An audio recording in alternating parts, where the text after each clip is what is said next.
Is that black?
Hello, and to whom this may concern. What is it now? 9 p.m? A little bit late. I gotta work out how to stick to my schedule better. It's something that's been bothering me for a while, not gonna lie. Because I've done a very good job of creating schedules, and I would like to be able to keep to them on the dot. Like when I say I'm starting a gaming stream at 6 p.m., I'd actually like to start my gaming stream at 6 p.m., not 7. Or in some cases, 7:30, 8. There's always reasons, but I got to, I think that's the thing. I probably have to somehow see the reasons coming better. Like if I get stuck doing some editing work that I have to bash out real quick, or if I'm behind on sleep and I wake up too late. All these little things that add up. I gotta dodge this stuff better. I gotta... You know what? Getting things done early... This might seem basic, but I've noticed that if I aim to get the couple things done I need to do by like 5, then I'm pretty much done and ready just by 6 when I'm supposed to start my stream. I think that's the thing. Whatever time you aim for, you're going to be late by 30 to 60 minutes. So I feel like maybe if I always try to get things done an hour before, or if I aim to be ready an hour before, the stuff that drags me down will miss by at least 60 minutes. And then I'll be ready. I think that'll help. I mean, it's only an hour. I mean, it's 9 p.m. I said I'd be here at 8.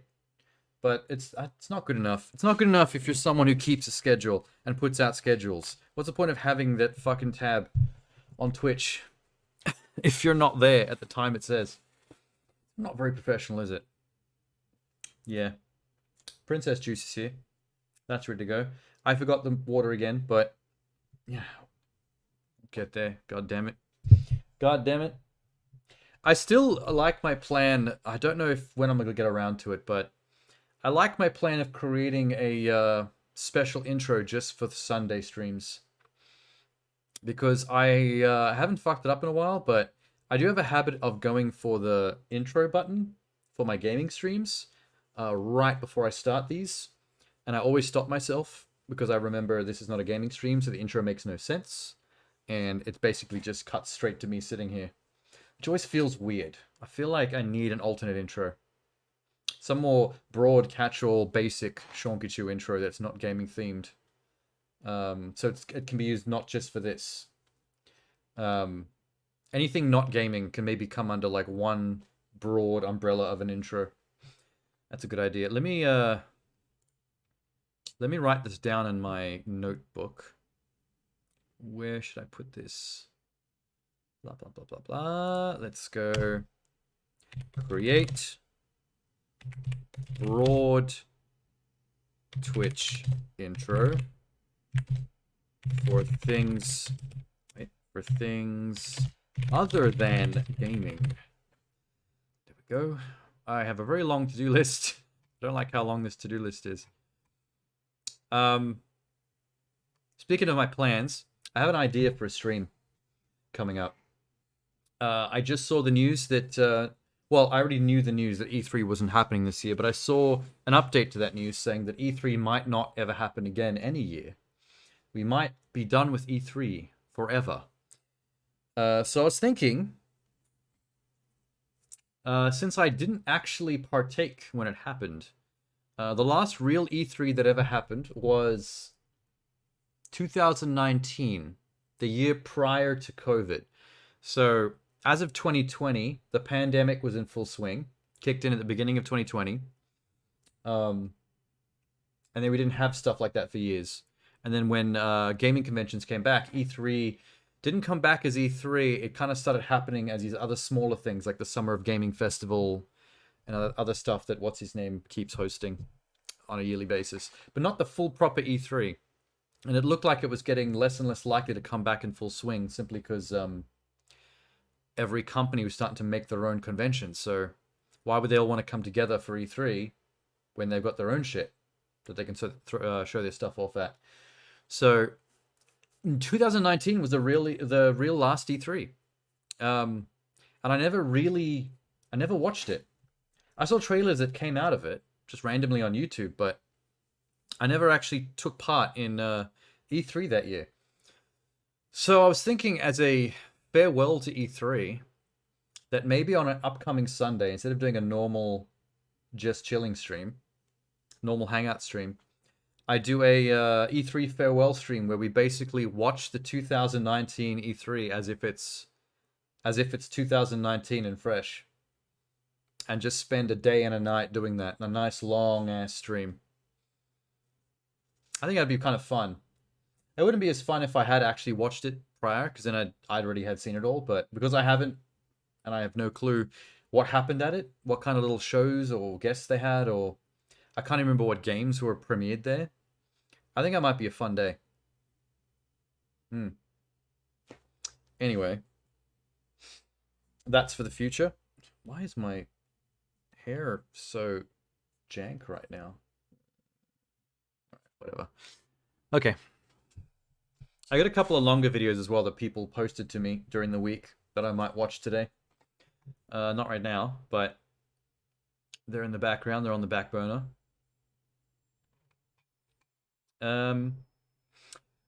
We watched nothing but games last week. Last week was just straight up just games. So I have a lot of movies. I have a lot of movies sitting in the background here. A few things to catch up on. I won't bother with the gaming ones this week because there's been a few that have trickled into my watch list, but we have so many film ones because last week we focused just on gaming that I might as well just do film. Yeah. Maybe, yeah. That's a good idea. There's a trailer for a Michael J. Fox biopic. I saw that Apple TV is making that. That could be good. Ahsoka's got her first teaser trailer. So does Elemental, the next Pixar film. The Indie trailer is out. Indiana Jones 4. The Little Mermaid trailer's out. Extraction 2 trailer's out. Blue Beetle trailer's out. The Barbie trailer's out. Marvel Studios' Secret Invasion. The first full trailer. Not the teaser. Damn. There's a lot of good shit here. A lot of good shit. A couple other random things in the background. Let's just pick. I'm gonna pick something completely at random, just because I can. Something I've got no idea what it is to start me off. Let's do the thing.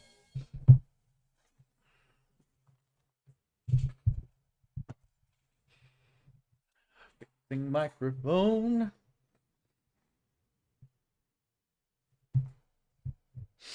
Okay. Wait. That's better. All right.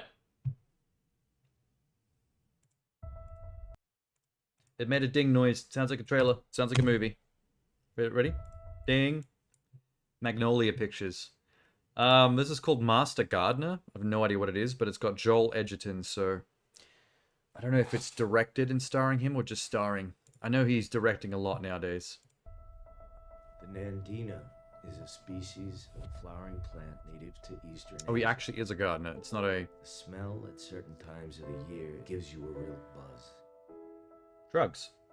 It's drugs. Like the buzz you get just before pulling the trigger. Oh, God. The gardener is not a gardener. I think he's an assassin. I have a favor to ask. What is it? My grandniece. I would like you to take her on as an apprentice. Ripley's here. She dropped out of school and then she ended up in a bad crowd. You'll learn how to garden. Are you satisfied with the life that you have? Why would you ask that? You know, you talk a lot of shit, but there's one thing you don't talk about. What's that? Yourself. Oh, this is not one of those... Not much to know. Shit. You put the deep 6 on 9 bad guys. Oh, well, it was a long time ago. Even if they're dead, you're not forgotten. Have you Ooh. ever killed anyone? Why would you say that? Take off your shirt. Dude, You're isn't she a minor? Maya's just finding her own And way. I'm the Queen of Scotland.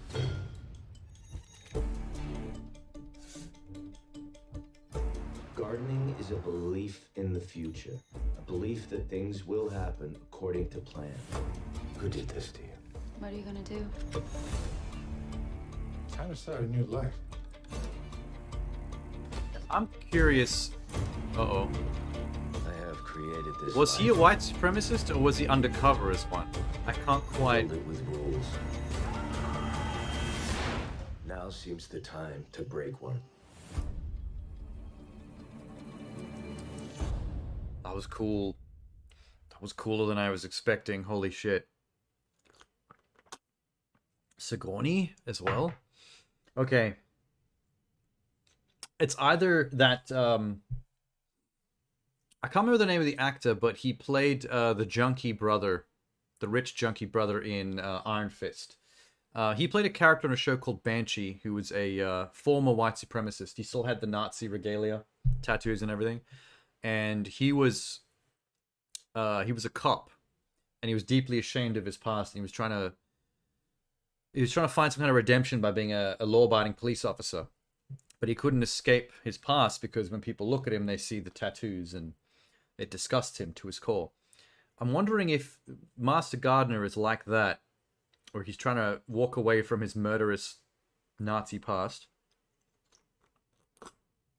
Or if he'd spent so long undercover as a special agent with a white supremacist group in order to, like, assassinate their top leadership, that it kind of fucked him up and traumatized him for life. A combination of having to live as a white supremacist and the kills that he had to amass.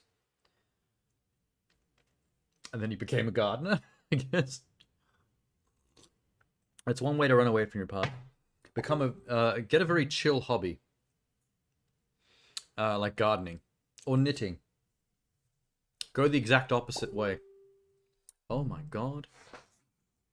I just realized, I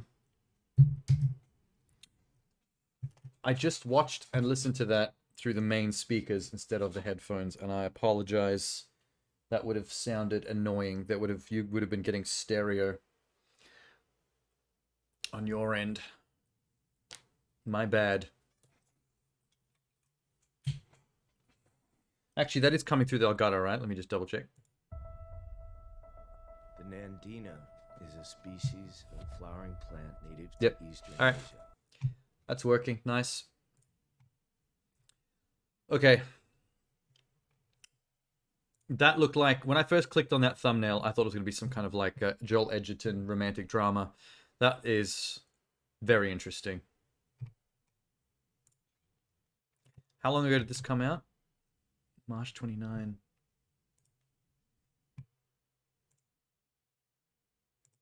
gonna send this to someone real quick.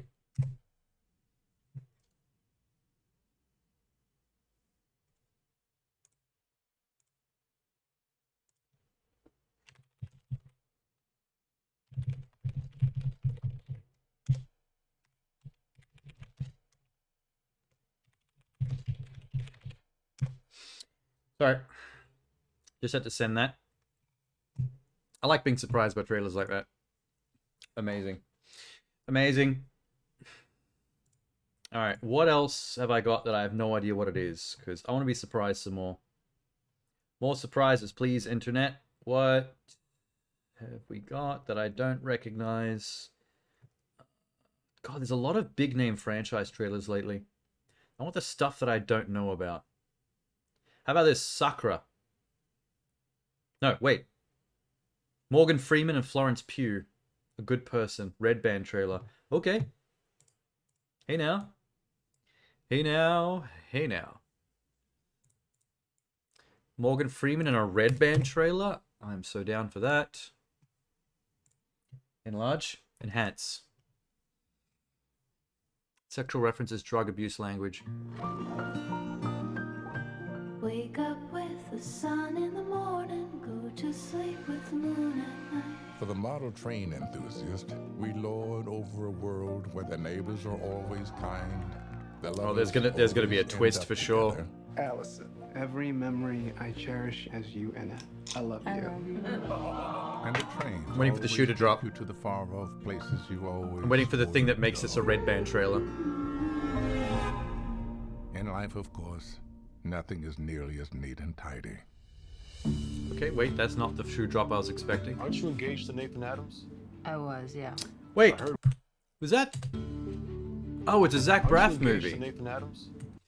People seem to, a lot of Zach Braff fans from like the late 90s, early 2000s, you know, whatever comedy films you've seen him in, don't realize he became a writer-director. He's made quite a few films now. All kind of within the indie hipster space, though. That might be why people don't seem to realize, because it's not the most, it's a bit of a niche. I was, yeah. I heard what happened to you, the accident. The woman that died was about to be my sister-in-law. Time keeps on coming. Hi, Dad. I've been all around. I'm worried about you. I want my life back. I want my child back. I need help. Wait, so Florence Pugh is the little sister that was in the car with her, and Morgan Freeman is the dad of the guy who lost his soon-to-be wife. I know. I think. Allison, don't run away now because of me. There are thousands of meetings. I'll find another one. Well, somehow you found your way to this one. Come on. I like this dressed down Florence Pugh. Staring space. Lately, Last couple of movies, she's been very sexed up. I just caught my Or a man badass. having sex Like a with Black boy Widow. who looked like a man. Hey, Belinda, I found this fool in bed with my Ryan. She said she was 18 online. You're a fuck boy. He's a fuck boy. That's what the kids call them. Get out of our neighborhood, fuck boy. Okay, okay. What the hell did you do to your hair? It's Makeover Monday. It's Friday. Oh. This is incredible. My wife used to hang out with me down here. She liked the whistle.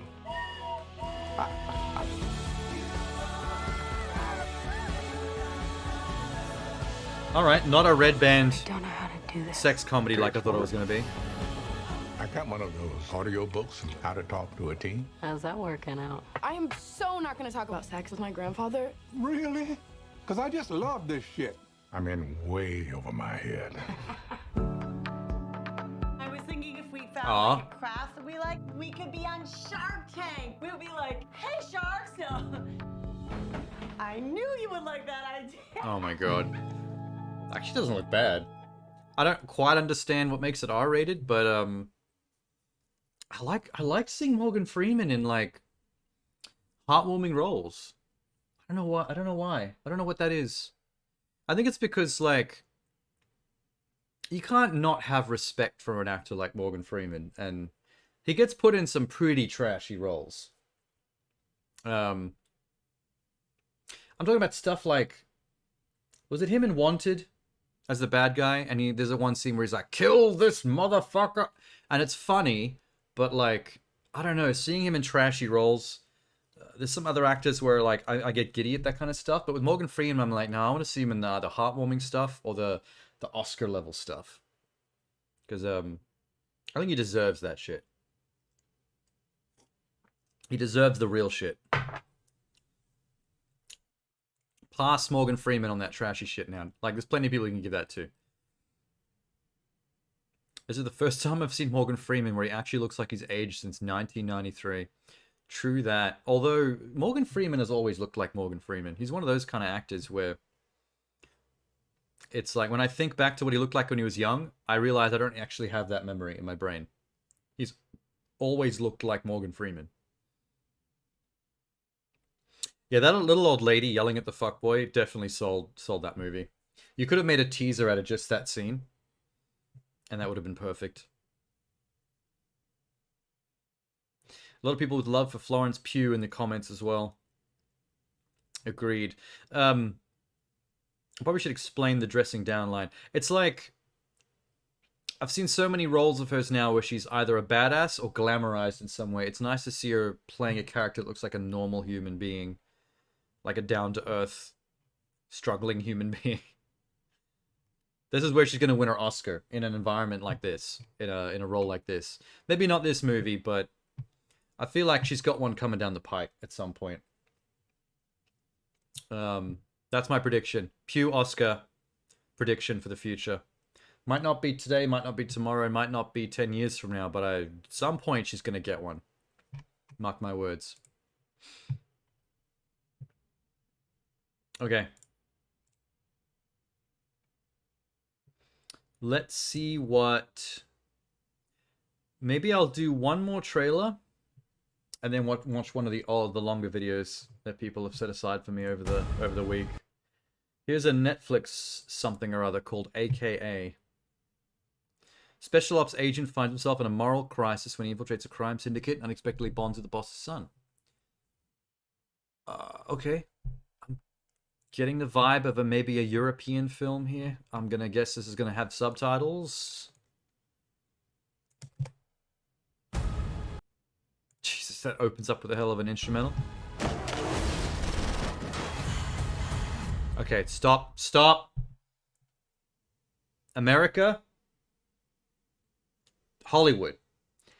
Stop with the mini teasers at the start of your trailer. I don't want to see a teaser of footage and moments from your trailer we're about to watch. It's stupid, and it upsets me. I don't know who I'm talking to.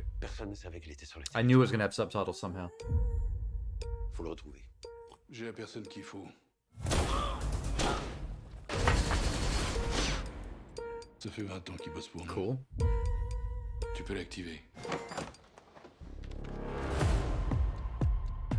C'est qui ce gars? Un chef de guerre soudanais. Il s'est radicalisé. Il a contacté Victor Pastor. On a peur qu'il l'aide à organiser un nouvel attentat. Tu vas infiltrer son organisation. Il te fasse confiance. Il y a eu une baston hier soir. Le nouveau là. Apparemment le mec quand il cogne c'est Tyson. Something about this reminds me of that Gangs of London TV show by the guy who made The Raid. There's something tense about this. I have a feeling it's going to have a lot of good action. Adam Franco. C'est pas d'un chauffeur dont j'ai besoin pour le petit.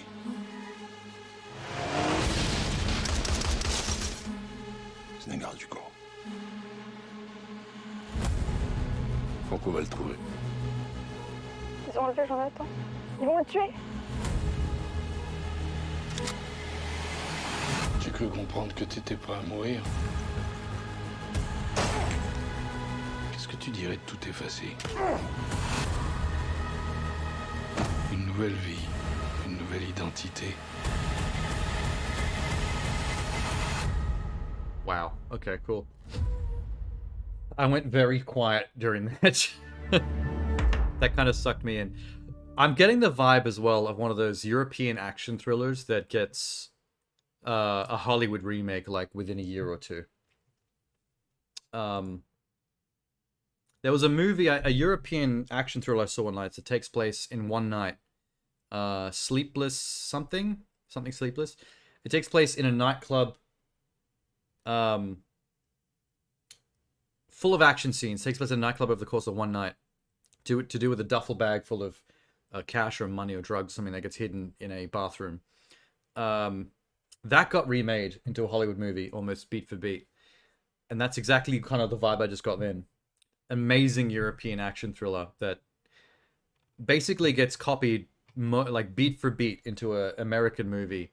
And then you wonder, like, why did they even bother? Like, if it's beat for beat, but the original film's action was still more raw, then it's like you've just made a worse version.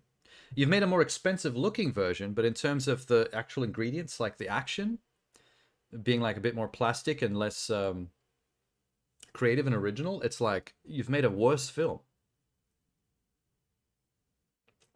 Hollywood needs to let some things ride. You can't just grab like the best shit you see from the rest of the world and then make your own English version of it. Like, we don't need that. We really don't. As a South African, I opened this very fast, hoping it was a documentary. But so I think it's a South African wrestler or MMA fighter is the lead in that. That's cool. That gives me more of a connection to the film. One of my fellow South Africans getting an action movie lead in a European action flick. Fuck yeah.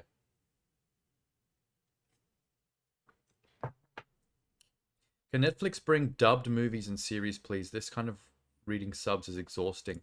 Thumbs down, brother. I cannot believe you're complaining that they're not dubbing more movies and series. Fuck, that's infuriating.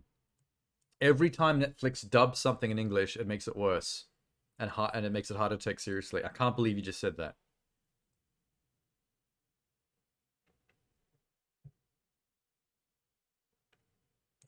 In fact, I'm going to comment. God damn it. I'm going to comment.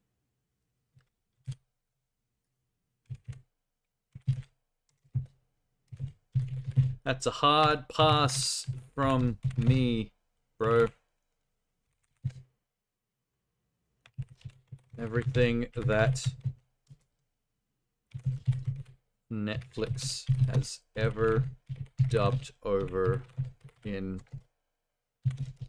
English has made it worse. Full stop. Reply.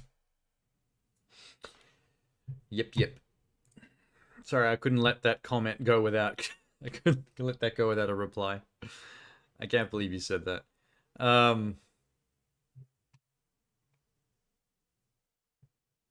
Boring if it's not in English. Thumbs... What is with the people in these comments? Oh my god, I hate subtitles. Another one. I'm thumbing down all these people. Dude.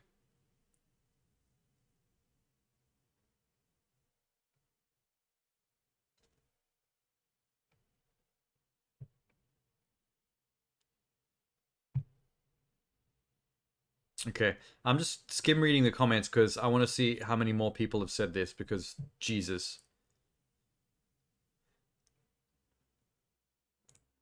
Oh, there's another one. Dubbed version, please.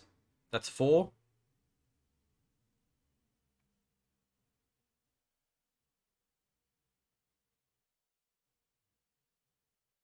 Can we watch the movie in English on Netflix? I don't want to read the subtitles because I can't watch the movie fully. It looks incredible. No, thumbs down.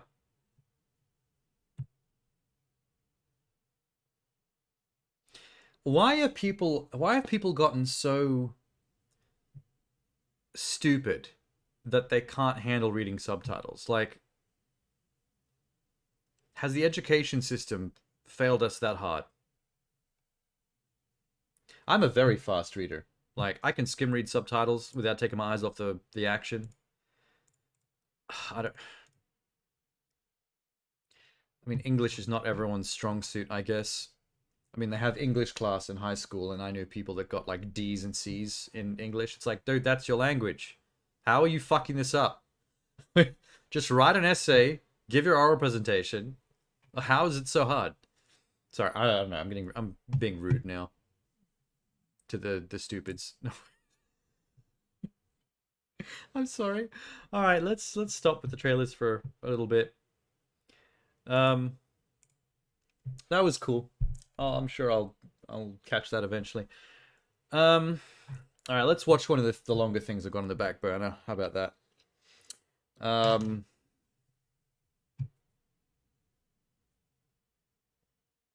Let's watch Heck. This is the short film that inspired Skinamarink. The mostly vibes horror film that people have either recommended to me or roasted. So it's a bit of a 50-50 type of thing. But I'm curious to check out the short and see what that's like. So, you know, horror warning.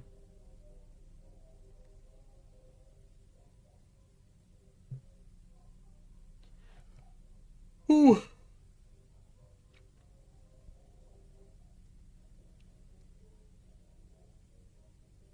I don't know what I'm looking at.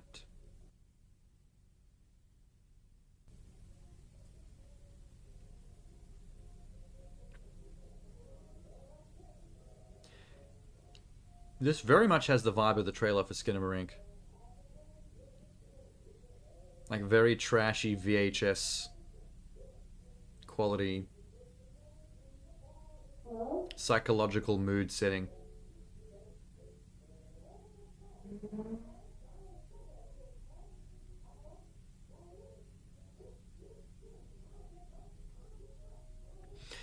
Skinamarink was explained to me like what psychological horror would be like through the POV of a child left alone in a house at night. That things like the staticky TV being the only sound and lighting in the darkness, the emptiness, the feeling that there's no adults, no one there of any responsibility. That kind of childlike loneliness of not knowing what's going on and still having those superstitions in you about the dark and the boogeyman. I think that's what people love and what people hate about it. People love it for how it sets that mood and does nothing but live in that mood. Other people hate the fact that it's a mood piece because it's like, plot-wise, it's a film about nothing happening. It's just, it's invoking a feeling and that's all it's doing. And some people find that very boring. But you know, that's art. That's art in a nutshell.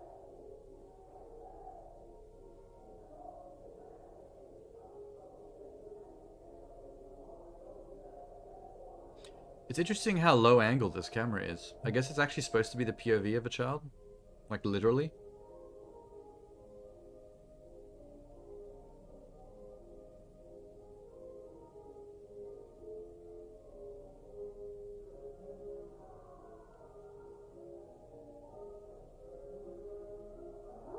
What even is this? Oh, the lights. Oh. Someone broke all the lights. That is a little sinister.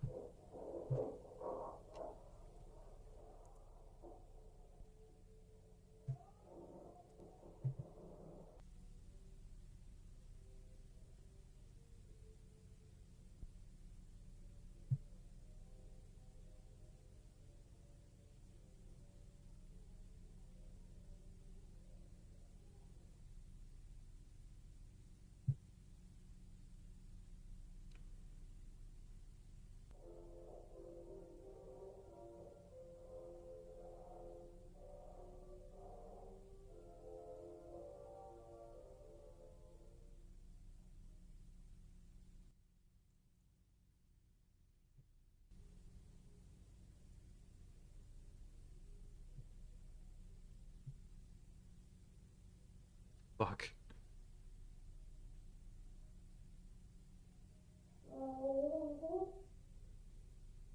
It's so eerie how muffled the child's voice is through this recorder. That really creeps me out. Why is there something sticking out from under the door? It's like a piece of string.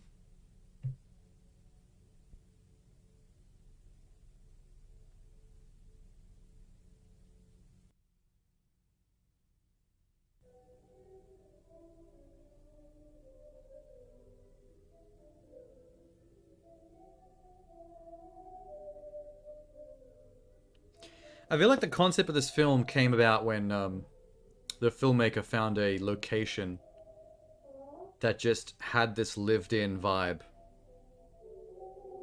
Like, if you turn off all the lights and walk around from a child's POV,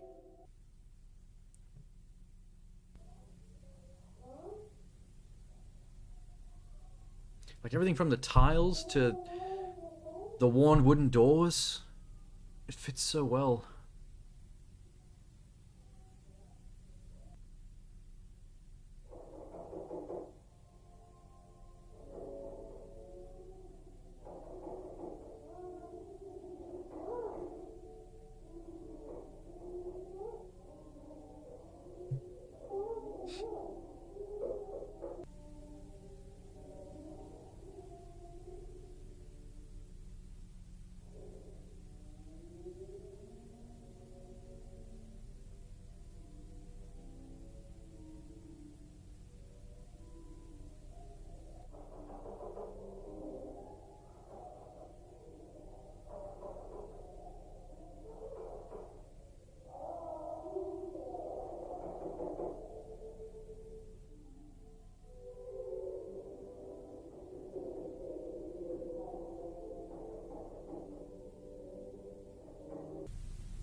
Admittedly, this would be freakier if I had all the lights off, but, you know, I gotta have my streaming key lights on and all that. Blasting me directly in the face.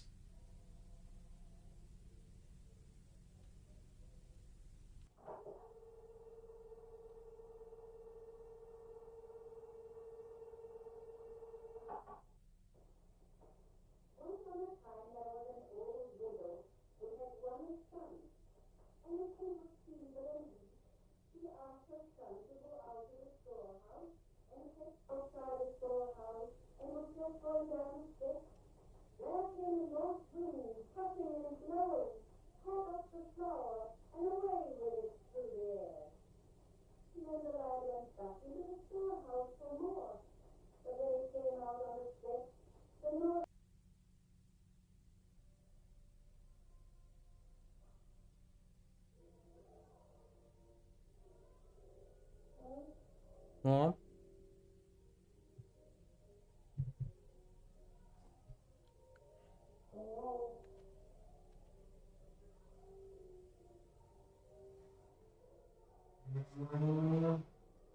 Imagine reading the script for this. The entire script is just, Mom? Mom? Mom, where are you? Mom? The end. Maybe 2 pages of just a kid saying Mom.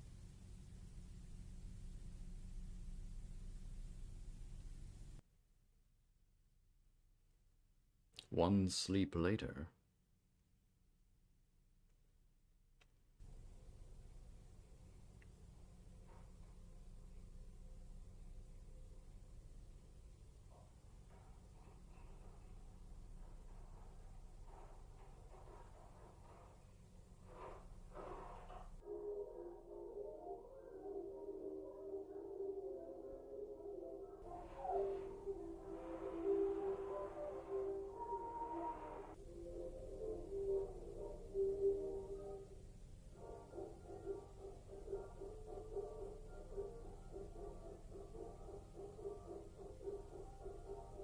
Oh, it's got coffee left.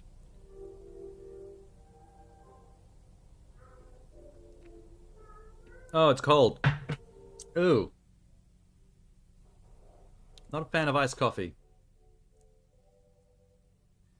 Oh, every kid had that roadmap carpet. It's like ubiquitous. Everyone's childhood had one of them.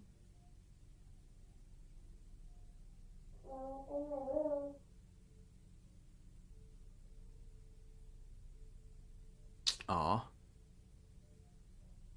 The fucking childlike desperation. If I can't find my mother, maybe if I clean my room, she'll materialize. That's kind of adorable, but also tragic. Did he use the television to light the room because all the lights are broken? Fuck, that's creepy.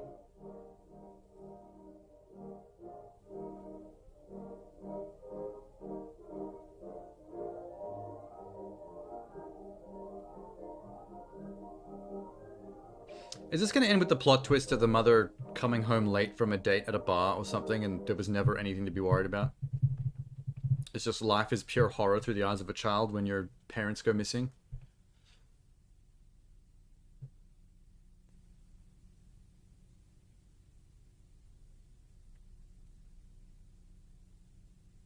I don't know what we're looking at half the time. Why are we doing a close-up of a cum stain on the wall? Come on, kid, look at something else. Don't change the color filter, look at something else. Thank you. God damn it. Back to the creepy TV, but we're upside down.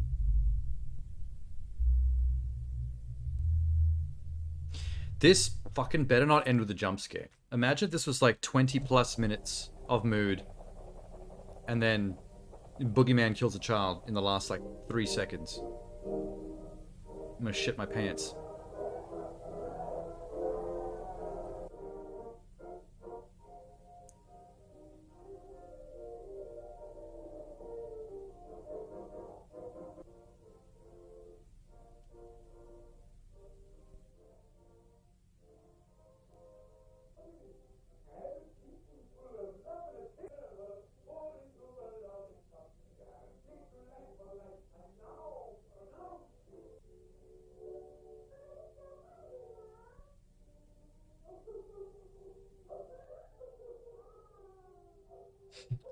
I wonder if you need copyright permission to show this. These old cartoons. Or if they're old enough that they're, like now royalty free or something.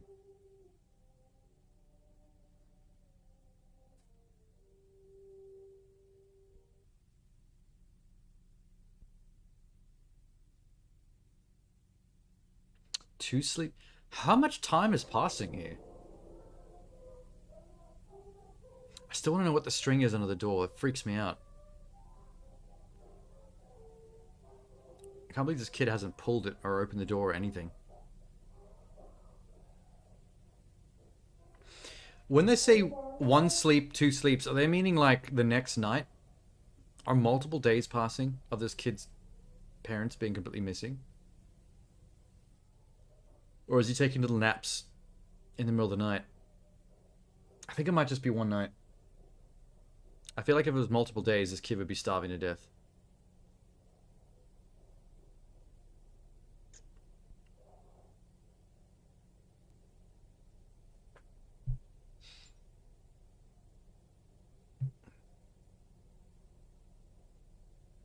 Massive esky. Check the esky. Your mum's head might be in there.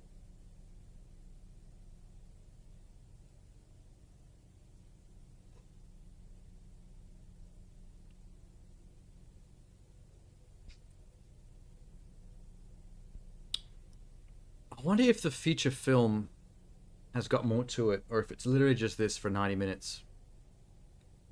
I feel like the feature film would have to have a little bit more to it than just this. But I'm making assumptions.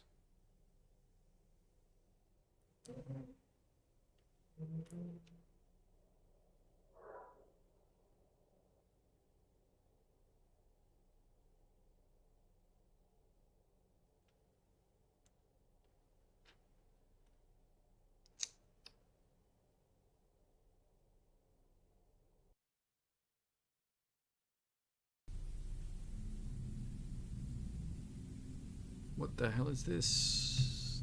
Tape deck. Upside down. One of those tape deck speaker combos for kids. 5 sleeps later? How do you sleep 5 times in one night and have it still be nighttime?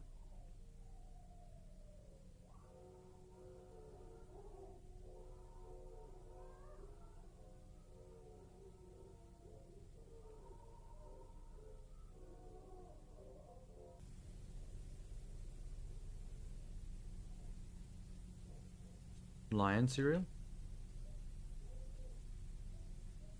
Maybe this is days. Maybe it actually is multiple days. But why can't he leave the house? Whoops.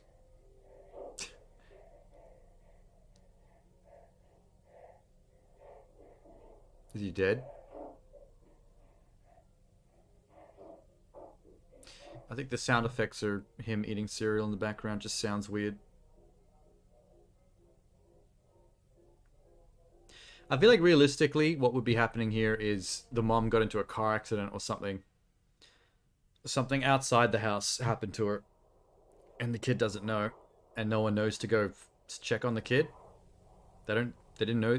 No, that wouldn't make sense because if something happened to her, police would come to the house. She'd be on record as having a child.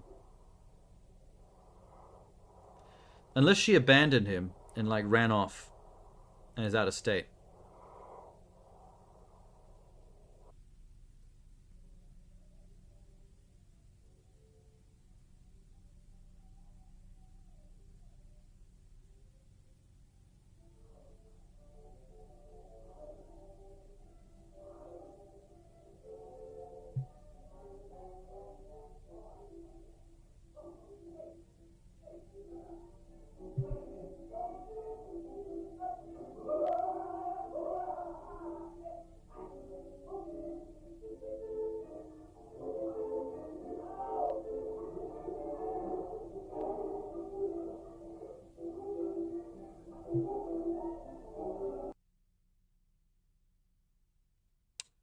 Sleep split. Jesus.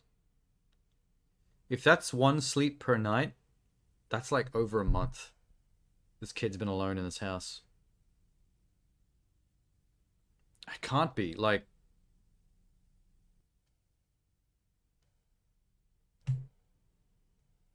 there's no way a kid would survive 49 nights by themselves.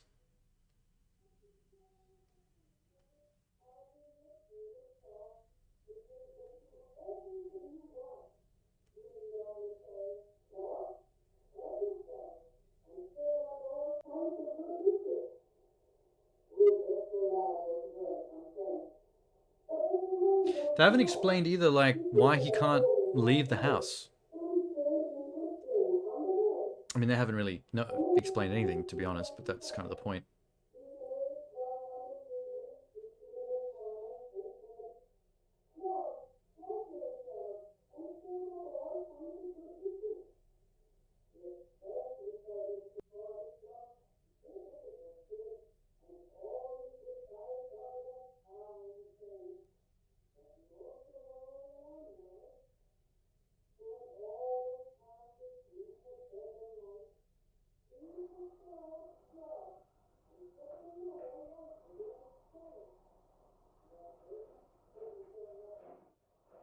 The fuck?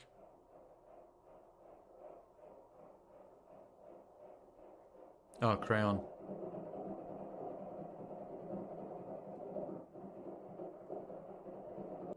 Is he scribbling on the walls? We never get to see a kid. I'm guessing they didn't actually have access to a kid for filming.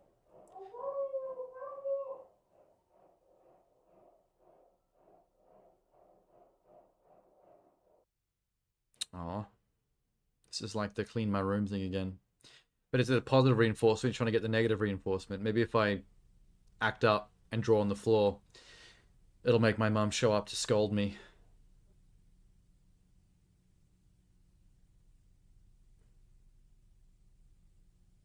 Is he crying?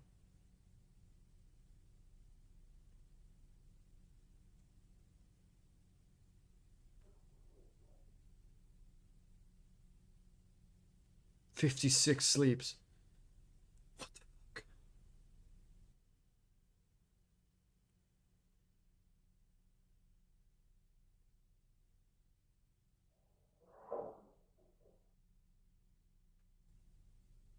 What?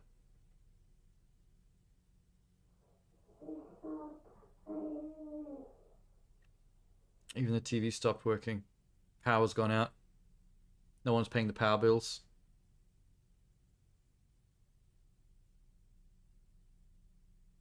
Why can't he go outside?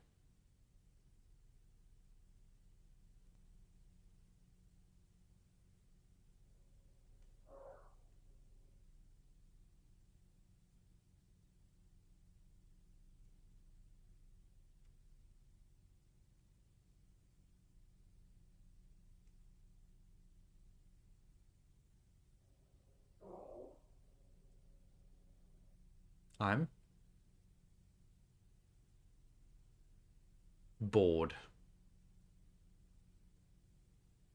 Scared. Oh, fuck. That took a turn. What? Sorry, I got cancer? What?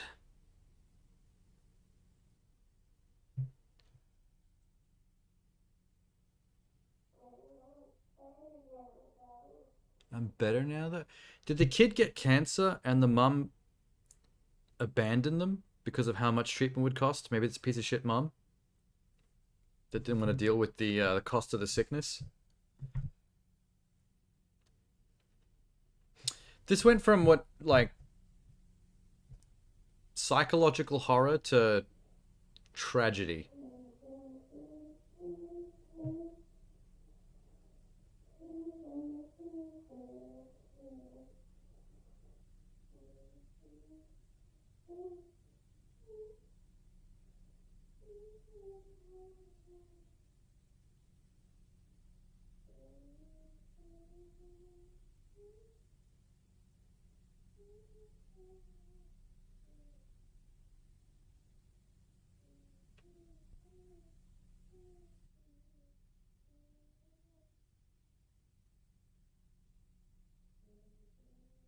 See.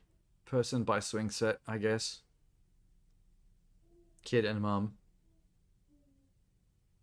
Piece of shit mum who abandons her cancer child? Great. That's where we went with this. 65 sleeps. Eventually we're going to have a corpse. There's going to be a child corpse. Either from starvation or, I guess, the cancer.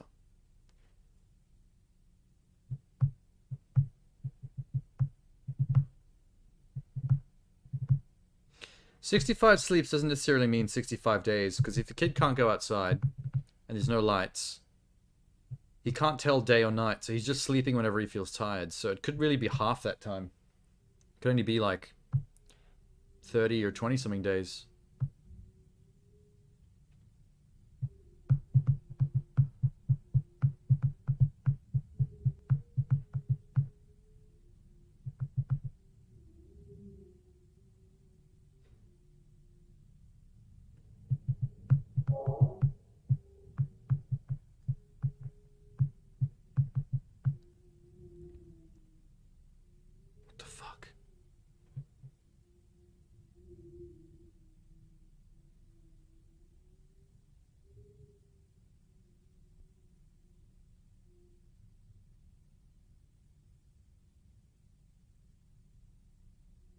Is that something coming from upstairs? Oh my god, we're going back to horror, aren't we?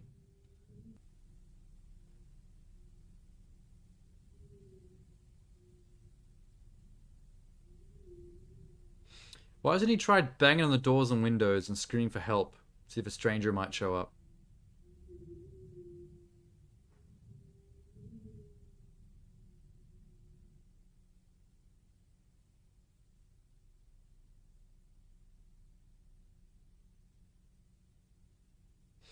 Mum's room? I can't see shit. This short is very bad for my eyes. I have to squint constantly into the darkness.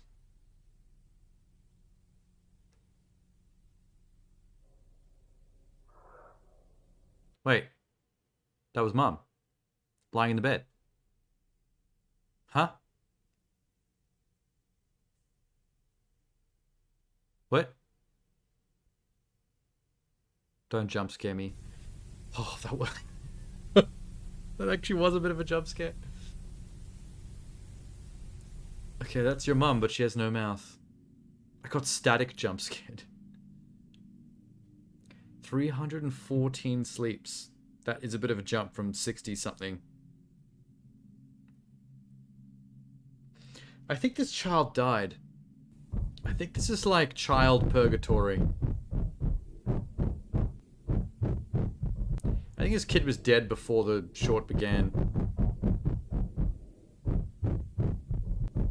Huh?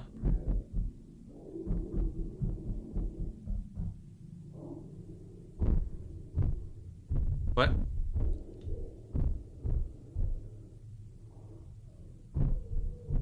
I don't know what I'm looking at. Satan? Child Satan, is that you?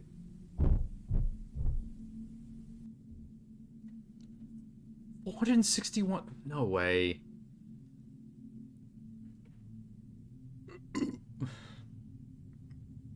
Maybe I'm not meant to be taking any of this literally. There's the ghost of Mum watching TV too close.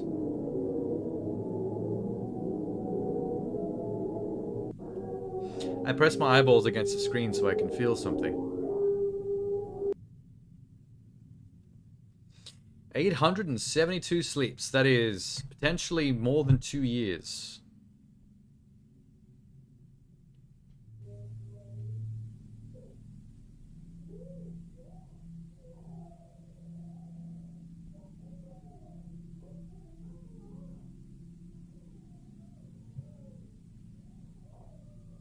Oh, what's moving?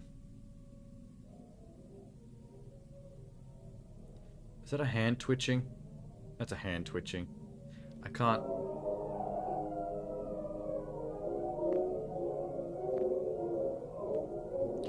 I'm going with child purgatory. There's no way a real child just survived for 800 plus sleeps with no parent. This is eternity. This is eternity in child hell. Alone in the dark. In pure silence forever.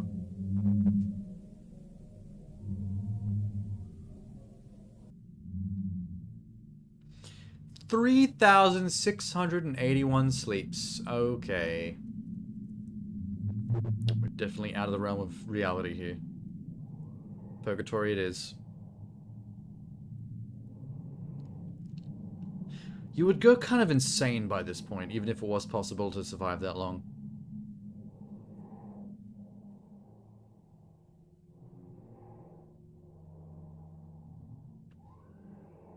I mean, 3,000 plus days. That's that cereal box release lasted this kid a while. Oh no! 18,694 sleeps.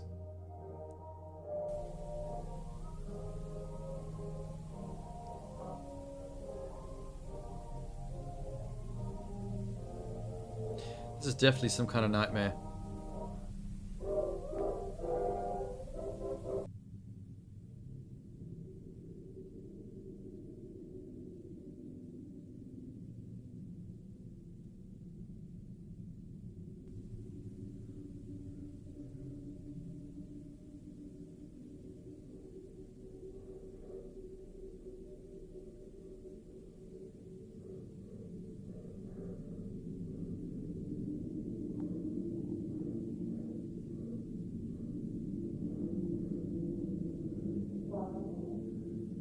After 18,000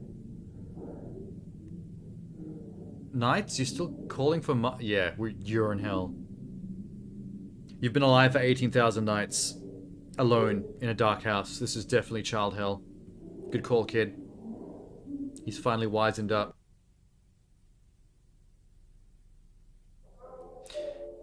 Heck. Oh, that's why the short's called Heck. I totally forgot about that. Why would a kid who dies of cancer go to hell? What kind of fucked up religious rule set is that? That a kid that did nothing wrong and just happened to get cancer has to go to child hell.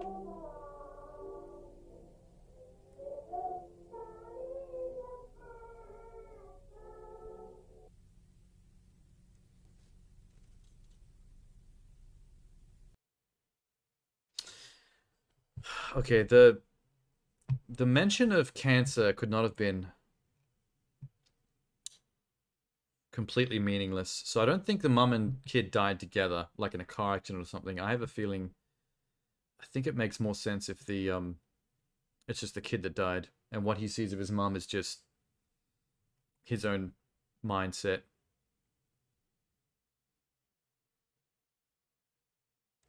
The last line, "Mommy, I think we're in hell, will never leave me." After skipping ahead in time again and again, with each skip being bigger than the last. It's chilling hearing an innocent kid's voice so distorted.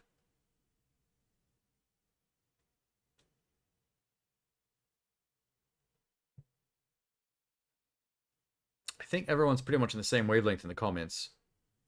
Okay,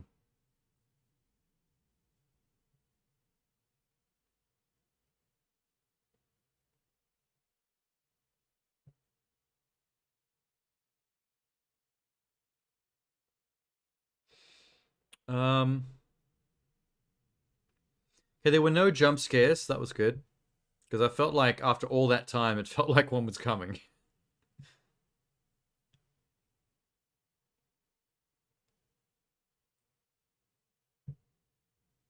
The one thing that horrified me about the last line was the way the kid's voice was distorted. I'm not sure if he'd aged physically, but the idea of a child who's been warped and maddened for ages calling out to his mommy.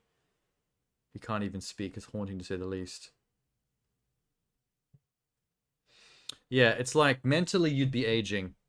18,000 days later, you would be aging, but I guess if this was some kind of hell, you'd still be depicted as a child. So something about your voice would change. This short is genuinely evil. The humping of sunshine and the apologizing for cancer made me beyond destroyed. This made me realize horror is often not mean-spirited. This went beyond the wicked story of Hellraiser or Twisted Conjuring series. It was demonic. I'm impressed. There you go. Horror is about ideas, man. Chilling ideas. Things you might not necessarily want to think about. I wonder if once he ran out of food in the kitchen, but because this is like hell, and you can't actually die, I wonder if the rest of his time is spent starving, or at least having the feeling of starving to death, but never having actually being able to die from it. That's what's really creeping me out.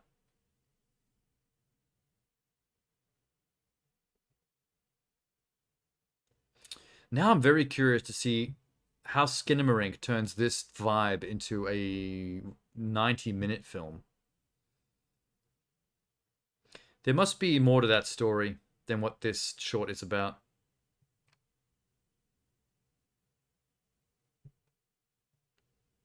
It's clever, though. And all you needed was a dark house with a little bit of set dressing and a VHS filter in editing. I might actually send this to somebody as well. Hang on. You know what? I'll do it later. I'll just bookmark it. There we go. Impressive. Not bad. Very interesting. Love it.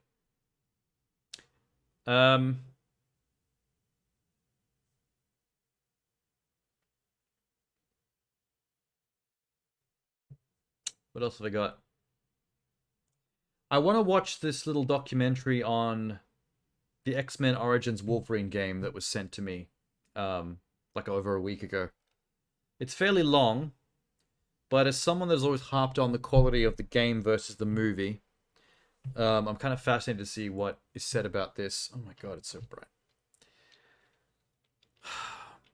Okay, here we go. Each of these games featured a massive roster of noteworthy Marvel characters, but one in particular stood out to Raven, Wolverine. He featured in all 3 of their games, and they even incorporated him into their logo credits, having him slash the Raven logo.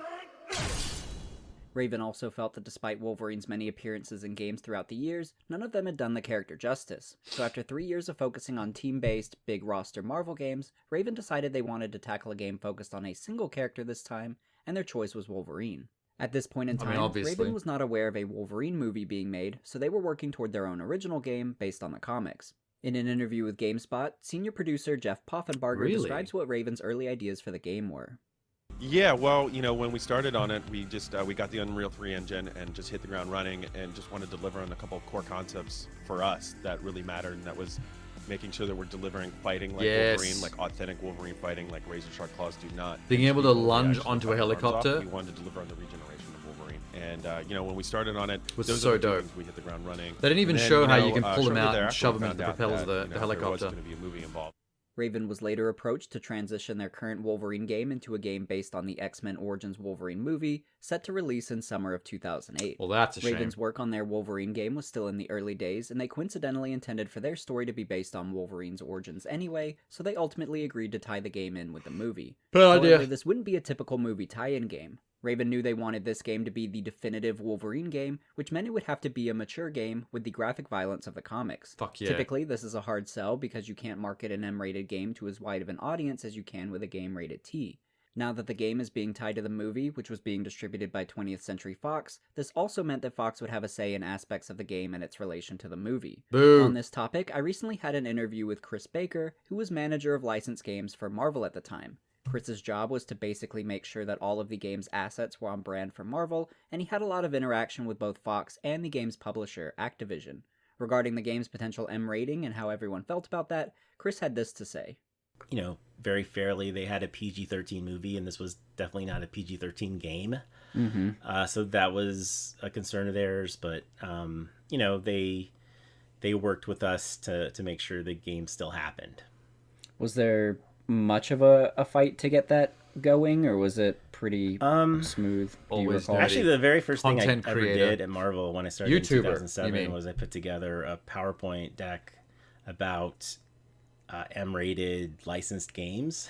And, you know, like Chronicles of Riddick was in there. Yeah, Punisher is probably in there. Just to show that they were a thing and that they, you know, were generally like M-rated games for some reason were better received in that regard too. I mean, the violence in the Wolverine game did actually make it better. It's not exactly a because with Wolverine, you expect his claws to be able to slice people into pieces. Want to do to make and you expect his regeneration to be able to and regrow flesh was from the as it gets blown off. So that Since stuff made Raven's it deal amazing. wasn't with Fox and was instead with Marvel, Marvel had the ultimate say on the M rating. In an interview with OSGamers.com, project lead Dan Vondrak describes how their conversation with Marvel went. We said to them the same thing we said to Activision, and that was, you know what guys, this is going to be a little bit scary for you, but what we'd love to do is make Wolverine, the guy from the comics. And you know what, to Marvel's credit, right from the outset they were all about it, and they loved the idea of doing a mature game, so they sent us a bunch of images, like 200 images from a ton of comics, and in these images Wolverine was running around with bullet holes in him, and their only stipulation was that if we had anything like that, we had to have his body regenerating any torn off flesh or skin, so we rewrote out skeletal code to do that. Raven spent a lot of time doing just that, and created an intricate damage and regeneration system, which comprised 4 layers of Wolverine's body where damage can be seen and ultimately healed. The clothing layer, the skin layer, the muscular layer, and the skeletal layer. If you take enough damage, you can see as far as Wolverine's metallic bones, and then witness the strength of his mutant healing factor as his body heals those wounds in real time. It's really impressive how Raven was able to incorporate Wolverine's healing factor in such a realistic way. I love the fact that he can still calmly stand around being Wolverine. While he's got As all we'll of his discuss stomach more, Raven missing. benefited a lot from the head start that they had in developing their original Wolverine game, since movie tie-in games typically have very tight development windows, like roughly a year. Games take a long time to make, and a lot of good games take roughly 2 years or more to complete a quality product. This is why movie games have such a bad reputation for being terrible, because they're usually rushed to meet the release of the movie, instead of being given the proper time and resources to be executed properly. Raven was very fortunate in this case, not only due to their work ahead of tying their game I knew a in lot with about movie, this, but also because of the movie's the one thing delay. I didn't It know was that originally they were intended to making release in summer of a Wolverine 2008, game but was pushed back before all the way to film May even of existed. 2009. And they this actually gave Raven close to an extra year they of actually development, changed even though they were pretty close to being done with the game at the directions time of the delay. and With this extra became time, the they movie decided to game go as back opposed through to the making game it and from really scratch. polish out all the rough edges, most notably QuickTime events. Had this movie delay not occurred, X-Men Origins Wolverine would have had QuickTime events, which are button prompts during cinematics that you have to press to successfully progress. These are often overused and not fun for the player, and it seems that problem plagued this Wolverine game for a time as well. Apparently, the game also heavily featured too many cinematics, taking control away from the player. In a blog post on the game's official website, designer Mike Majernik details how they went about fixing these issues. So we had a few problems. Too many cinematics, interactive cinematics that nobody really enjoys, and cinematics that have Wolverine doing a bunch of stuff he can already do in gameplay. Moving forward, we tried to stick to this rule. If you can do it in gameplay, then don't do it in a cinematic. What we mean is, if part of a cinematic could be reworked into a gameplay event, then do it. People are here to play a game, not watch a movie. As a last touch, we also removed all button presses from the cinematics, no more watching for a button prompt to distract you from the awesome cinematic moments we want you to see. So Raven combed back through the entire game and tried to incorporate actual gameplay into moments that were previously just a cinematic or quick-time event. Instead of button prompts on screen, you can now choose when to attack, and in some cases dodge during very cinematic moments in the game. Although it may sound like just a minor change, I'm sure it took Raven a lot of development time to accomplish, and it definitely pays off as those gameplay moments feel much grander and more fun than they otherwise would have been. There were also some other interesting gameplay ideas that were cut from the game, although these occurred much earlier in development. For example, Raven was considering having multiple playable characters at one point. They didn't want to focus on multiplayer, but instead potentially let you control different characters in the story. Yeah, Sabretooth. In that same interview with OSGamer.com, Maybe even Wade. Dan Vondrak details some of these ideas and why they were cut. Yeah, early on we'd actually toyed with letting people play as some of the other characters at different parts and different levels, but then we just kind of threw it out. You know, it was a case of if Wolverine doesn't end up looking as good or playing as well as he should, we're going to look back on wasted development time with these other characters, so we made a decision early on to just maintain a single focus on Wolverine. And looking back on it, we're not really sure how we would have handled additional playable characters. We looked at Deadpool and another character who I probably shouldn't talk about, so it is something I'd like to see, and it's something that could happen at a what the other future point character with this was. Title or within a sequel. It's probably not Sabretooth. This interview took place prior to the otherwise game and movie's they'd be able to release, talk so about if it. I had to guess as to who that character was that Dan was saying he shouldn't talk about, it might have been Mystique, since she was a surprise character in the game and not in the movie, but that's just my personal guess. Regardless, it's interesting to imagine how this game might have looked with multiple Mystique would be fun to characters. play as. Raven also originally intended on having stealth levels. She has a cool fighting In a blog style in the post from movies. Dan Vondrak, he explains why that was ultimately scrapped. We went back and forth on this a lot, and in the end, we did add a few spots for stealth gameplay. We originally built whole sections of levels for this, but we found through playtesting most people preferred a straight-out fight and would skip the stealth, and we hated the idea of failing players because Wolverine was detected. So we ended up removing any required stealth areas and sprinkling in opportunities for you to progress through stealth, but it is not required. As far as the story though, Raven hired Mark Guggenheim to write the game's narrative. Mark was a writer for Marvel Comics, and at the time That was writing surprises issues me. for Wolverine and his solo series. I thought they were just running However, off the Mark films. is probably best known for his time as showrunner Early on the script. CW show Arrow, Because a based lot of on the stuff DC that happens in the Comics game character story Green Arrow. is from the Since early game script story of would X-Men need to be vs. centered around Wolverine the that got plot of changed for the movie. Mark and Raven were given access to an early draft of the film's script and Yeah, based this their part I story knew. around it. However, the movie script went through multiple revisions, and remnants of those early drafts still made their way into the game, so we'll discuss those more as we get into the game's story. With this game being based on the movie, this also gave Raven access to some of the movie's actors to voice their characters in the game. Most notably, Hugh Jackman voices Wolverine, Liev Schreiber voices Sabretooth, and will.i.am returns as John Wraith. After the year-long delay though, the game released in May 2009 alongside the movie. The game released on multiple platforms including PC, PS2, PS3, PSP, Wii, Xbox 360, and Uncaged Nintendo DS. Edition, that's the However, one I've got. We'll be exclusively discussing the The version 360. playable through PC, PS3, and Xbox 360, titled the Uncaged Edition. The Uncaged Edition is the one developed by Raven Software, while the PS2 and Wii copies were developed by Amaze Entertainment. You would think that the differences between the PS2 and PS3 versions would be largely just graphical quality, but they're actually entirely different games. The Uncaged Edition features all of the enhanced gameplay, brutality, and gore that you'd want from a Wolverine game, while the PS2 version features none of that and maintains a T rating.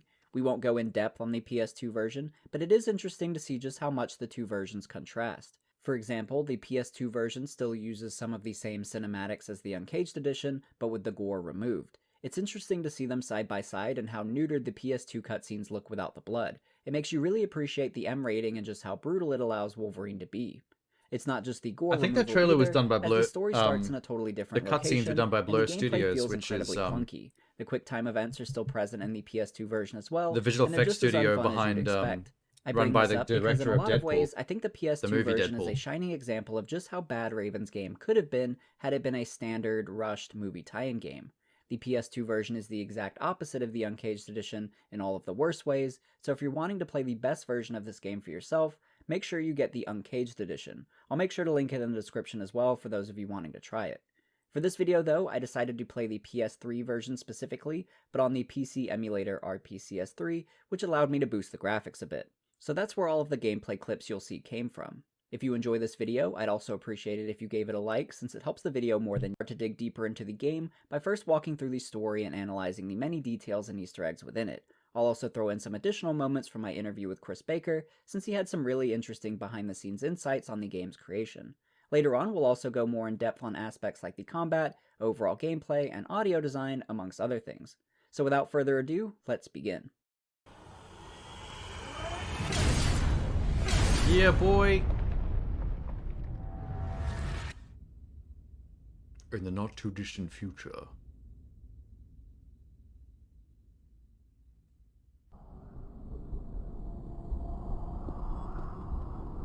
Oh, concept art. I'm the best there is at what I do. At least the people still living after I'm done Kind of. say that. Gave me that vibe.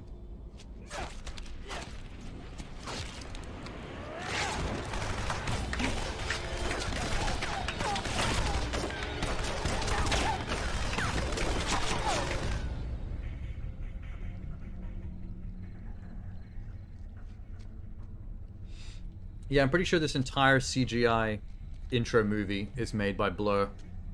And the director of that studio is the guy that went on to become the director of Deadpool and then Terminator Dark Fate. His company is behind a lot of FMV's intros for games.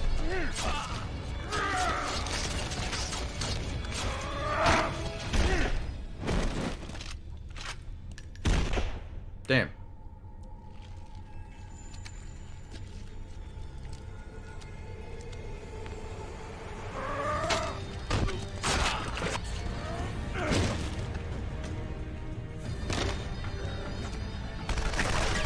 He kind of looks like Hugh Jackman, but not really. Close enough.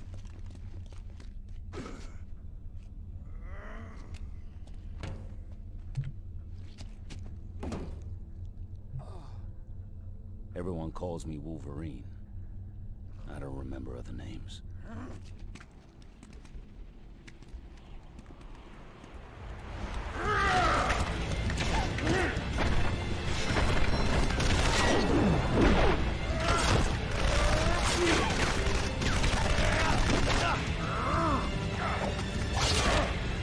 There's that Terminator skull. We don't actually see his metal skull in the movies much, do we? But they do keep it fairly non-gory. We begin the game in a flashback as Wolverine reminisces on a mission in Africa many years ago while he was part of Team X, a special ops team of mutants. Before they reach their landing zone, the helicopter is shot out of the sky by a missile, causing Wolverine to freefall. This begins our actual gameplay as we dodge missiles and guide Wolverine towards I don't the even ground remember below. this. This also leads to our first kill of the game. Definitely does not on a happen guard in the who was movie. at the wrong place at the wrong time. If you didn't get it from that first cutscene, this opening sequence highlights that this game will be extremely gruesome as this guard cartoonishly explodes like a balloon of blood. This moment also highlights just how unkillable Wolverine is thanks to his healing factor, since he can fall headfirst from the sky and walk it off. We also get our first look at just how impressive the damage and regeneration systems are, as we can see this fall tore through Wolverine's shirt, skin, and muscle layers to the point we can see his bones. I should also point out that this is so early in Wolverine's life that The he shirt have doesn't the grow back, adamantium does it? metal I don't bones yet, remember. and just has a normal skeleton, including his claws, which are just sharp bones at this point. This also begins our first combat sequence as we learn the ropes of the game's combat mechanics. These first few minutes act as a tutorial, and I like the pace at which Raven slowly acclimates the player to its different aspects. This first section gets the player used to the basics like using light and heavy Why attack are there combos and how to block and soldiers counter just enemy fighting with attacks. machetes? Chaining combos together grants different animations, which gives you a lot of variety to play around with, and Raven throws a lot of enemies at you here to experiment on. After clearing this area, you then learn one of the most important combat features in the game, the lunge. Since Wolverine is extremely deadly up close, he's at a disadvantage against ranged enemies. This means he needs a way to close that gap quickly, which is where the lunge comes in. Wolverine will pounce on a selected target from a distance, giving you a lot more control over the battlefield. The lunge is extremely satisfying to use, and Raven found some really fun ways to incorporate it into each level to make the gameplay feel really cinematic. We get our first example of that next when a helicopter arrives to try and kill Wolverine. You can lunge onto it and break into the cockpit to grab the pilot. With their hands on the pilot, Wolverine can maybe talk to him or interrogate him or— oh, shit! That's what I'm talking about. I always reference that bit. That's kind of shit the movie needed. I really love this moment. It's kind of funny in a dark way, and it really reinforces that Raven are giving us the high-octane, brutal, no-punches-pulled action game that we've never experienced with Wolverine before. This is how Wolverine fights in the comics, so it's really refreshing to see a game fully embrace the intensity of this character. We're only about 10 minutes into the game at this point too, so it's only the There's beginning. a spike in the ground. In the next combat room, Fatality. we're introduced to environment kills, another one of my favorite features in the game. In this room, there are spikes on the ground and on the wall, and if you grab an enemy or launch them near one, you can impale them on the spikes. It's simple, but it's really immersive, being able to incorporate the environment into your combat, and it makes Wolverine feel all the more powerful. We'll talk a lot more about the combat when we get into the gameplay section of the video, but just in this opening level, we're introduced to a lot of phenomenal gameplay features and a really well-constructed tutorial sequence. After leaving this room though, we get a good example of an area that Raven updated using their extra year of development. Wolverine starts to cross a bridge, but is caught in the middle as enemies block his path on both ends and attempt to cut the bridge down. This entire sequence was originally a quick time event where you could cross the bridge with just a few button presses. I'm so glad they updated this though, because it's so much more engaging being able to lunge across the bridge and then climb your way up, taking out enemies as you go. It's still relatively simple, but it makes you feel more accomplished as a player since you're manually performing these actions and thinking through them. This is only one of many examples of sequences that were updated to be more interactive, and it's interesting to think how these moments might have felt if they had all remained as QTEs. Who was that in the While we're on cave the down topic there? of changes, though, I want to There's take a a dead moment body to asleep discuss in a this cave with a African bottle of jungle. alcohol. Visually, it's a very beautiful location with a lot of intricate details, and I think the design team really did an excellent job with it. However, it was originally meant to be a bit different in a way that I think actually would have been much better. Before this game became associated with the movie, Raven intended on having Wolverine working with Team X in a similar location, but theirs would have been the Savage Land from the comics. In the comics, the Savage Land exists in modern day, but still has prehistorical That would have species, been cool. namely dinosaurs. It's a really unique location, and one that I would have loved to have seen in the game. In one of the game's wonder if the development MCU is blog ever gonna posts, art incorporate director Savage Brian Land. Pelletier describes the Savage Land and how it was transitioned into Africa. One of our first ideas for environments was a lush rainforest jungle. Our story had Wolverine on a mission in the Savage Land with his Team X combat force. To add some variety to our Savage Land jungle, we decided to sprinkle in some temple ruins.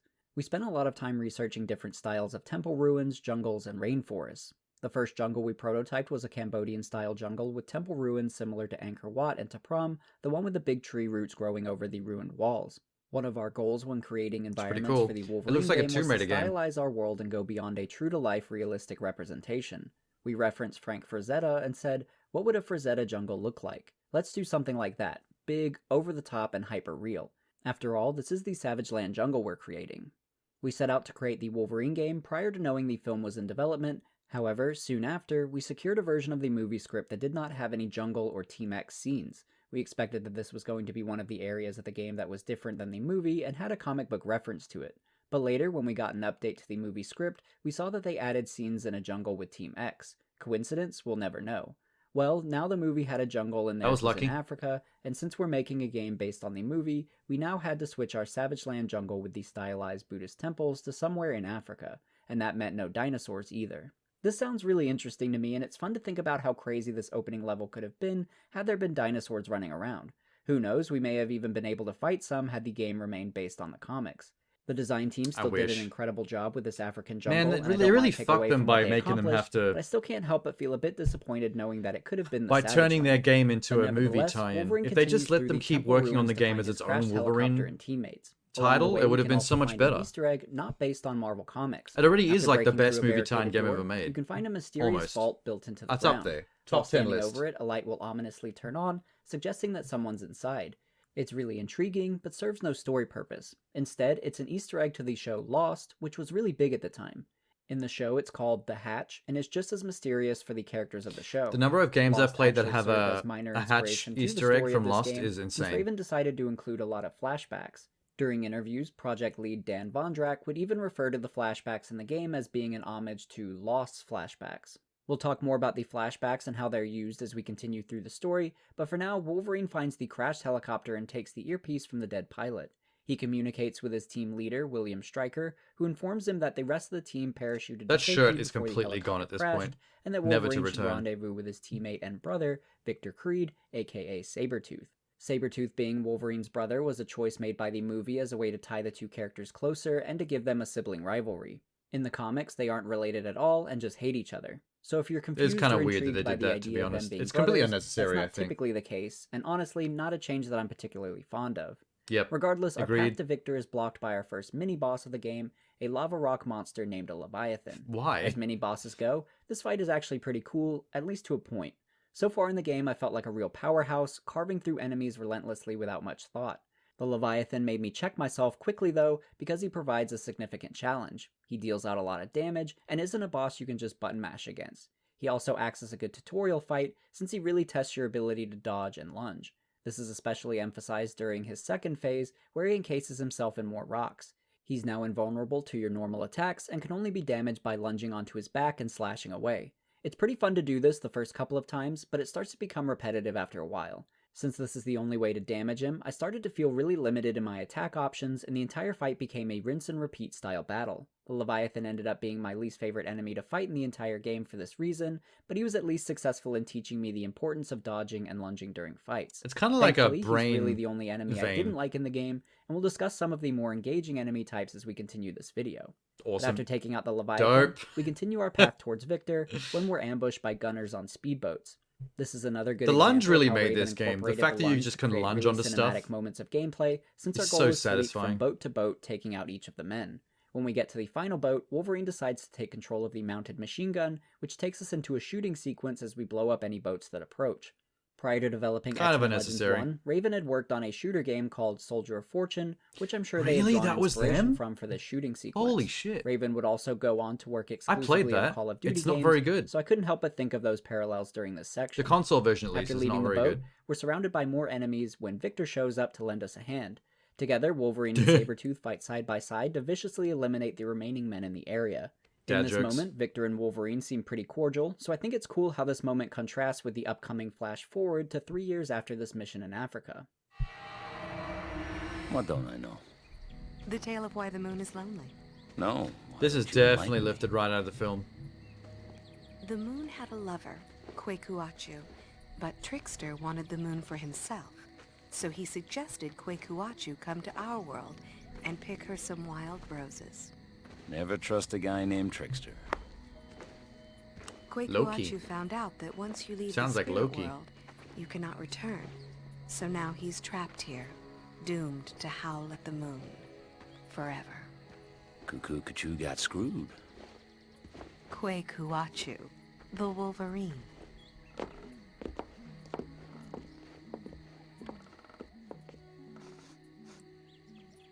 Themes, man. Don't ask why, just Story run. themes. But Logan, Go!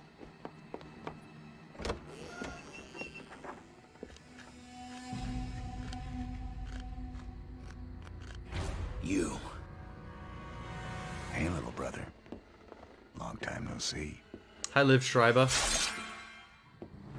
Or was it Liev? I don't know how you're supposed to At say this his name. time, as the player, we're not quite sure what's caused Wolverine and Sabretooth to be so antagonistic towards each other, but it leads to a really exciting fight in the game, and Sabretooth is It's a so very weird seeing the little opponent. experience He has orbs similar coming attacks out to of your enemies Wolverine, and going into the your two body. of them felt evenly matched. It's a very intense fight and lives up to a battle I think by that you would today's expect between standards, you these wouldn't two have something characters. that video gamey. It's also a real blast wrecking this bar throughout the fight, and it feels really immersive in that way. I also love how interactable this environment is, with my favorite example being the jukebox. If you smash Sabretooth into it, the music will change. You're getting sloppy, Victor. This is Awesome. only the first phase of the battle, though, as Sabretooth will eventually take the fight outside. This battle is equally intense, and I think the rain and thunder do a great job of setting the mood. Victor feels more relentless during this phase of the fight, and it took a lot of effort to take him down. Another detail that I really like is that both inside the bar and outside, after you get his health low the first time, he'll instantly regenerate it all back. I think it's good to show that Sabretooth has an effective healing factor too, but I also like just how discouraging that moment is for the player. He's been an extremely challenging opponent I so love the far, fact that you and can seeing both his health go lunge back to into full each when you other in thought you were midair. done really makes you feel like you're the one at a disadvantage. It's a moment of feeling powerless when up until this point, you felt like the most powerful person in the world, and I think this fight does an excellent job of establishing Sabretooth as a major threat. And even though you progress past this battle by beating Sabretooth, he's ultimately the one who comes out on top. Even though Wolverine told his girlfriend Kayla to run, it seems she stayed anyway. She calls out to Wolverine, distracting him long enough for Sabretooth to gain the upper hand. Sabretooth then proceeds to beat Wolverine with a telephone pole before crushing both of his bone claws. This causes Wolverine to lose consciousness, as Sabretooth mentions that he's going after Kayla next. When Wolverine awakes, he finds Kayla dead next to him. Sabretooth is gone, but surprisingly, Damn. their leader from Team X, William Stryker, is nearby, so Wolverine grabs him to question Yeah, him. surprisingly, Stryker says that sure. he came here to warn him, because apparently Sabretooth became unhinged and has been seeking out all the former members of Team X to take them out. Stryker states that Sabretooth has already found Wade Wilson, aka Deadpool, and killed him, and that Wolverine was next on the list. Wolverine is pissed and naturally wants to hunt Sabretooth down and kill him. Stryker tells Wolverine that he's outmatched by Sabretooth, but that he has a way to give Wolverine the tools necessary to defeat him. Wolverine agrees, as we next see exactly what that entails. You will suffer more pain than any other man. Another good Blur Studios CGI cutscene. Your bones will be coated in adamantium. When we're done, you'll be able to withstand. Definitely rawer than, like more raw than the film. Saying rawer doesn't sound right. Spock is more important to me than his life. Don't even think about that. Stand down, Captain. My brother, my responsibility. At my command. The operation was a success, but he can't be trusted. We have his DNA for Weapon 11. Terminate him. Damn. I don't think realistically, like, this is nitpicking though. I don't think realistically you'd be able to coat someone's bones from the outside. We're now in the Weapon X facility, playing through Wolverine's escape.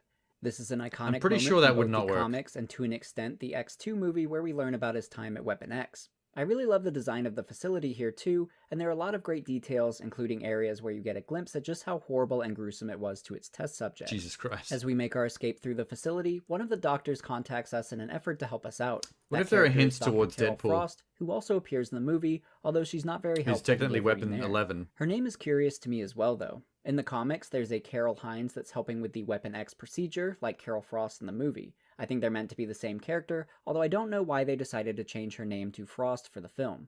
The mutant Emma Frost is in that movie as well, so I assume they're meant to be sisters, but they make Emma Frost the sister of a different character, so they seem to have no relation.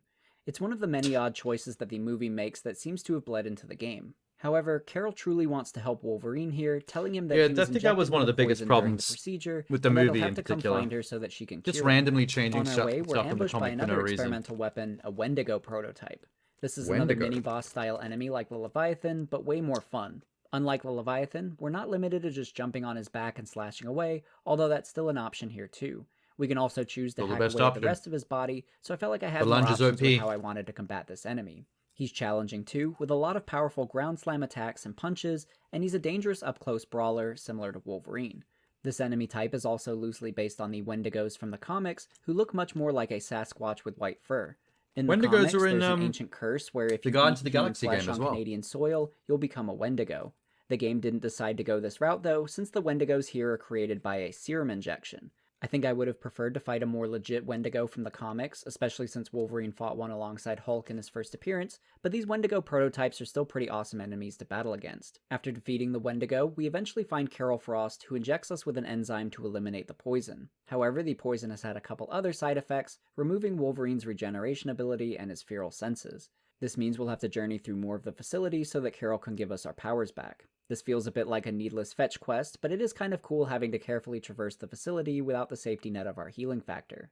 We'll Yeah, next that would've got reunite with Carol frustrating Frost at a device very to return our quickly. healing abilities. To do so, Wolverine has to have his arms restrained while he's injected in his back. This is also the moment that the Weapon X guards infiltrate the room, and they're able to easily shoot him dead, or so they think.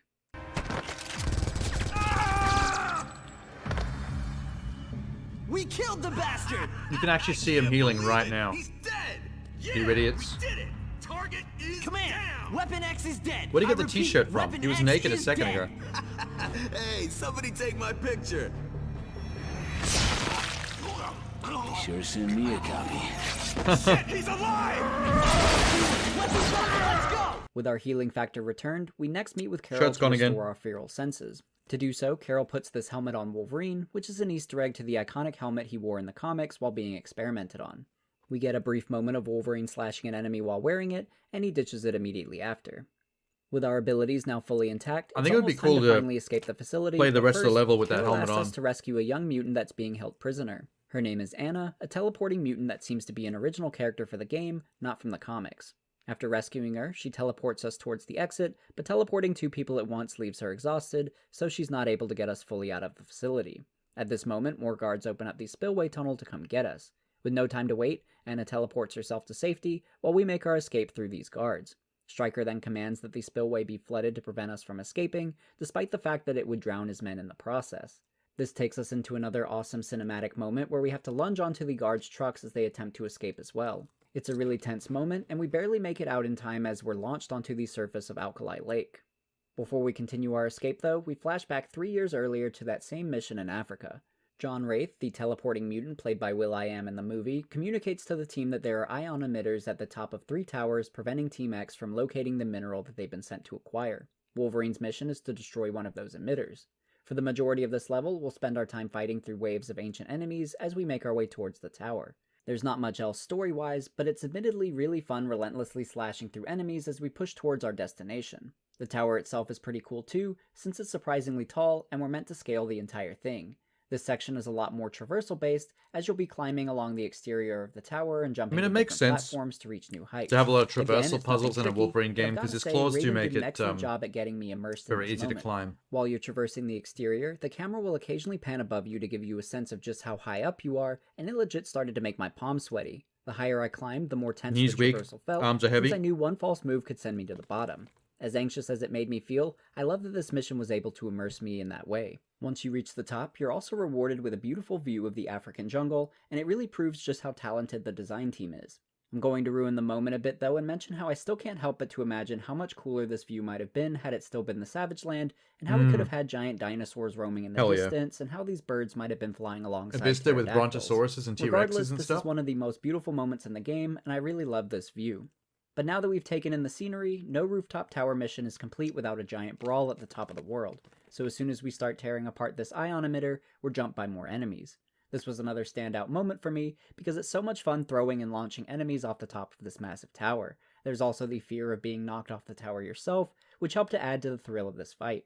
It's a relatively brief segment, but I think it was really well executed by Raven. Wolverine didn't fully think through this mission though, since after clearing out all the enemies and successfully destroying the emitter, it blows up and our fears of falling are realized as Wolverine lands with a nasty thud. This transitions us back to where we left off at Alkali Lake, as Wolverine attempts to escape Stryker and his men at Weapon X. We'll now have to make our way through the harsh cold of this Canadian forest, evading Stryker's men as much as possible. This cold, snowy landscape is true to the comics as well, as Wolverine had to traverse the same environment when he escaped Weapon X, so it's awesome reliving this moment in the game. During our escape through the forest, if you take a hidden path, you can find an interesting Easter egg like the hatch from Lost. This time, it's a sword called Frostmourne, referencing the Lich King from World of Warcraft's 3rd expansion. I don't remember that. This wasn't an Easter egg I expected to find in a Wolverine game, so Hell the yeah. team at Raven must have been big World of Warcraft fans. I've got the sword of Azeroth! Admittedly, this looks Oh pretty my awesome God. and was a fun detail to find. As we continue our escape though, one of our old Team X buddies seems to have been sent after us. That old teammate is Agent Nord, who attempts to pick us off using a sniper rifle. Throughout this level, we'll have to evade his gunfire while also attempting to chase him down. He's a bit more of an obscure Marvel character, but he is in fact from the comics, going by the codename Maverick, and also Agent Zero. His power is that he's basically a sharpshooter, Was he in the movie? I don't proficient remember in a that. variety of weapons with deadly accuracy. If it's been a while since you've seen the X-Men Origins Wolverine movie, okay. you might not remember that this character was in fact there too, since he had a somewhat I forgettable remember role him. compared to the others, operating as a part of Fucking Team poser. X and then as Stryker's I remember him in the right-hand movie. I didn't know slash that was meant to be bodyguard. that character. Eventually, we catch up to Nord after he's Mr. boarded a My Mutant helicopter, Power and is he's good brought with along guns. other helicopter Kinda reinforcements. lame. That's no problem for Wolverine though, since he can just hop from one helicopter to the next, taking out everyone until he finds Nord. This is another sequence that was Fucking surely awesome. originally a QuickTime event, but it's so much more badass since we get to control Wolverine through this whole thing. It's so much fun taking down one helicopter and then skydiving towards the next one and doing the same. I've used this word Gotta a watch lot the already, propellers, but though. it feels really cinematic. I like this even more so because it shows just how relentless Wolverine is when he's pursuing his target. Wolverine is only deadly up close and personal, so you think you'd be safe if you're higher up in a helicopter. But this proves Nope. that Wolverine will always find a way I to wonder close what that distance effect- and catch his enemy, Fuck, killing that's the anyone best who gets in fatality his ever. way. He's I really wonder what terrifying effect, in that way, so I like that Raven chose to give us a helicopter moment to play as propellers would Wolverine have. when he's seemingly at a strong physics of that were a bit disadvantage and watch him questionable. overcome it. I wonder what and as his expected, we eventually make it to Nord's helicopter, where we're able would happen to with disable his the blades. adamantium skeleton After crashing his in a helicopter, helicopter Wolverine propeller. follows him down to have some final words, leading to some cryptic I have a feeling a information helicopter regarding their propeller time in cannot Africa. chop into an adamantium skeleton. Like, it would You go ever through his notice flesh and then it good would people shatter on tend his to bones. die around you? You should stick with the bad, or more your speed. Africa proved otherwise. The jungle. You still crying in your beer over what we did there? Wasn't something I'm likely to ever forget. You actually think you're the good guy here. Just kill him. Do me a favor. Die. Take a message to your boss.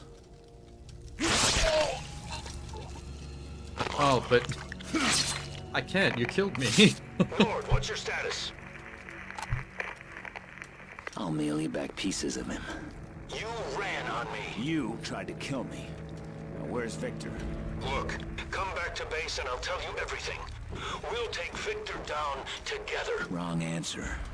I'm going after Victor Creed. Logan, if you go down this road, you're not going to like what you find. After I kill Victor, I'm coming for you. You wanted the animal, Colonel. Oh, you got it. Did they get Hugh Jackman to voice this? I don't think I've said anything about that yet. From here, we see Wolverine a few days later visit another member of Team X, John Wraith, who Wolverine still considers a friend. John isn't in his office when Wolverine swings by, so Wolverine decides to check his answering machine. Surprisingly, John has a message from Raven Darkholme, aka Mystique, stating that she has a lead on Sabretooth's location. So Mystique wasn't in the movie at He's not all. the only one after Sabretooth, but it also means that Raven I wonder if she was Darkholme is alive, in the early even though script. he believed her to be dead. We'll start to learn why that is shortly, as we flash back once again to that mission in Africa. By the way, she's often referred to as Raven Darkholme in the game, but since she and the development team are both named Raven, I'm just going to refer to her as Mystique from here on out to keep things simple. But anyway, after Wolverine shakes off that drop from the tower, we can hear Mystique on the team's comms, asking if Wolverine is okay. We learn that Mystique was part of this mission, but not directly part of Team X. Instead, she's an operative sent by the CIA to make sure that Team X does I have a everything feeling this by is the just something book they added for and the doesn't game. create any unnecessary conflicts. She's got her work cut out for her, because Stryker fully intends on beating and torturing his way through Africa to get the mineral that they came for. After continuing through more of the ruins, Wraith eventually patches in to tell us that he's lost communication with both Agent Nord and Mystique. Wolverine is the closest one to their last known location, so Stryker sends him to investigate. When Wolverine reaches the location, he finds that Nord has been shot, and that Mystique is also there, holding him at gunpoint. That's as much background as we'll get on Mystique for now, though, as we flash forward to the present as we get to hear the rest of the voice message that Mystique left for Wraith. She's learned that Sabretooth is affiliated with Her an human off-world form she's using project here is at hot. SCL Labs titled Project Wide Awake. Wraith has surely gone there ahead of us. Oh and yeah, Wolverine decides Sentinels to are in the break game as well. That's He something gets a few else that moments to wasn't in the explore, but it doesn't movie. take long for him to catch the attention You get of to fight some security, giving Sentinels. us more advanced enemy types, including a variety of androids.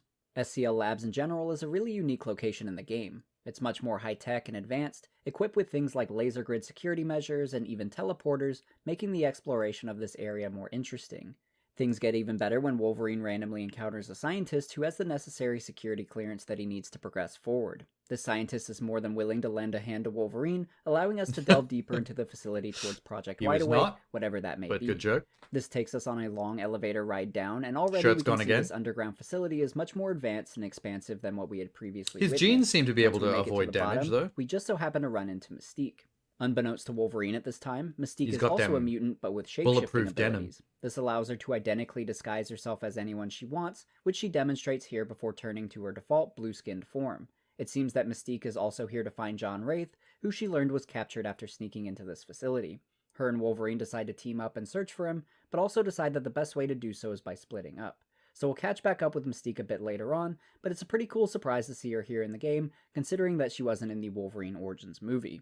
Since they decide to split up here, I also wonder if she's who Dan Vondrak was alluding to earlier as a scrap playable character. I'm only speculating here, but it would make sense if the original idea was to play through some of her experience journeying through the labs, which could have been pretty fun. But anyway, we're now back on our own and begin to explore the underground cybernetics lab.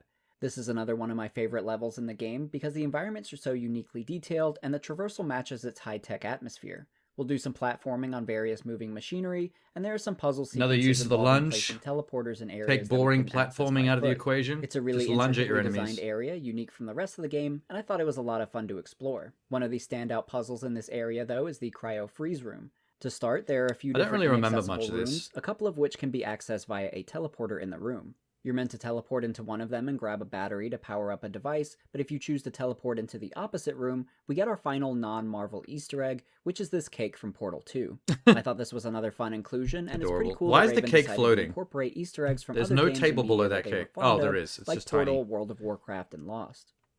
There's one other inaccessible door in this area though, but this one has a heat sensor that will only allow frozen objects to pass through it on a conveyor belt. That's where this device comes in, since it will freeze objects in place before moving them through that door. Oh my With God. Wolverine's advanced regeneration, he'll have to freeze himself in place in order to pass through the next room. We'll do just that, and I thought it was a pretty clever, quirky puzzle that I found really entertaining. But now that we've made it into the next room, we meet Bolivar Trask. That's where I think most people get clued into the fact that we're heading towards Sentinels here. Now, why don't you come down Oh, here they've got and Trask find as a out? black guy. All mutants seem to labor under the I impression wonder what that he is they're in the special, comics, because I know in the movies better they than cast him as Homo superior. a dwarf.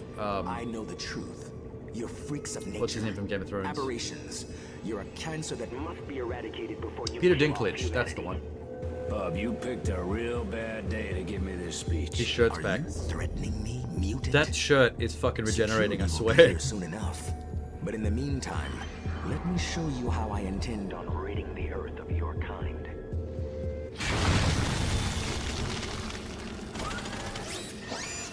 Bolivar Sentinel. pits us against the Mark I prototype of his Sentinel project, a robot with the sole purpose of destroying mutants.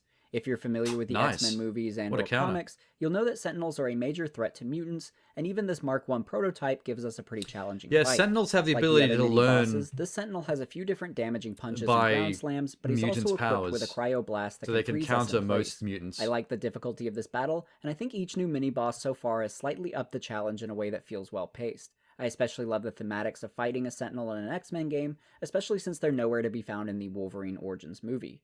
With Sentinels, Bolivar Trask, and Mystique all showing up despite not being in the movie, I'm really enjoying the originality of this level a lot and what it's pulling from the comics. But after Holy taking down shit, the that's Mark scary. I Sentinel, it's time for Wolverine to properly introduce himself to Bolivar Trask.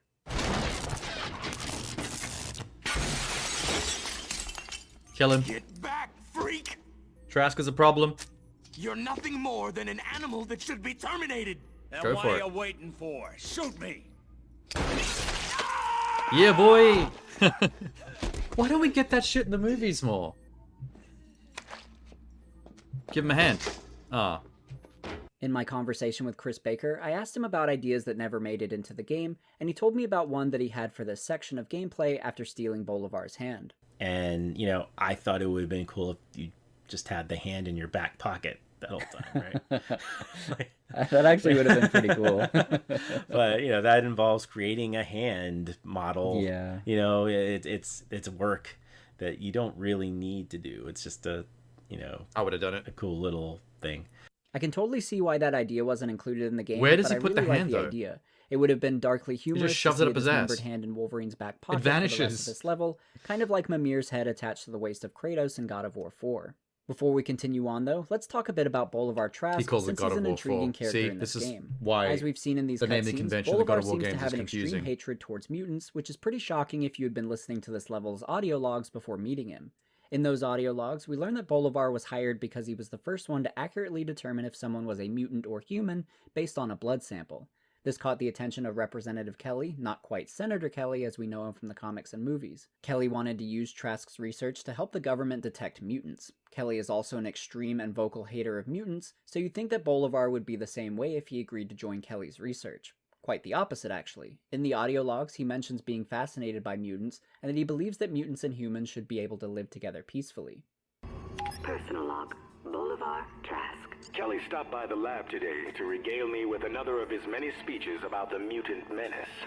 I do respect him, but it was all I could I love do how well they not to captured Hugh laugh. Jackman's Mutants physique. and humans should have no problem Time to get to living together work. peacefully. We just need to Ripped. understand them. And that's what I'm striving for. I should go back to the gym. So these are two very different Trasks that we've experienced so far. I wanna look which is like pretty Hugh Jackman. interesting.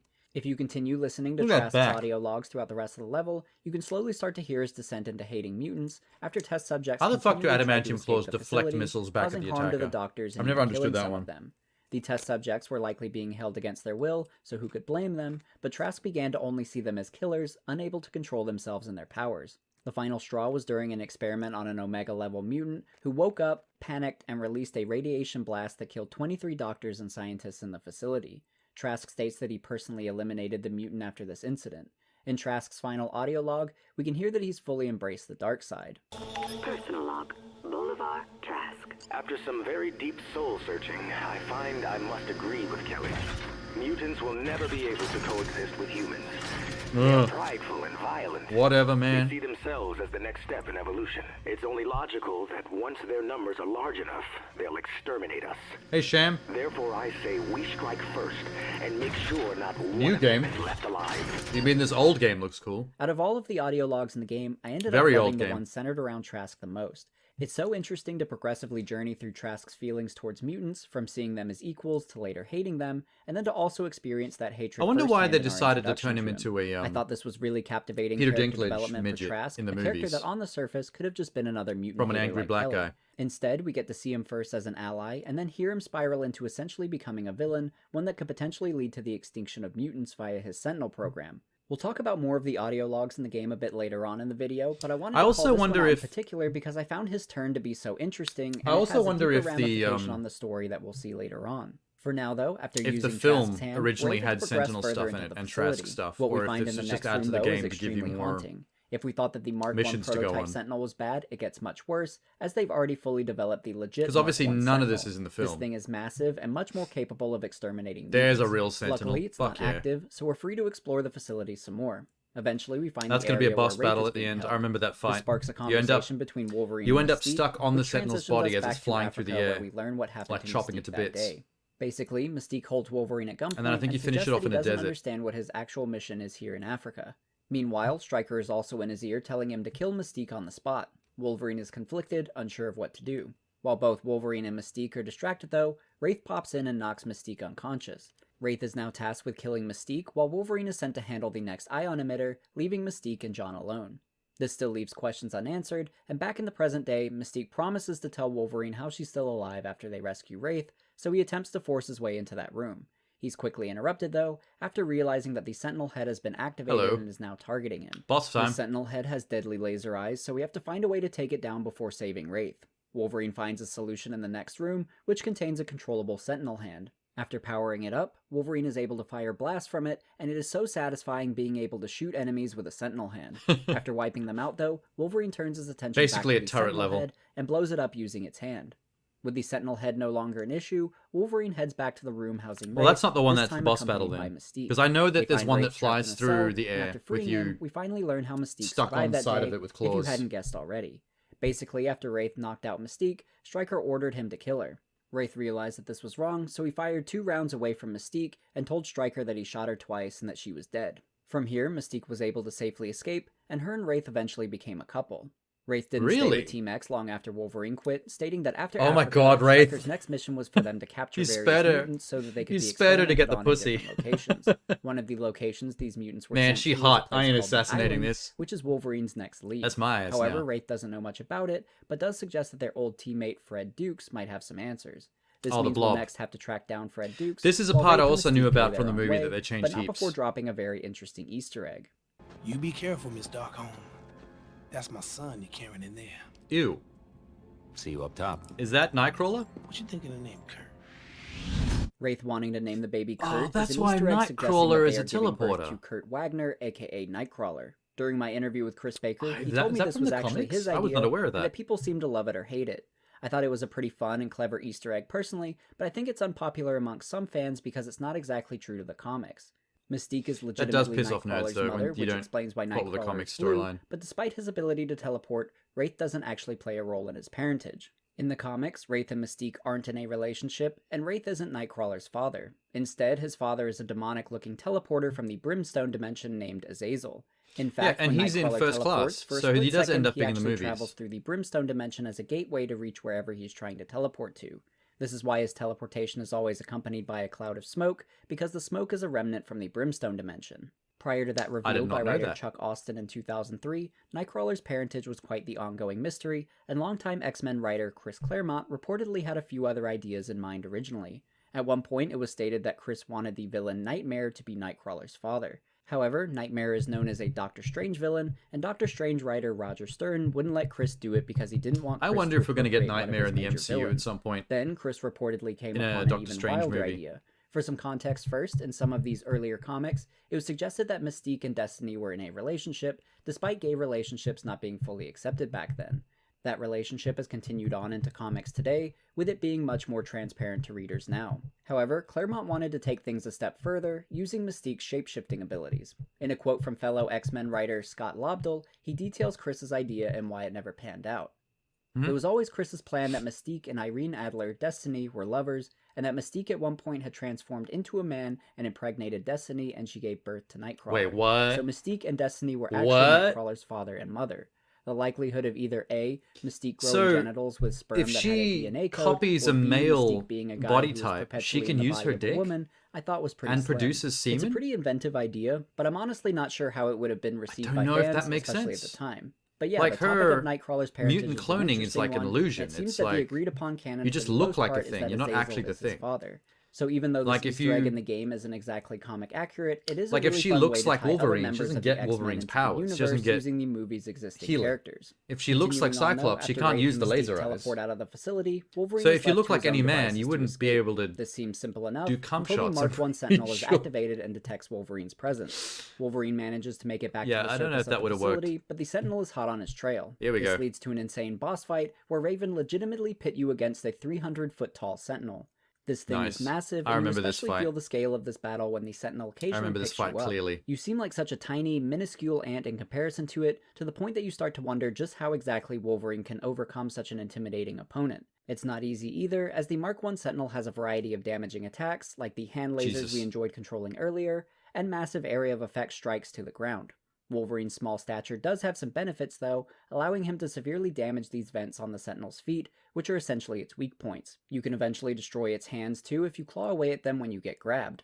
After destroying various parts of the Sentinel, it will decide to retreat by flying off. Wolverine's not done with it yet though, and decides to hitch a ride. Yep. We end up pretty damn high too, as This is the Wolverine part is I was still waiting hacking for. away at the Sentinel above the clouds. Just looking at how high up they are is making me tense, and it shows just how fearless and unkillable Wolverine is that he's still trying to disable this thing's flight capabilities despite it resulting in such a long drop. Wolverine is ultimately successful, causing the Sentinel to freefall towards the ground. Wolverine does the same, as we're sent into a Fuck freefall yeah. section where we have to dodge debris and make our way back to the It's so Sentinel. embarrassing that the Thematically, movie this was is so really lame cool, compared but to I don't know what this. it is about freefall sections that I just never enjoy. I had the same problem in two previous retrospectives, Spider-Man Shattered Dimensions and Edge of Time, which also featured freefall sections when you play as I think he Spider-Man just sucks at it. 2099. In those games, I felt like they didn't control great and took a while to complete, and I had a similar problem here. The controls were smoother in this game than they were in the Spider-Man ones, but I didn't feel like I had a lot of time to react to debris being sent my way, and getting hit by one pushed me further away from the Sentinel, so any errors felt like they prolonged this fall substantially. Honestly, I'm starting to wonder think if he I'm just just sucks bad at at it, these to be kind of honest. sequences in games, because I definitely took a lot of hits from debris here, but still, it wasn't a section that I particularly enjoyed. But like I said, the thematics are still a high point during this sequence, as Wolverine will repeatedly catch up to the Sentinel and damage one of its critical components, the last Jesus. one of which being the main power unit. He in dives its head chest. first into the This jet gives the engine Sentinel no to choice break but it from the further plummet inside. towards the ground, while Wolverine follows Fair behind call. like a bullet from the heavens.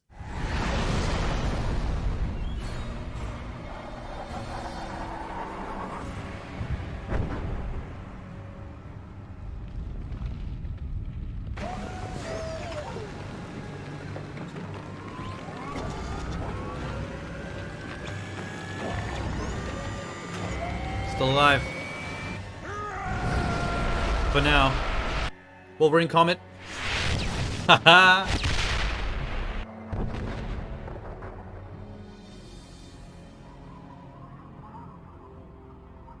Gonna take him a while to heal from that one. No, he's alright. Kinda. Okay, so I know the blob part is coming up. This is part I knew about very well. Because the game's based on an earlier version of the film script, it's still a fight with the blob in a convenience store in the middle of the night. It's like midnight, where they're throwing each other through grocery Next store jump to stacks Wolverine and causing locating crazy. his old teammate Fred Here it Duke, is. who in the comics is known Causing as crazy Blob, collateral a name we'll damage. soon They learn didn't do he's it in the not movie fond of. because it would have cost He's too living much. up to that name though, So they as we changed it see to him some eating lame right off scene the where shelves they at the they grocery fight in a store, boxing and ring. Wolverine can't help but immediately dish out the fat jokes. 10 or 12 100 pounds Would have been so much better if they could have pulled off the game version of this. Rest.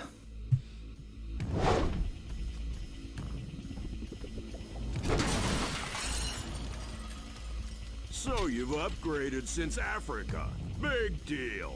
Speaking of big, you put on a little weight since Africa. Blob is impenetrable, right? Like he's all thick-skinned and shit. Bob, I need to know where Stryker's Island is, and you're gonna tell me. Did you call me Blob? Now that Wolverine's pissed him off, we're in for a boss fight against Blob, which is pretty crazy since we just had that Sentinel boss fight. It's not often that you get back-to-back boss fights, but I'm absolutely into it here, especially when we start to see just how destructive this fight becomes for the grocery store. The fight starts off normal enough, dodging Blob's attacks. This would have been such a good scene in the movie. I can't believe they rewrote it. Though, Blob will launch us across the store, taking out multiple aisles in the process. That's fucking awesome. He'll then charge at us and belly flop, giving us a window to jump on his back and guide him into the remaining aisles of the store before crashing him into the wall. The boss fight itself isn't too intricate, but having the ability to wreak havoc on this store really elevates the fun of it. At first, I thought it was a really clever idea by Raven to have this fight take place in a grocery store for the game, instead of in a boxing gym like the movie. However, it seems that this was actually a carryover from the original draft of the movie's script, since it describes Blob and Wolverine meeting at a grocery store too. I think it makes sense for the movie's fight to be in a boxing gym, since it ends up being more of a friendly challenge there, but I'm really glad they stuck with the grocery store. Well, no, it was just money. It's much more visually exciting to watch everything here. The movie just didn't want to do the grocery store because the level of collateral damage would have been so expensive. A boxing gym fight would have been pretty confined. But ultimately, I like this fight a lot, and I think the large, destructive environment makes it even better. And with Blob down, he tells us what he knows about the island, which isn't much. What he does know is that they sent mutants there for experimentation with hopes of extracting their powers and combining them in some way. Blob doesn't know where the island is, but he does know the location of a mutant who escaped from there, Remy LeBeau, aka Gambit, who's hanging out in a casino in New Orleans. So Wolverine heads there next to question Gambit. Wolverine is able to feel like this part of the game Gambit, who seems open to chatting, at least for a brief moment, felt very until he different from the first half. Apparently, it felt like this part of the game is where it really started to try to follow the movie's plotline more closely. So Gambit panics, thinking that Wolverine is here to try and recapture him. Initial vision of the game was before they had to match the movie. Fight. So it's been back-to-back-to-back boss fights, which is actually pretty awesome. In the comics, Gambit becomes part of the X-Men just like Wolverine, so it's fun seeing the two of them battle it out here knowing that one day they'll become allies. Gambit's fighting style is pretty true to the comics as well. To start, he has his iconic bow staff, which gives him some additional range in combat, and he's a skilled fighter with it. Gambit's mutant powers also give him the ability to charge objects with kinetic energy, causing them to explode on impact. The most iconic example of this is via his playing cards, which he'll charge up and throw at enemies. He uses them against us here as well, but if you time your block just right, you can actually deflect his cards back at him. Gambit can charge up other items in the environment too, essentially making everything a weapon for him. We'll get a great display of that when Wolverine accidentally impales himself on this statue after falling out the window. We'll have to free ourselves quickly before the statue explodes, and it's a pretty humorous end to the first phase of their battle. Unfortunately, this bought Gambit enough time to escape, so Wolverine will have to chase him down through the rest of the casino. And again, this is another beautifully designed level by Raven. All the architecture is so regal and clean, it's really incredible to look at. It's a shame that it also I don't know if this casino looks that realistic. It kind of looks like a gothic castle at a Castlevania. I kind of like that too, though. The way the beauty of the architecture contrasts with the grotesque violence. I mean, it's beautiful, but the interiors of the casino. It's a bit too over-designed for a as we eventually make our for way even a outside Vegas into casino, Gambit, which is already like as he attempts to over-designed reach the in real rooftops. life. We'll spend the rest Some of of this those places level are constantly ascending gratuitous. the construction of this giant casino tower, eventually cornering Gambit at the end of a construction crane. He attempts to escape via helicopter, but Logan jumps on it at So the many last second. helicopters in this Gambit game as well. chooses It's to blow up hilarious. the helicopter, causing the two of them to land on the giant lit-up signage for the casino, which is where our final How does battle Gambit against him takes place. First off, I just want to mention survive how big visually falls like incredible that, this though? fight is. The bright Like, lights of the casino with a view his of the power city is in the not, distance gives so much atmosphere to the fight. healing or There's impenetrability. also a purple hue to the lighting throughout this level, which I think was a good choice to make this level visually more on theme Oh, hey, with the Genie. character of Gambit. It's such an epic battle too, with Gambit occasionally destroying certain letters, forcing you to constantly adapt to the changing environment. Visually, this level is beautiful, while the gameplay is equally intense, as Gambit really puts you to the test. He has a lot of range and is I really started agile, at 4 a.m. your making it time? a challenge to figure Damn. out how to get the upper hand on him. To do so, you Is that like typically the have to tail use end his of your cards stream? against him, deflecting them to drop letters from the sign onto him, or just to stun him to give you a moment to lunge at him. Even still, Gambit has a lot of ways to counter you, and it makes the fight feel like there's a lot of back and forth between the two of you.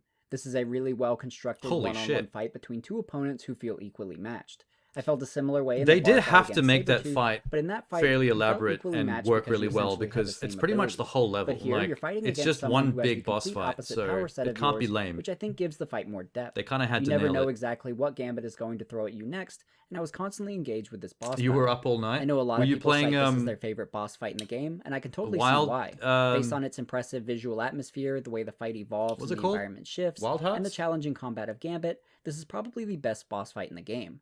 That Sentinel fight was also really incredible. No, the Sentinel fight I was think the dope. Gambit fight just has more. That was depth one of to the it, things from this slightly game that I outdoing remembered the Sentinel most battle, in my is opinion. the Sentinel I fight also that ends thought up it was in ironic midair. that the Gambit fight in the game is potentially the best boss fight, while the Gambit fight in the movie is potentially its most disappointing one. What I didn't know until my talk with Chris Baker, though, was that Gambit wasn't originally part of the movie script and wasn't added until after Raven decided to use him in the game. It is pretty interesting, though, that that script did not have Gambit, and Mark Guggenheim went and, you know... And Oh, you Raven, finally finished RE5? they Does that had mean you've their got Gambit RE6 part of the next, game or...? That was not part of the movie. Were you when just they doing wrote it. RE5 as an extra? Oh, okay. Yeah, this is the video you know, you sent me a little while back. I there's still had it bookmarked, speculation, so I we don't thought I'd know. just watch it But on there's stream. speculation that Fox saw that and was like, this is a pretty good idea. So, you know, There's I a thought few that things was, that I knew very that was pretty well fun. about this But yeah, game you know, versus the getting movie Gambit in there that I and just learned about a long expanding time on the ago. story in general, I think, is one of the... And there's a few things I actually learned that I never knew before. Chris wait, let me emphasizes pause he's it just for a sec. speculating here, but that's the second time we've heard speculation. For example, things like the fight with the blob in the convenience store. The fact that that was in the movie script before they took it out because it would have been too expensive and they just had them fight in a boxing ring. I knew that. Because back in the day when I liked this game a lot, I looked into and watched a bunch of stuff to do with its creation because I wanted to know why the game was so good and why the movie was so lame. And that was one of the things I learned, was that the blob fight was actually meant to be in a convenience store in the film. And they changed it because it was going to be too expensive to do the convenience store collateral damage. You know, with Blob throwing him through all the stacks of products and stuff like that. But because a lot of the stuff in the game was based on the earlier scripts, they were able to do it in the game and not have to change anything. So I knew that type of stuff. I knew a bunch of things like that. One thing I did not know that this video taught me was I didn't realize that Raven had actually started making their Wolverine game long before the film existed. They wanted to just make a Wolverine game that was like R-rated and the quality of Wolverine from the comics. And it was only like a certain amount into their development that they were approached and given the job to actually turn it into a movie tie-in. I did not know that, which actually explains a lot, especially the first half of the game. I noted before that the first half of the game feels a lot like what their initial game was supposed to be, but basically crowbarred into the film script. And then the second half of the game feels like it turns completely into just jumping from plot point to plot point from the movie. Like once the Sentinel stuff is done, and you go from the Sentinel to Blob, from Blob to Gambit, and then from Gambit to the island with Deadpool, that whole part feels like it's just basically speeding through boss battles from the movie. And I feel like that's where, by that point, they were just completely trying to make scenes from the film, which is why it feels a bit more like maybe too high-paced, of just like, now you're fighting Gambit, now you go to fight Deadpool, because they're just like following the script now completely. But yeah, that early section where you spend so much time in that jungle, which was originally meant to be the Savage Lands from the comics with the dinosaurs and shit, it felt like there was more of a whole game going on there that they already had pre-made, and then they just had to fit into Origins by like doing the flashback and forth thing. But once you leave that part, it feels like the game changes completely. So I like that explained a lot of stuff that I was confused about with the game's pacing. There's just so many great ideas to do with the action and the gore as it relates to what Wolverine's capable of that I think this game really shows up the movies hard. Stuff like when you meet Bolivar Trask and he just cuts off his hand and keeps it. I was like, that's such a cool beat. The helicopter part is one of my favorite things I've ever seen Wolverine do, where he pulls the pilot out and lifts his head up into the propellers to cut it off. It's so gory, but in a dark humor kind of way. I just think it's great. Also, the gore on Wolverine himself, the way his healing factor works, I feel like the game explores that in a more fun way than the movies ever did. Like in the movies, you always see bullet holes closing on his skin. But in the game, after you've been blasted in the face with shotguns, you walk around looking like the Terminator. Like one half of your face is metal, like a T2000. Sorry, a T1000. 2000 is a liquid one. Which I just realized we've never seen in the films. We've never seen Hugh Jackman's face almost completely blasted away and leaving nothing but like a horrifying metal Terminator skull underneath. And it's kind of weird that we've never seen that. I feel like they do it on purpose though, because I think the filmmakers don't want him to look scary. They want Hugh Jackman to always look like the hero, look like someone you want to be on his side. And I feel like they're probably overly anxious about, you know, him looking like a villainous killer cyborg. That was a requirement from Marvel, which is cool. Yes, they said that earlier, like near the beginning of this video, that Marvel was like, if you're going to do it like comic Wolverine, here's a bunch of concept art from the comics of him getting absolutely shredded. Like, we want to see the healing factor. And I was like, fuck yeah. But that's the thing. That was already part of Raven's plan. They already had code going on that they mentioned earlier for how, like, he would heal from combat. So I feel like they were on the same page with that one, which is neat. It sucks that they had to do some other stuff story-wise. It sucks that they had to keep the whole Sabretooth and Wolverine are brothers thing, which is just unnecessary. It's cool that they got to put Mystique in, who is not part of the game's, the film at all. Because, you know, Mystique is kind of rad. I like seeing her fight. She's got a really cool fighting style. They didn't like their own idea of letting you play as multiple characters, but I think I would have liked that. I think it would have been cool if there was a short level where you actually get to play as Sabretooth. And I think it would have been cool if there was a short level where you get to play as Mystique and get to use her her particular, like, almost gravity-defying gymnastic martial arts that you see in the X-Men films. With her, like, sliding around the room, like, elegantly from attack to attack. Anyway. That Fox might have taken some of Raven's ideas from the game and put them in the movie, which wouldn't be too surprising. The movie was being made during a writer's strike, and Raven clearly had a lot of great ideas, so I could totally see them cherry-picking things from the game to put so in the much movie. more epic than the movie, using though, Gambit because was they a great just idea fight in for an the alleyway. game, and unlike the movie, Raven succeeded in implementing him in an exciting way. Eventually, though, the fight gets a little too heated, and Wolverine accidentally knocks Gambit off the ledge. Wolverine's Thankfully, leather he's able to jacket quickly is save just him not and pull him taking back damage up. in this fight. Gambit is at surprised all. that Wolverine was willing to save him, and he's suddenly ready to hear him out. Wolverine tells Gambit After all that he that. wants to kill Sabretooth and that he needs to get to the island to do so. Gambit agrees to help. That's such a comic book thing, though. Comic books love characters that fight for no reason, like from the tiniest misunderstanding or lack of communication, until a certain point where the fight needs to stop so the plot can continue, and then suddenly, like, the character's like, "Oh, you're not here to kill me? Oh, okay, let's have a chat about this. Tell me what you're here for." It's like, dude, you just destroyed half a building having a fight for no reason because you didn't want to know what the dude had to say, and now you just stop and have a chat. Comic books are rife with that shit because they just need the barest excuse to have characters go head to head, but not actually defeat each other because, you know, people are rooting for both sides. Offering to fly Wolverine to the island. I've always wanted Wolverine's we get our jacket last from this movie. flashback I to think his that mission jacket's in rad. Africa. Team-X has finally located the village they've been searching for and are getting ready to coordinate an attack on them with the purpose of finding a rare mineral that's being hidden there, which I believe is adamantium. Fuck yeah. We get to witness this attack go down and the sheer brutality of it as Team-X infiltrates the village. We and don't kills get to see everyone. Wraith do This as many attack cool also stuff in the movie establishes either. certain character traits, as we can see that Sabretooth in particular really loves getting to kill whoever he can. The same goes for Wade Wilson, who will later become known as Deadpool, a major character that we haven't really seen up until now. Wade's dressed in red, like Wade Wilson looking like the most generic white guy protagonist in this game. Actually, holy shit! I just had an epiphany, and you've just played it. Don't you reckon Wade's character model in this looks a lot like skinnier Chris Redfield from RE5 and RE6? It's the face. There's something really Chris Redfield about this Wade. Now I can't unsee it. Nice shoulder. His comic book counterpart, and wields his classic dual katanas like he does in the comics too. I mention this because I want you to enjoy this brief moment of Deadpool feeling somewhat comic accurate while it lasts, because his character goes off the deep end by the end of the game, thanks to the movie.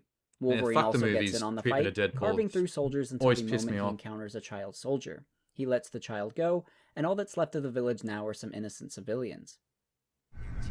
Boss. They bring in a lot of rock. This rock isn't tin.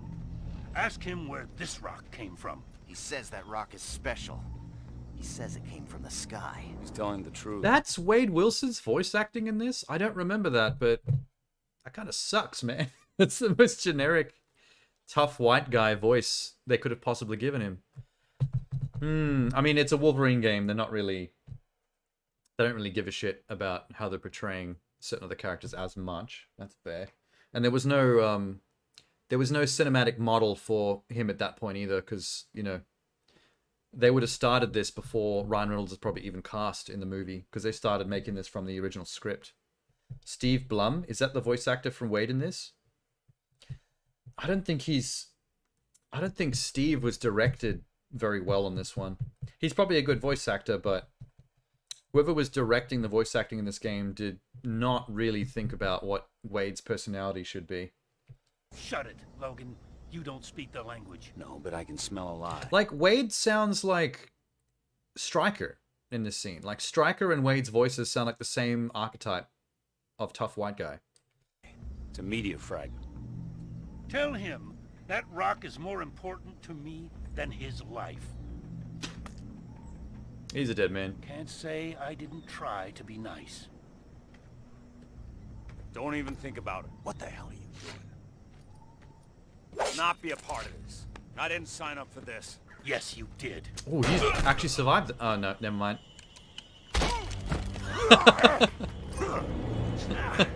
Sucker punch. My brother, my responsibility.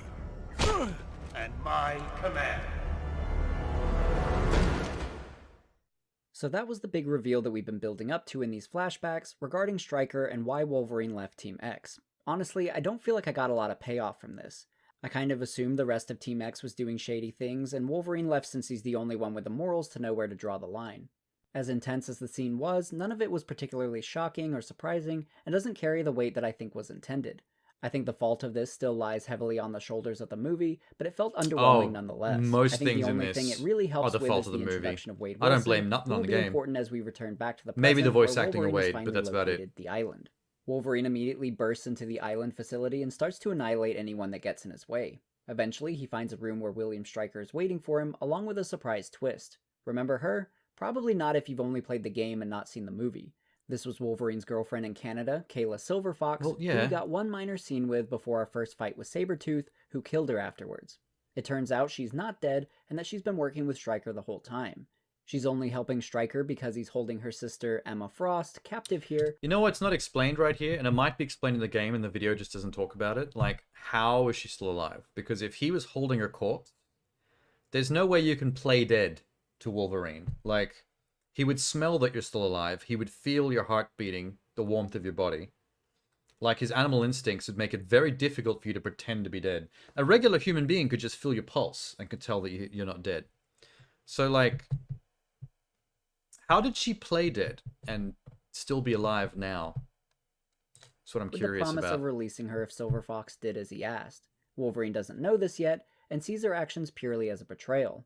The movie has the same twist, but it was built up a lot better there since Kayla is given much more screen time to set it up. Here, it feels like a forgotten character just pops up out of nowhere. She's and got a is hotter suddenly face in the important, game. even though they were hardly I think it's in the the bigger rest of lips and the story. bigger eyes. The twist might have felt earned if Wolverine had mentioned her more throughout the story, so we'd know how much he actually Big cared titties for her, as well. and that she was legitimately just important to realized. him in this plot. Although What's I her guess name, the movie Silver did that Fox? and it still wasn't very exciting. I'm not familiar with Still, Silver I can at Fox least give some from, credit to it since the from the premise Marvel is loosely comics. based on the comics. In the comics, Silver Fox is murdered by Sabretooth on Wolverine's birthday. Damn. Years later, though, she makes a surprising return. Wolverine and the rest of Practically the naked, team too. often receive fake memory implants, which made it unclear if her death was actually a fake memory, or if it was real and that this new Silver Fox was some kind of imposter.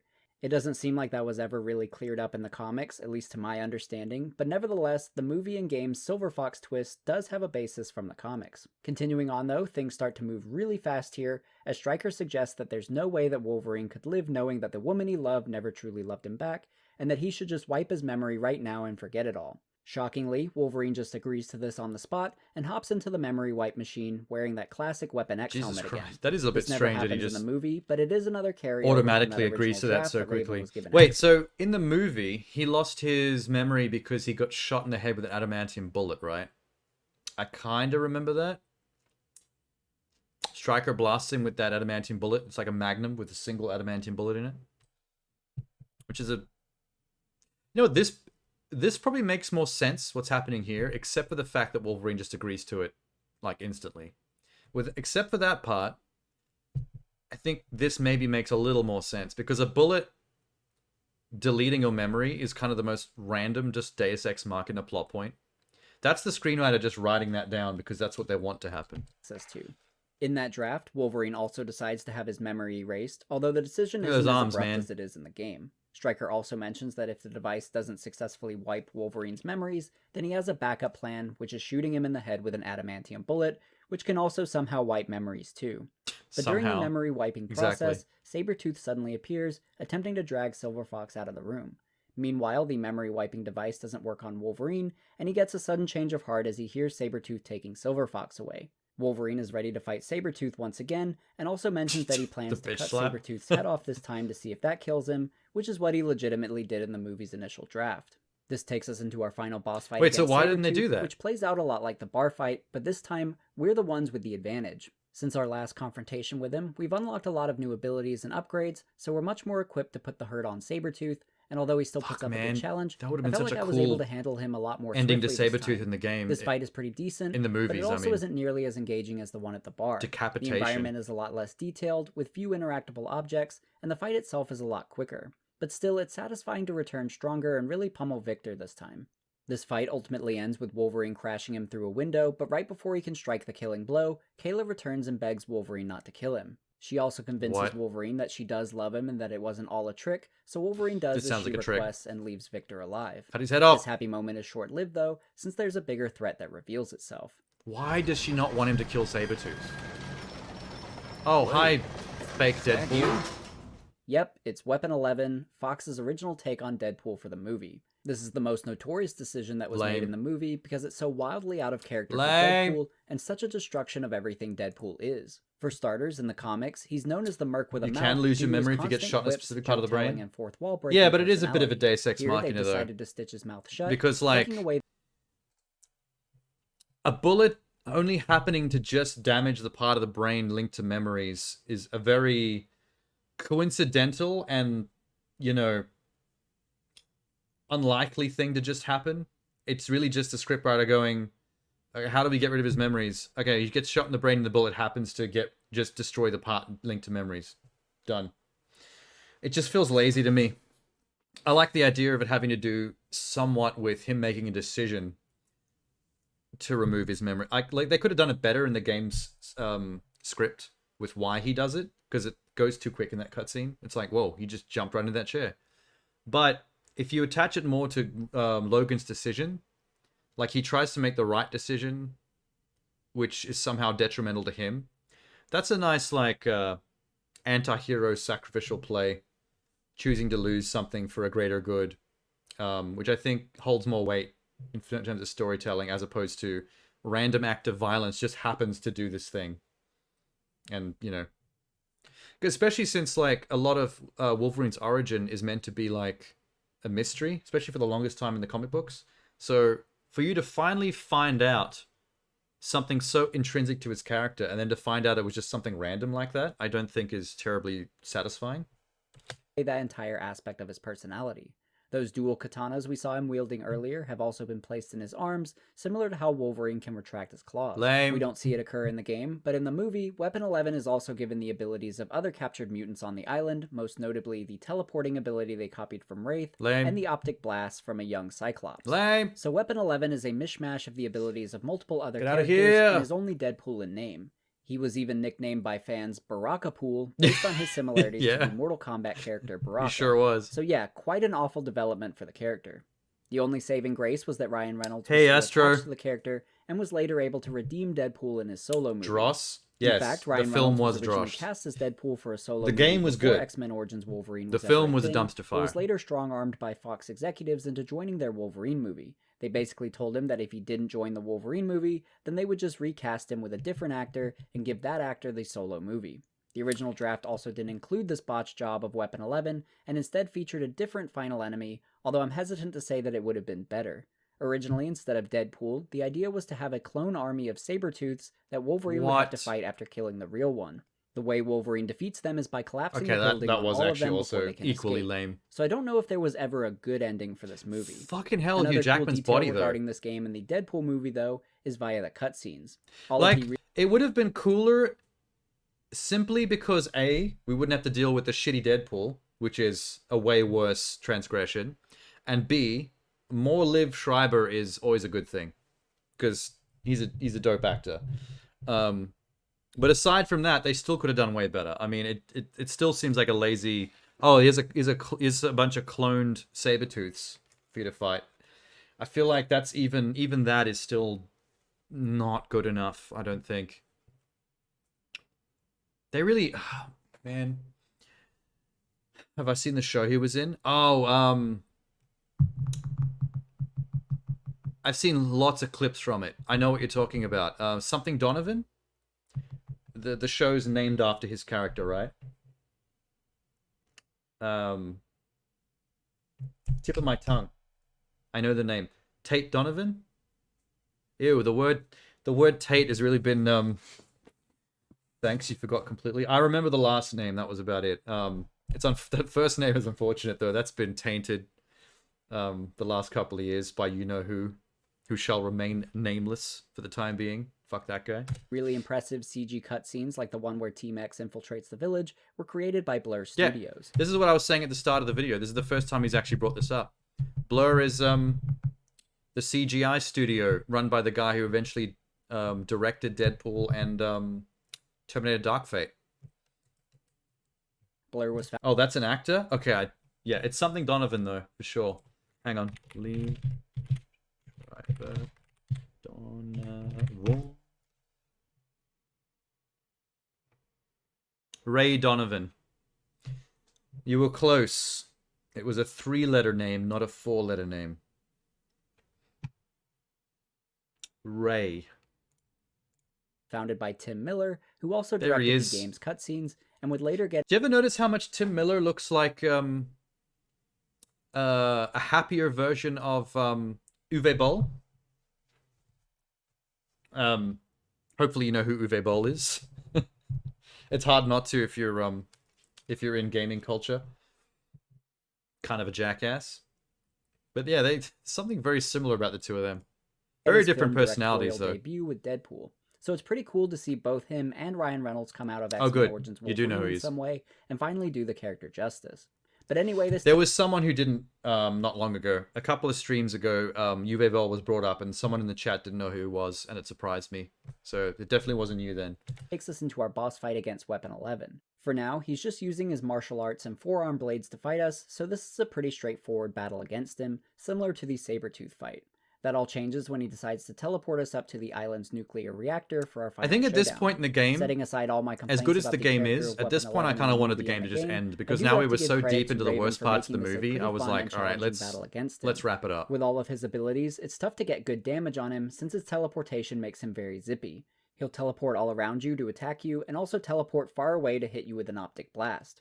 Wade has his own healing factor as well, so you have to make sure you're keeping the pressure on him or he'll just slowly heal back up. This becomes even harder during his second phase, where he gets even more pissed off and starts blasting off parts of the nuclear silo. Like with the Gambit fight, It's not very I really like how the Wade-like arena falls apart more and more for as him the to fight get that progresses, and having to watch your riled footing up adds a by layer of anger. traversal to the battle.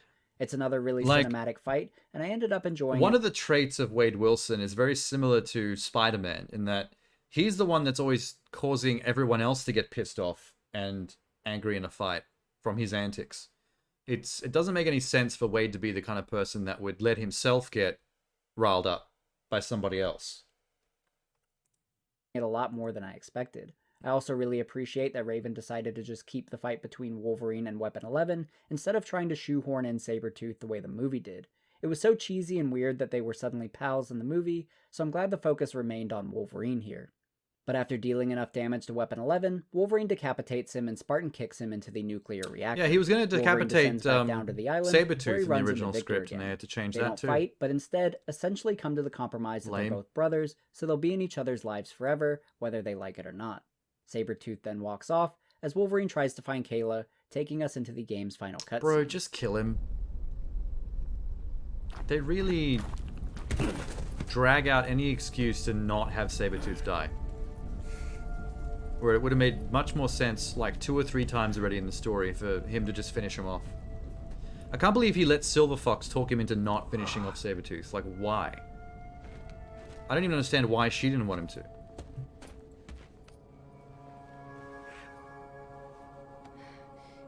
Logan. Logan. Hey, how about we talk about this at home?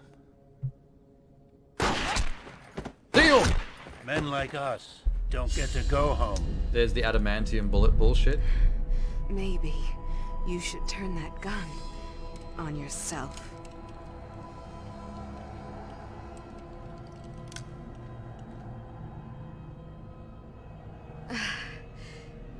Do it! Just leave. Head south. Walk till your feet bleed. God damn it. What is her problem? You could have killed Stryker. You could have killed Sabretooth. This woman shits me. You know how many more mutants die in the future because of Stryker's bullshit? But if you do ever remember me, remember, I always loved you.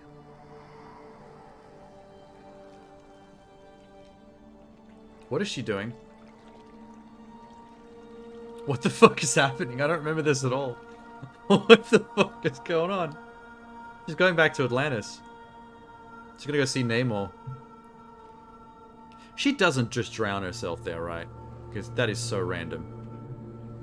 Am I missing something? She's drowning herself? Why? What is... I don't understand this woman's decision-making at all.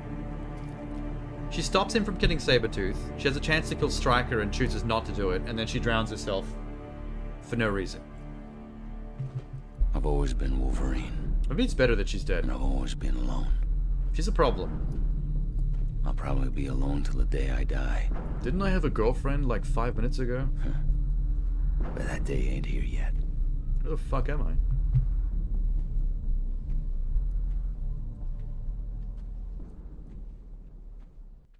Good quality CG for the time, I like though. this ending for the most part. I think an adamantium bullet being able to wipe your memory is dumb, but there are some good moments here. Sure. For example, this Agreed. is the first time in the game that I felt any emotion towards Kayla and her Nope, relationship not at with all. Wolverine. It feels Fuck sad that she Kayla. knows he won't remember anything, and that this is essentially her moment to say goodbye. I don't know why she goes into this lake, though. It's another part of that early draft of the movie that still remains in the game, but in both the draft and the game, I don't fully understand what she's doing. Yeah, Apparently, same. I wasn't the only one confused by this, as Chris had a similar conversation with Blur regarding this scene. There's a weird, like, ending, too, that was in the script that I read that was closer to the finished script, where the game ends with a Blur cutscene, and Kayla just, like, Kayla Silverfox, like, just walks into a lake like this, and that's exactly how it's described in the script. You know, in the movie, she just dies, like, in Logan's arms or something, which makes a lot more sense. But, you know, I remember I got an email from Blur, like, well, it was from Activision with Blur asking. Blur Studios did the cutscenes. And they were like, so let me get this straight. She just walks into the lake and it's like, and then I had the script handy and I was like, I typed it like word for word what it was. And it was like, okay, that's what we'll do. I know she's trying to hide herself from That's Logan, hilarious. but is she Not drowning even the people who herself, made letting it and herself understand bleed out in what's the water, happening. or just hiding underwater for a while until she thinks Logan's walked away? She could have just stayed with Logan, knowing he would eventually heal, so that he could try to get her some help, or she could at least explain what happened to him to jog I think some of she his definitely memories. killed herself But I know because the point is that Wolverine needs to start from scratch, a new man. that whole folded arm kind of motif that she's doing is definitely like a, this is how you lay in a coffin. So I think that was whatever she was doing with her hands there was meant to be an allusion to death, that she's going to her death. So I don't think she's just hiding underwater until Logan leaves. I don't think it makes any sense. Alone with the entire world ahead of him. I'm sure that Silver Fox's fate is also meant to be obscure, so she could potentially show up again in a sequel if they wanted to reuse the character down the line.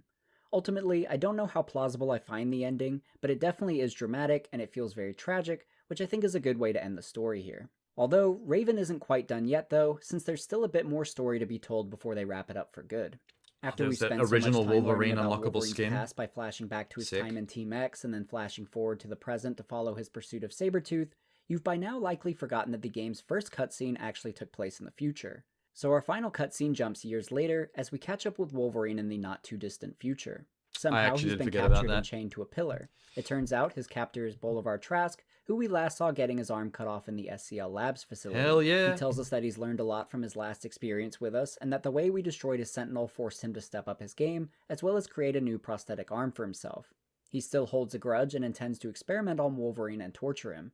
This was a mistake, as Wolverine gruesomely pulls his hand out of the handcuffs and completely annihilates Bolivar's security team. Oh, that the made last me we see cringe. of him, he runs off, leaving Wolverine alone to ponder the situation of the world and his part in it. There's that Terminator hand. He degloved himself. That is so gnarly. You just don't see that kind of shit in fiction that much, because that is gory as hell. You sure as hell didn't work out like we planned. Degloving is one of the most giving up. cringeworthy types of injuries you could possibly get. I've got just the tools to fix it.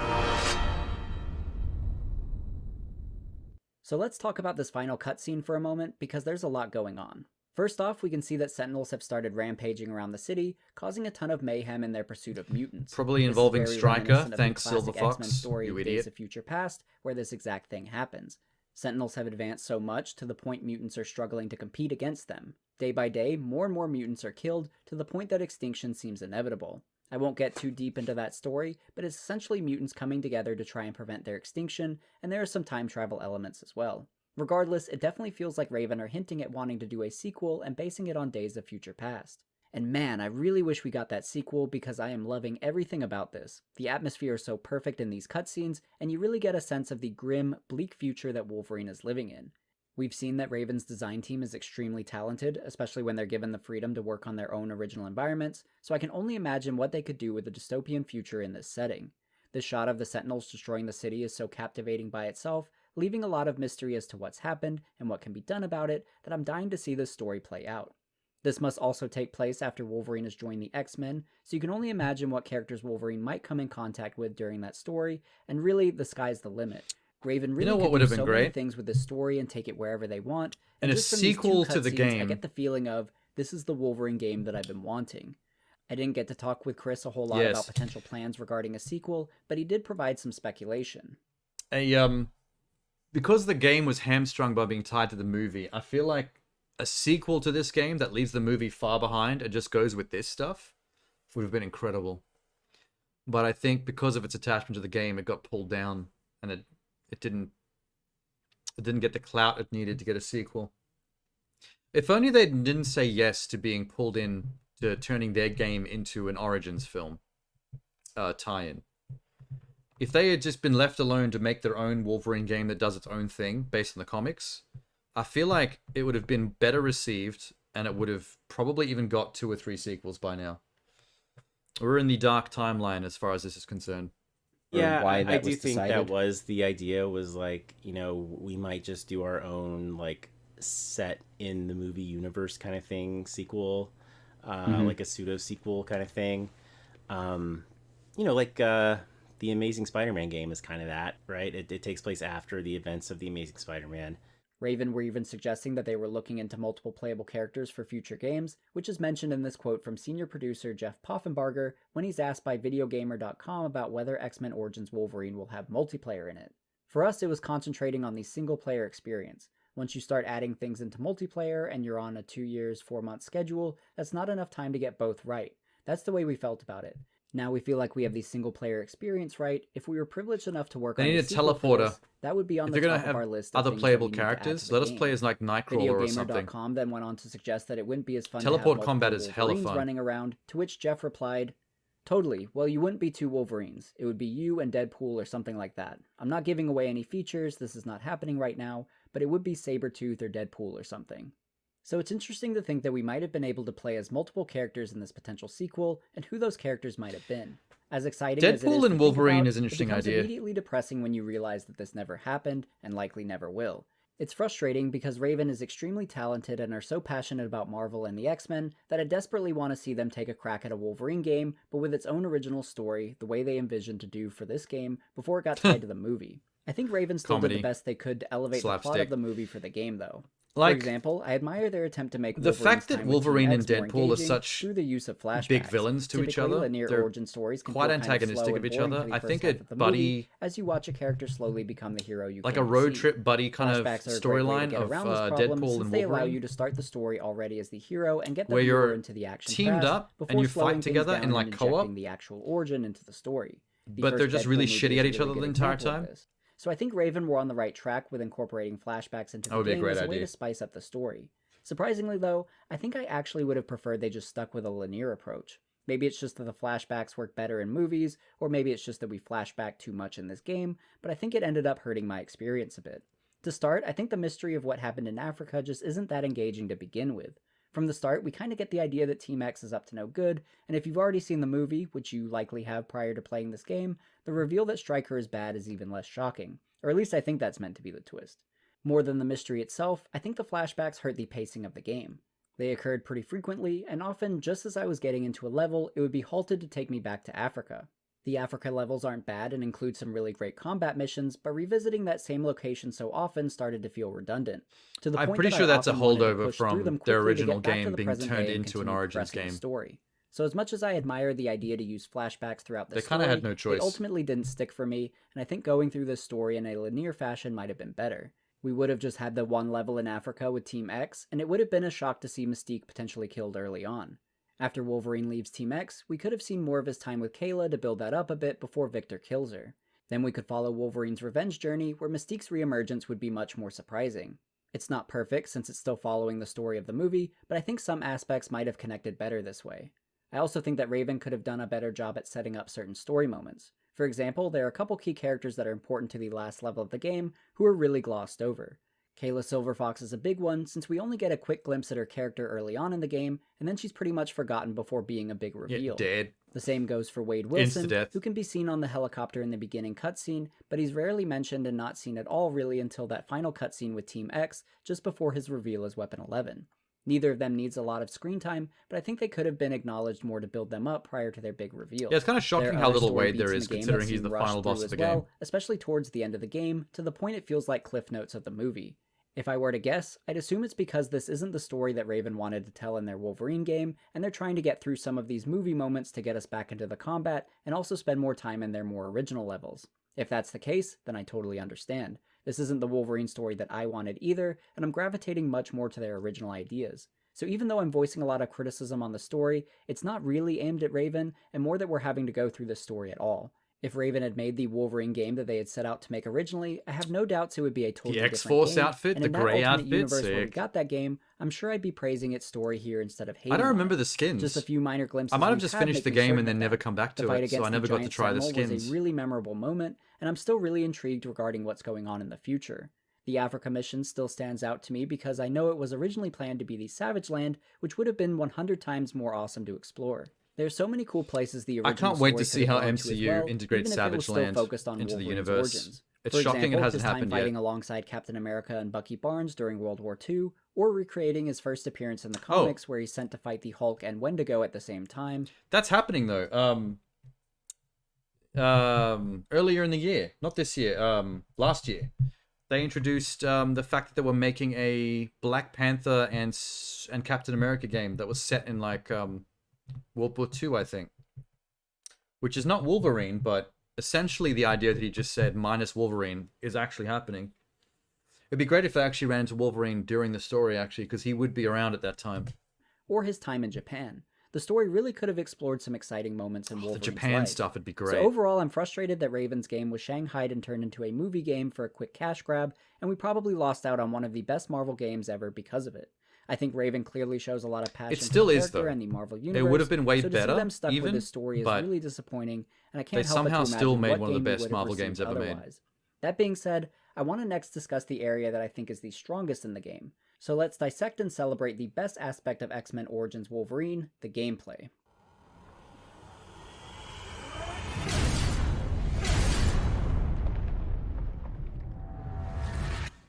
Without a doubt, the strongest element of X-Men He actually Origins put the effort into Wolverine making is its the combat. Raven set out subtitles to make you feel like Wolverine, in and the they nailed style that of the game's 100%. logo. Wolverine's claws slash and Good job, eviscerate as editor. brutally as you'd expect them to, and the gore is intense. Raven also didn't pull any punches in the various animations you can trigger, tearing enemies apart in unique ways. This is most on display through quick kills, where you can grab an enemy and perform a devastating attack, instantly killing most enemies. Each enemy type has 1 or 2 unique quick kill animations that you can perform, and it's fun to explore the different ways Wolverine can annihilate his foes. The gore isn't what makes the combat as perfect as it is though, and it's just one of the many layers to it. At its foundation, the combat isn't too different from other games. You have your light and heavy attack buttons, and pressing them in different variations triggers certain combo animations. It's fun to experiment with these different combos, but it goes deeper than that. Countering attacks is also a very important aspect to the combat, and Wolverine responds to certain enemies' attacks differently. For example, with a perfectly timed block, he'll break the staff of this assassin as it tries to stab you. If that same enemy attempts to kick at you though, Wolverine can counter with a series of stabs. I also thought it was cool how Wolverine could deflect projectiles back at its sender, like rockets for example. It's not exactly realistic, but it gives Wolverine additional range options. I always found that a little bit It's fun strange. to explore these different animations, and countering in general. I feel like this editing of this maintains video the is combat weird. as you attempt to respond Like, to everything going on around you. After going through that massive section from 12 minutes till 1 hour and 25 minutes, going through the entire story of the game and comparing it to the film, I feel like that should have been the end of the video. Although this is like good stuff that we're hearing during this bit. Gameplay, sound design, conclusion.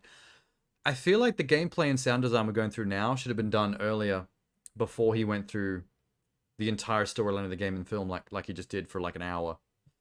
Like, we should have got this out of the way first, and then done all that, so that by the time we get to the end of the game's story, we're pretty much done with the video. Like I previously mentioned, you also have the ability to grab enemies and either furiously beat up on them, Nitpicking from an perform a quick editor's kill, perspective. or just throw them away. Throwing is actually a pretty useful mechanic here, since throwing an enemy into another enemy can be a good way to stun both of them and earn yourself Did some that guy just breathing get room. impaled on a forklift? What's even more fun though is utilizing awesome. the environment for instant kills. One of my favorite features in this game is the way the environment plays a role. If you're standing near a sharp object protruding from the ground, you can slam an enemy onto it. Is there a forklift in the distance? Try throwing 2 enemies at it. The levels that are designed with more of these interactable objects are instantly more fun, and it adds a sense of immersion when you can use the environment to your advantage. I also like that the environment can work against you, since enemies have the ability to impale you on those same areas as well. I love this because it makes the environment feel more real and keeps you on your toes. The biggest aspect of the combat, though, is the lunge mechanic. The Buffy We talked game about this kind a of bit had some earlier similar on, stuff but it's really going the on. glue that holds everything together. The lunge To allows impale Wolverine vampires. much more flexibility to control the battlefield, since he can leap from long distances and dive onto an enemy. From here, you can either do an additional leaping strike, or mercilessly pummel their head with your claws. It's an extremely effective move, and it gives you that sense of speed and lethality that you'd want from Wolverine. It's also very reminiscent of the diving lunge attack that he'll often do in the comics, so it feels on brand in that way as well. I also really love how the enemies react in fear when you lunge towards them, trying to crawl away or block you when it's a fruitless endeavor. Yes. Their reactions make it even more thematic, and I think it was a nice touch. Since the lunge move is so integral to the combat, it's not surprising that Raven took a lot of time to fine-tune it. In a quote from their blog, they describe the process of developing the lunge. It's gone through at least 10 major revisions and hundreds if not thousands of minor tweaks with input from every department. Some of our first attempts were pretty lame and didn't really feel like Wolverine, but we didn't stop until we were 100% convinced that we had nailed the feeling of being Logan, flying through the air ready to strike. They kind of absolutely captured that feeling, and it was easily the move that I used most often. They kind of mimic Beyond that in just the these basic later mechanics, films as though, well. you also have a few In the special Logan abilities film, at your you see him disposal. like You'll slowly going unlock these berserk, throughout the raging game, through the and each forest one and feels lunging through powerful the in air its at own people. right. To start, you'll unlock the Claw Spin, which causes Wolverine to rapidly spin in a circle, slashing everything in range. This is incredibly useful when you're surrounded by enemies, giving you a great crowd control option. There's also Wolverine's Berserker Rage, which boosts your speed and attack damage, allowing you to relentlessly rush a group of enemies. In the comics, the Berserker Rage is essentially when Wolverine goes into a blind fury, savagely and animalistically attacking his enemies. He's incredibly dangerous in this moment, so this ability felt very thematic since it allows you to viciously move from enemy to enemy. I don't It think felt the movies have especially ever thematic during really the Weapon X level captured as we that brutally made our escape. the way There's the also comics the Claw depict it. Drill, which might actually be my favorite to pull off. Like the pure Wolverine savagery dives of him forward going in a into spiral, animal mode, tearing his claws primal into whoever's animal mode, unlucky enough to be in front of it. and becoming like if you time it right and kill an enemy gorily with this ability, dangerous. it'll shred them in pieces, which is oddly satisfying. Holy shit. Lastly is the Claw Cyclone, where Wolverine will slash in a vertical spin, leaping multiple times while doing so. This one was pretty awesome too, and provided additional mobility which you could prolong by spamming the on-screen button. I think I ended up using this one the least, but it was still really effective against large groups of enemies. To trigger these abilities, you need to be gathering Rage, which are these red orbs, and they're essentially energy. Some of these abilities cost more than others, and you only gain more rage by defeating enemies, so you need to be mindful of when you're using your abilities, since you don't want to fully drain your rage meter and have it unavailable at a crucial moment. I like that this rage mechanic got me thinking more strategically about when to use my abilities and which ones worked best in certain scenarios, and I found myself planning out my attacks more because of The it. guy just writhing on the floor in You can further enhance all of pain. these abilities in the character was menu, good. where you're given a lot of customization options. Throughout the game, Wolverine gains XP from certain actions like looting dog tags off fallen soldiers and killing enemies, which cause him to level up and acquire skill I don't points. remember the XP In system. the skills menu, you can upgrade different Oh, okay. elements of Wolverine's combat, like his basic attack damage, health, maximum rage, or improve his special abilities. You likely won't be able to I pretty upgrade much all would of just these in your focus on the playthrough, claws until so they're you have to full. pick and choose which ones to prioritize. I had a lot of fun experimenting with this, trying to decide what was most important to my playstyle. The first time I played through, I was keeping things pretty balanced and made sure to upgrade my health regularly. On my second playthrough, I decided to try focusing primarily on my damage output with little emphasis on health, letting my healing factor do all the work. I really liked this flexibility to build my Wolverine the way that I wanted, and that's further emphasized in the next customization screen for mutagens. As you're exploring each level, you'll occasionally find these tokens called mutagens, which are perks that you can equip that give Wolverine some kind of boost. There are a variety of them, increasing I don't things remember like this the either. amount of XP you gain, your maximum Ooh. health, the rate at which you acquire rage, or various ways to deal extra damage. You can equip up to 3 of these, and I really enjoyed mixing and matching different combinations to build the deadliest Wolverine that I could. Speaking of deadly, you're also rewarded for killing as many enemies as you can through a system called combat reflexes. The game records how many of each enemy type that you kill, and after reaching a threshold on a certain enemy type, you'll level up your combat reflexes against them. This basically means that you'll I do don't more remember any of damage this against stuff. that specific enemy. I thought this was a brilliant inclusion, since it rewards you for engaging more enemies, and it showcases Wolverine's combat mastery against certain foes. Overall, I really loved these different ways to customize and improve Wolverine, and I felt like I had so many options with how I wanted to build him up that it kept the combat feeling fresh, and I felt like I was constantly progressing my skills. There's a lot of depth to the combat and upgrades, and it went a long way to making me feel like Wolverine, and I couldn't get enough of this combat. I think what I really love most about the gameplay, though, is how well it showcases Wolverine's mutant abilities. Raven went to great lengths to let you experience every aspect of Wolverine's powers, and he has more than you might initially think. We've already spent a lot of time discussing his claws, but there's also his mutant healing factor, which is so expertly demonstrated in the game. It's so crazy to see Wolverine's body take physical damage through the fight, and the depth that you can see it. There were so many times that I could see all the Literal way to Wolverine's holes metal bones, and it was so through cool his to watch torso. him slowly heal back up over time.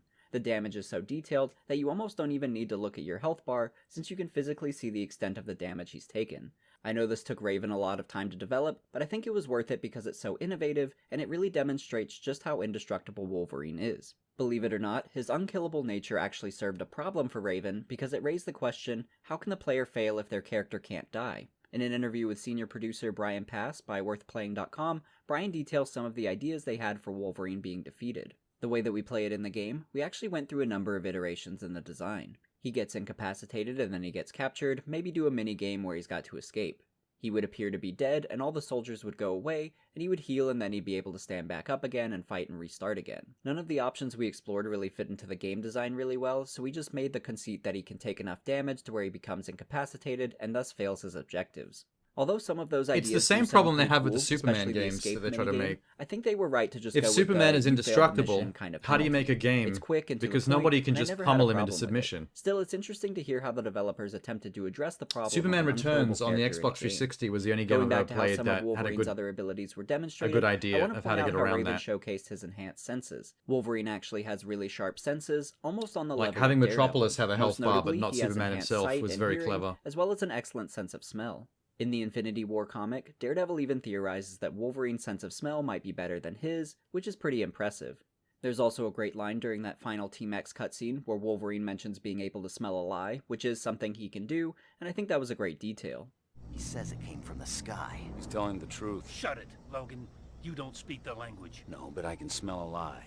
It's a meteor fragment. You can also access Wolverine's heightened senses in the game, which highlights important interactable areas of the map. This is very helpful, but what I like best about his senses are the way Raven incorporates certain enemy types into them. For example, during the Weapon X level, you're introduced to soldiers with cloaking armor, turning them invisible. Trying to fight them while cloaked is very challenging, but using Wolverine's senses, you can now see them in perfect clarity. It Nice. makes using his senses a necessity. I don't actually against remember this that enemy either. type, and I thought that was a really clever idea. I also really love the cutscene that introduces this enemy type. You even blink and you're dead.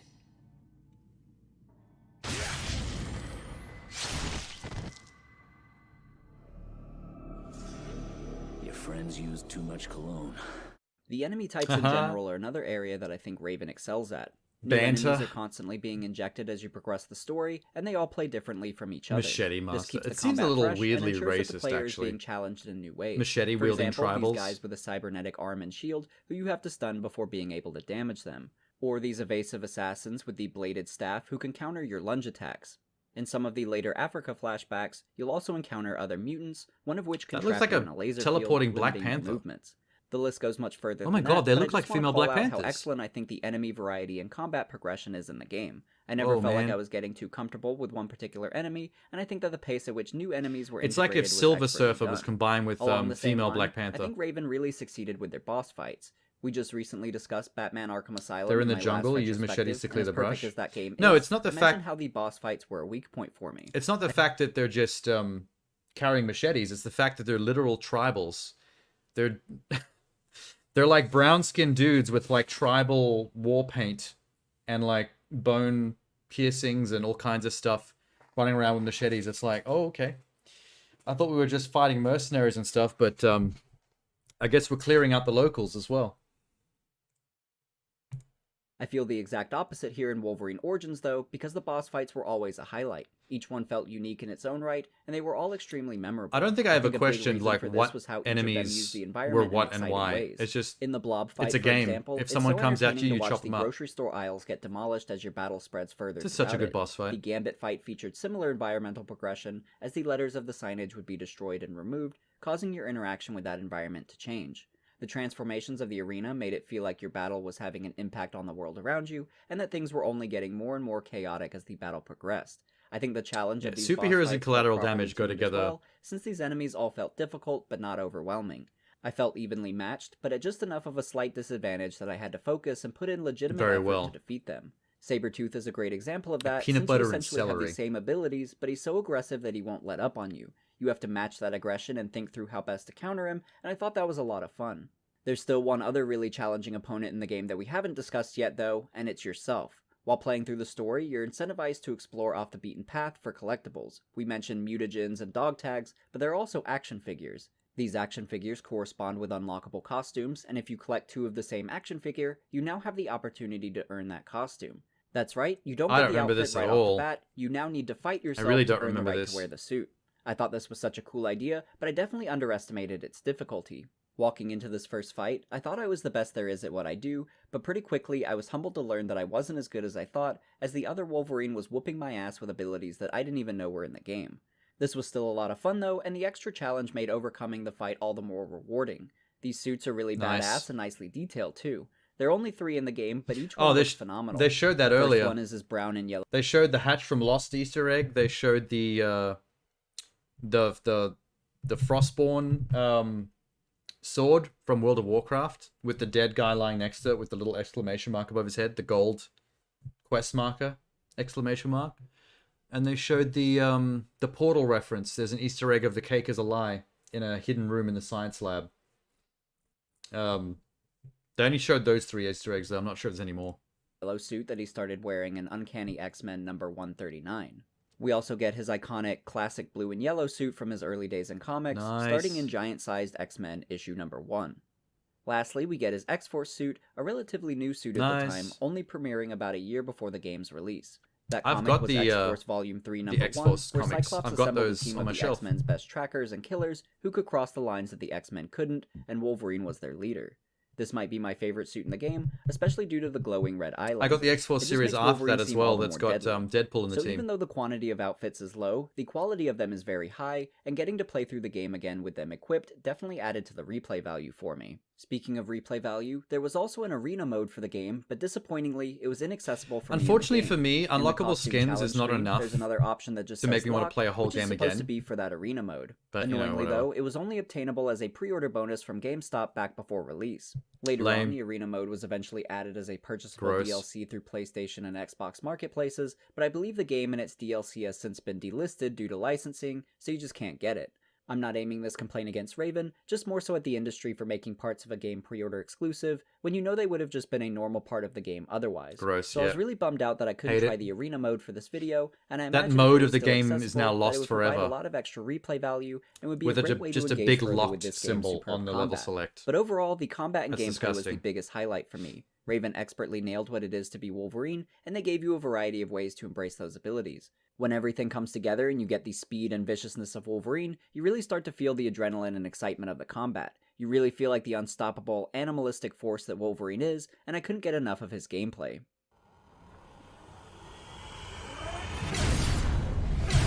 Man, that new Wolverine game that's coming out for PS5 has got a lot to live up to. One of the biggest selling If they points neuter it regarding even in the X-Men slightest, Origins it's not going to Wolverine be game as, was that hey, 3 members of the movie's cast returned to voice their role. yo, back that up a little bit.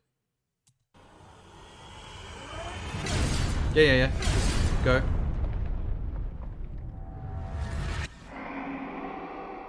One of the biggest selling points regarding... Is that one of the hobbits just there? Why do I not remember him from the film? What's his name? Dominic something? They said it's gonna be rated M. Oh, okay, yeah. That should be all right because this game, I believe, for its time when it came out, was considered M. Which would make it an R here in Australia, because our ratings don't exactly match up, letter for letter. I don't remember what he was in the movie. I don't remember him at all. I just recognize the actor. Regarding the X-Men Origins Wolverine game was that 3 members of the movie's cast returned to voice their roles in the game. First up is the big one, Hugh Jackman. Over the years of doing these X-Men movies, Hugh Jackman has become, in many people's eyes, the quintessential Wolverine in cinema. So it's very exciting to not only hear his voice in the game, but also to see his likeness in the character. This wasn't Hugh's first... We use our movie rating. Well, we have our own ratings board, OFLC. So we don't exactly use your ratings. Our country rates them ourselves. But there's a slight discrepancy on how they match up. Because in the olden days, we never used to have an R rating. So we had G, PG, M, and then MA. Whereas America has PG, M, and then R. And then we also got R. But we tend to, a lot of the games that come from America, or the movies that come from America that get an M rating, they often get either MA or R ratings here. Like, they get rated slightly higher. The designations are the same? Oh, not completely. Like, our M's are separated into 2 different ratings. We have M and MA, whereas America just has M. They go from, parental guidance to mature to restricted. Whereas our M and MA is, 2 different versions of mature. M is recommended for mature viewers, for adults, but is only recommended. It's not restricted to them. MA is restricted. So someone who's younger than 15 can walk into an M movie, even if it's recommended they don't. They don't need an adult to help them. MA, they're not allowed to, unless a parent buys a ticket for them.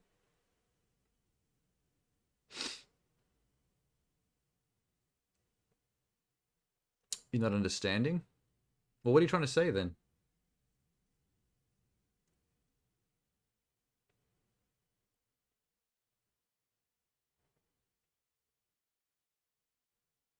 Okay, that's fair.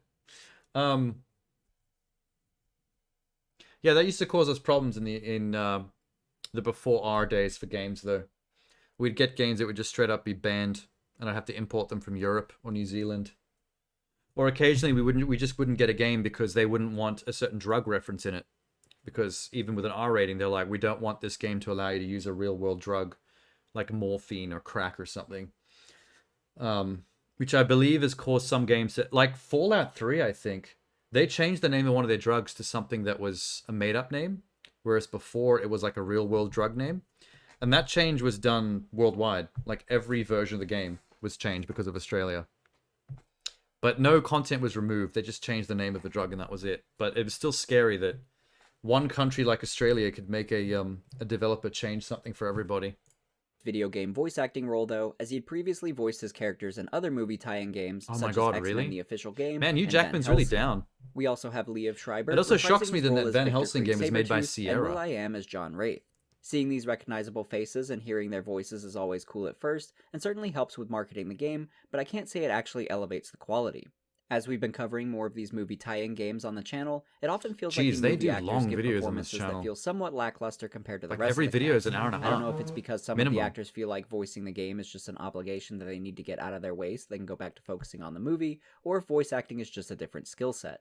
It's probably the latter of the two, since you're acting in different ways. A movie actor is using their whole body, facial expressions, and voice to convey emotion, where a voice actor has to convey that strictly through their voice. None of the movie actors do a bad job here, but sometimes the line readings feel a bit flat or that they lack the depth of emotion that you're wanting from them. Some lines are used in both the movie and the game, and I can't help but feel like they're always better executed in the movie compared to the game. Do you even know how to kill me? I'm gonna cut your goddamn head off to start. See if that works. Do you even know how to kill me? I'm gonna cut your goddamn head off. See if that works. Hugh Jackman still does Slightly the best, better though, line with all reading these in the movie, satisfying though. grunts and screams that you'd expect To to be hear fair. from his Wolverine, and he gives a solid performance overall. Still, I can't help but wonder if it would have been better to have specialized voice actors in these roles. This brings me back to what this game might have looked like had it not been tied to the movie, as well as the voice actor Steve Blum. Steve has been Raven's go-to Wolverine voice actor since X-Men Legends 1, and he's continued to frequently voice Wolverine ever since then, most recently in Marvel Ultimate Alliance 3. Like to see it try, scrap heap. Bub. Steve always does a phenomenal job as Wolverine, and has become the voice of Wolverine for me personally. His portrayal is what I hear in my head when I read Wolverine comics, and I'm sure he would have given an incredible performance here as well. So it's fun to imagine what the game might have sounded like had it remained original, and had Steve been here instead of Hugh. No disrespect to Hugh Jackman either, I think he does would a have great looked different, job, though. but for me, Hugh Jackman is my Wolverine in They would cinema, have while Steve is my Wolverine just in made a gaming. generic Steve isn't Wolverine completely character absent from model this game, and though, not as look he like voiced Hugh Wade Wilson Jackman. for the few lines that he had instead of Ryan Reynolds. I know this section is for the audio of the game, but while I was going through the game's credits, I also noticed the name Carrie Coon listed. If you don't recognize her name, she's an actress who's probably best known for her role as Proxima Midnight in Avengers Infinity War and Endgame. This Cool. game isn't on her IMDb page, but after looking into it a bit more, Cool. Wolverine Origins seems to be one of her first jobs as a motion capture performer before becoming a breakout actress in TV and film. Going back to the sound design of the game, though, I want to next show a couple Most people of don't clips know that the highlight names of the game's those music, as children well of as its sound Thanos because they're effects. never We'll first said in start the with a movie, clip of some combat, or very so you rarely get a feel said. for just how vicious and brutal these sound effects are, with the slashing of Wolverine's claws and the enemies screaming in agony.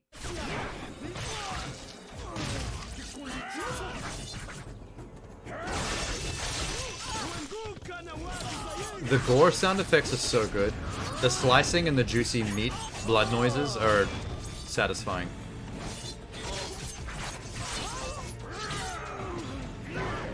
I still think it's so weird seeing the little experience orbs come out. I think that does kill my immersion slightly, but you know, video games. I would have been fine without that. Next is the main theme of the game that plays alongside the main menu screen, as well as the credits. It's not what I would have initially expected for the theme, but it works well for the game. It's kind of somber, but with a sense of underlying tension. It's a bit hard to explain, but to me, it evokes the feeling like something is boiling under the surface, like an aggression that's yet to be released, which I think is very fitting for There's Wolverine. a fake-ass looking snow. I think I've been spoiled by modern games and how realistic snow's gotten. It always feels thick and you can move through it and leave footprints and stuff. Thanks, Red Dead. Salt and vinegar chips, your favorite.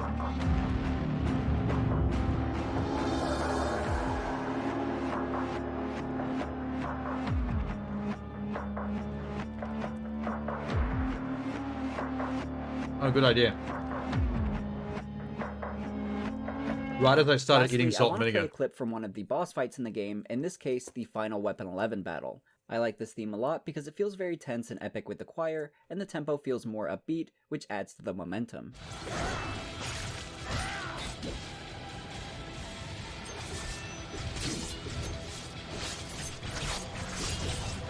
Slice. Alright. Let me go get my water. I'll let them keep talking.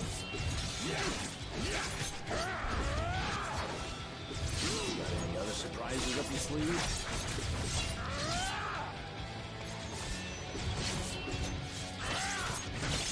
Overall, I really like the sound design in the game. The music, although pretty subtle for the most part, provided some really great atmosphere for each level, and the sound effects perfectly encapsulated the brutality of the combat, making it feel even more impactful. Before we head into the next section, though, I also want to briefly discuss another aspect of the audio, the voice logs. This won't mix well with the salt and vinegar, but okay. These appeared in the Weapon X level and the SCL Labs level, where you could hear voice logs of various characters to get some additional lore. We talked a lot about Bolivar Trask's rise to villainy, but the others contain some interesting Easter eggs and details as well.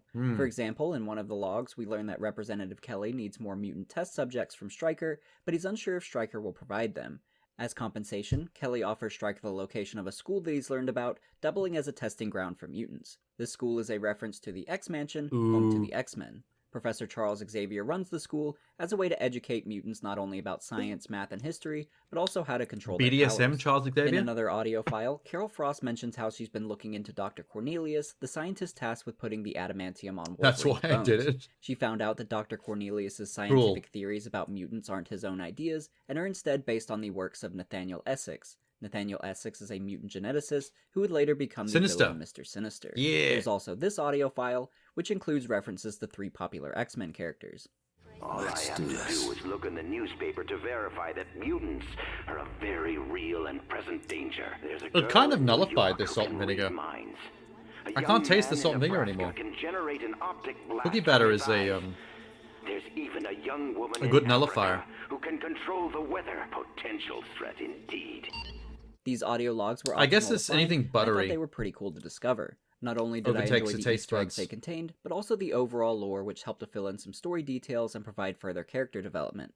My only complaint is that I wish there was a menu where you could re-listen to them after they've been Actually, the found. aftertaste is You'd weird. have to go back to the location that you found each one. The if you vinegar's wanted to coming hear back a them little again, bit, and you never know but I how can still many taste you've the missed. cookie. Regardless, I thought they were a fun inclusion. The aftertaste is super weird.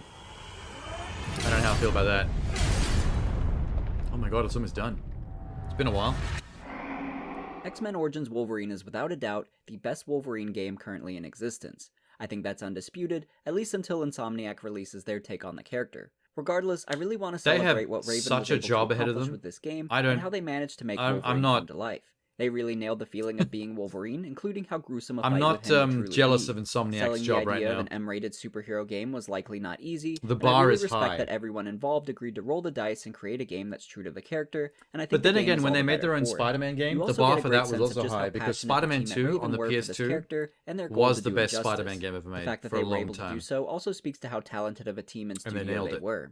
However, I think So I think witnessing they can that do it. talent and passion makes it sting even more that this game ended up becoming a movie tie-in. There are some very obvious weak points in this game, and they all revolve around the movie. The plot of the story is the biggest example, one because the movie's plot isn't very good, but also because it had ripple effects, like the characters and locations needing to be based on the movie. There are of course parts of the game that are original, like the cutscenes from the future, the Sentinel Labs level, the inclusion of Mystique, but all roads lead back to the main All arc that of the shit is movie. good, though. And even though Raven initially planned on telling more a of that. Wolverine origin story as well, I'm sure their original concept would have been better than what we got from the movie. All things considered, I think we're lucky we even got as good of a game as we did. If it had just been a straight-up movie game from the start, Raven wouldn't have had the opportunity to make this game as good as it is. It's only because they began developing their own original Wolverine game first that they were able to establish such excellent combat, as well as the innovative regeneration system. Furthermore, the movie getting a delay earned them that extra year of development, allowing them to further refine the game by adding There are a the lot of Sentinel comic boss fight and tie-ins to removing movies QuickTime events. that Had those have great situations not ideas in occurred, them, development but time you would have can been really drastically feel less, and I doubt we'd be looking back time on this crunch game as fondly. of how But I quickly also they had want to to get it grade out this for the game based film. on what it is and not what it could have been. Like And the Captain honestly, America there's game. a lot to love here. Raven set out to make a The Wolverine Thor game unlike games, any we've the seen Iron Man before, and games, they they all definitely have succeeded. good Right from the ideas moment in you them hop out and of that certain first satisfying helicopter, you're in for a gameplay high-octane, adrenaline-driven, no mechanics in them. punches-pulled, brutal Wolverine game. But you that's can really gameplay never feel the stops fact being that they had to get exciting. rushed The out combat is so for smooth the timing and of the film. impactful, the enemy types are so varied, the boss fights are so challenging and immersive that I'm So I enjoying can see every what the moment that I'm shitty wielding version of the this game claws. would have been. So on that front, I'm incredibly pleased with this game. Still, it's kind of a difficult game to score though because it's such a big split for me. The highs of the gameplay are so high, but the lows of the story and the movie elements are so low, it's tough to decide where I fall. Overall though, I'm here to be Wolverine and feel like an unstoppable animal tearing through anything that gets in my way, and that's what I get from this game. So despite my gripes with the story and the wasted potential of Raven's original vision for Wolverine, I'm going to give this game an 8 out of 10. The combat is so gripping, and it only I had seems no to get idea better the he more was going time to that I actually put give it a into review. that I'll have no problem returning. It felt like for watching more. a documentary. And if you've been in the mood to try this game out for yourself and have the means to play it, either through emulation or through an old console, I'd recommend you give it a spin. Just make sure it's the Uncaged edition and not that terrible PS2 version. I'll be sure to leave links in the description for copies of the game as well, including links to some of the comics we've discussed, like Days of Future Past. Speaking of Days of Future Past, why didn't we ever get that sequel if the game was so well received amongst fans? Well, we don't know for sure, but there are a couple key reasons why I think it never happened. The first is the game's sales. Yeah, they showed the NPD shitty tracks version video game earlier in the sales month to video. month, I was and actually looking at their shocked. I didn't analytics for realize May there was a shit 2009, version of this we game. can see that X-Men Origins only It's not even ranked the same 9th game. and 13th in the month of its release. If you go to the next month, June of 2009, we see it doesn't even rank in the top 20. I don't know specific sales figures for the game, but by looking at NPD numbers, it seems it wasn't some of doing these great. games take me back. I'm not sure why exactly that was, but there were probably a couple reasons. At this time, players were getting wise to how poorly developed movie tie-in games typically were, so by the time this game came out, I don't think many were willing to give it the chance it deserved. I'm sure it also didn't help that the movie it was connected to was being so critically panned, and even today is considered one of the worst superhero movies ever made. The other potential reason why we didn't get a sequel could be that Activision was trying to transition their developers into projects that were more profitable, namely first-person shooters. Looking at Raven's development history since X-Men Origins yeah, Wolverine, we can see they Wolfenstein, focused solely Singularity, on Black shooters Ops. afterwards. We can Wow. also see that ever since 2010, they've been working Jesus. exclusively on Call of Duty games. All of the Call of so even Duties. if this game had been original and sold well, it might have inevitably been fated to be a one and done because it would have had to have sold extremely well to compete with something like Call of Duty. All of the Call Regardless, of it's really Duties. disappointing that we never got that Days of Future Damn. Past sequel, but we do have Singularity an upcoming was a that good will game, hopefully though. scratch that itch. You've never with played that Insomniac's first-person take on shooter? Wolverine. I'm sure Insomniac will take inspiration from X-Men Origins Wolverine and give fans a very the good Wolverine one. game that they've been waiting for ever since Origins first released back in 2009. But I think that's all I have for X-Men Origins Wolverine today, so what's coming up next? Well, we're going to I continue can't remember our what their Batman Wolfenstein Arkham was series like. with the game that's considered to be the favorite amongst most fans, Batman Arkham City. So keep an eye out for that video coming up, and I also have videos on Batman Arkham Asylum and Arkham Origins if you're in the mood for Arkham videos in the meantime. Also, I just want to give another thank you to Chris Baker for taking the time to talk with me about the game. If you'd like to see more from Over Chris, Skype. I'd recommend checking out his YouTube channel, which I'll leave a link for in the description. Chris has a ton of nerdy Marvel and DC content as well, and I'd especially recommend his video on the Super Nintendo game War of the Gems, a Marvel game based on the Infinity Gauntlet series from the comics. He also has a book about various games from our childhood and some of the discrepancies within them compared to the source material. For Always Nerdy viewers, Chris was kind enough to make the book free for the first 5 days of this video's release, so if you're watching this video within those first 5 days, make sure to grab yourself a copy in the link below. Before you head out though, I'd also appreciate it if you gave the video a like if you enjoyed it, and you can subscribe if you'd like to see more retrospectives like I this love one. the fact But I that think he that just does did it his for this video. he So did his thank you everyone subscription for bell watching, in the and I'll Wolverine see you in the colors. next one. That was awesome. Wow, that was epic. That was It's so weird that he does this as a review when it's like longer than some movies I've seen. This is like almost 30 minutes longer than what it takes to watch like your average 90-minute film. I mean, there is a lot of content. I do think this last couple of chunks were unnecessary. He could have done that in a simpler fashion, more close to the beginning of the video before he went into the story stuff. But that's just nitpicking. I'm scared for Insomniac. Like, I've got no idea how that Wolverine game's going to turn out. Everyone's watching them like hawks right now. We're waiting for the first chink in the armor. That's not racist, by the way. That's real terminology. Okay, wow. What a journey. Also, Sham was here and sent me a link like an hour ago while that video was going. And he's long gone, but the link is still here. There it is. Let me see what this is all about. Wait, what? I lost it. Hang on. It's not on my screen no more. What?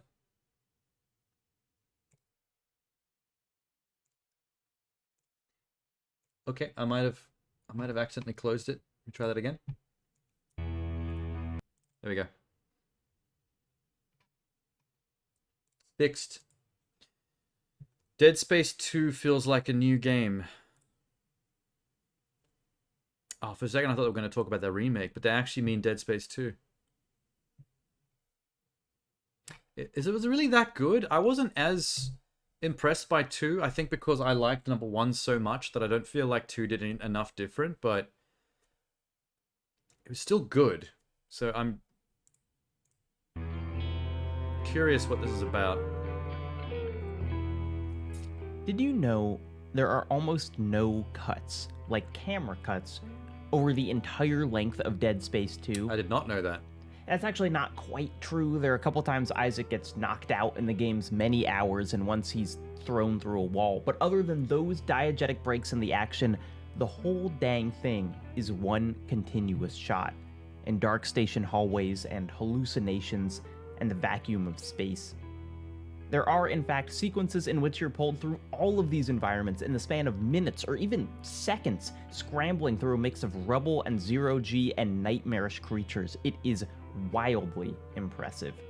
7 years later, God of War for the PS4 would coordinate an entire marketing campaign around how its game so had they made no the whole cuts, game how it was absolutely have the necessary vibe for of the a story and really Warner. pull you into the character and sold the journey. Where the camera and then never you start cuts. playing the game, and I wonder why I surprise, never you gotta pause clicked to every that. 40 seconds and get pulled into a completely separate screen to inspect your new piece of daddy armor.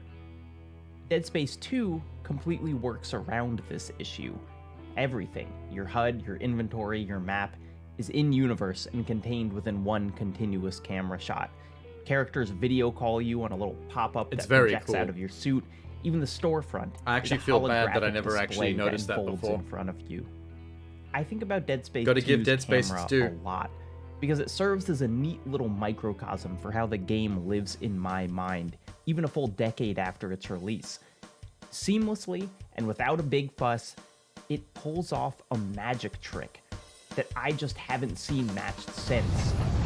Look, this is just a video about how much I like Dead Space 2, okay? Clearly.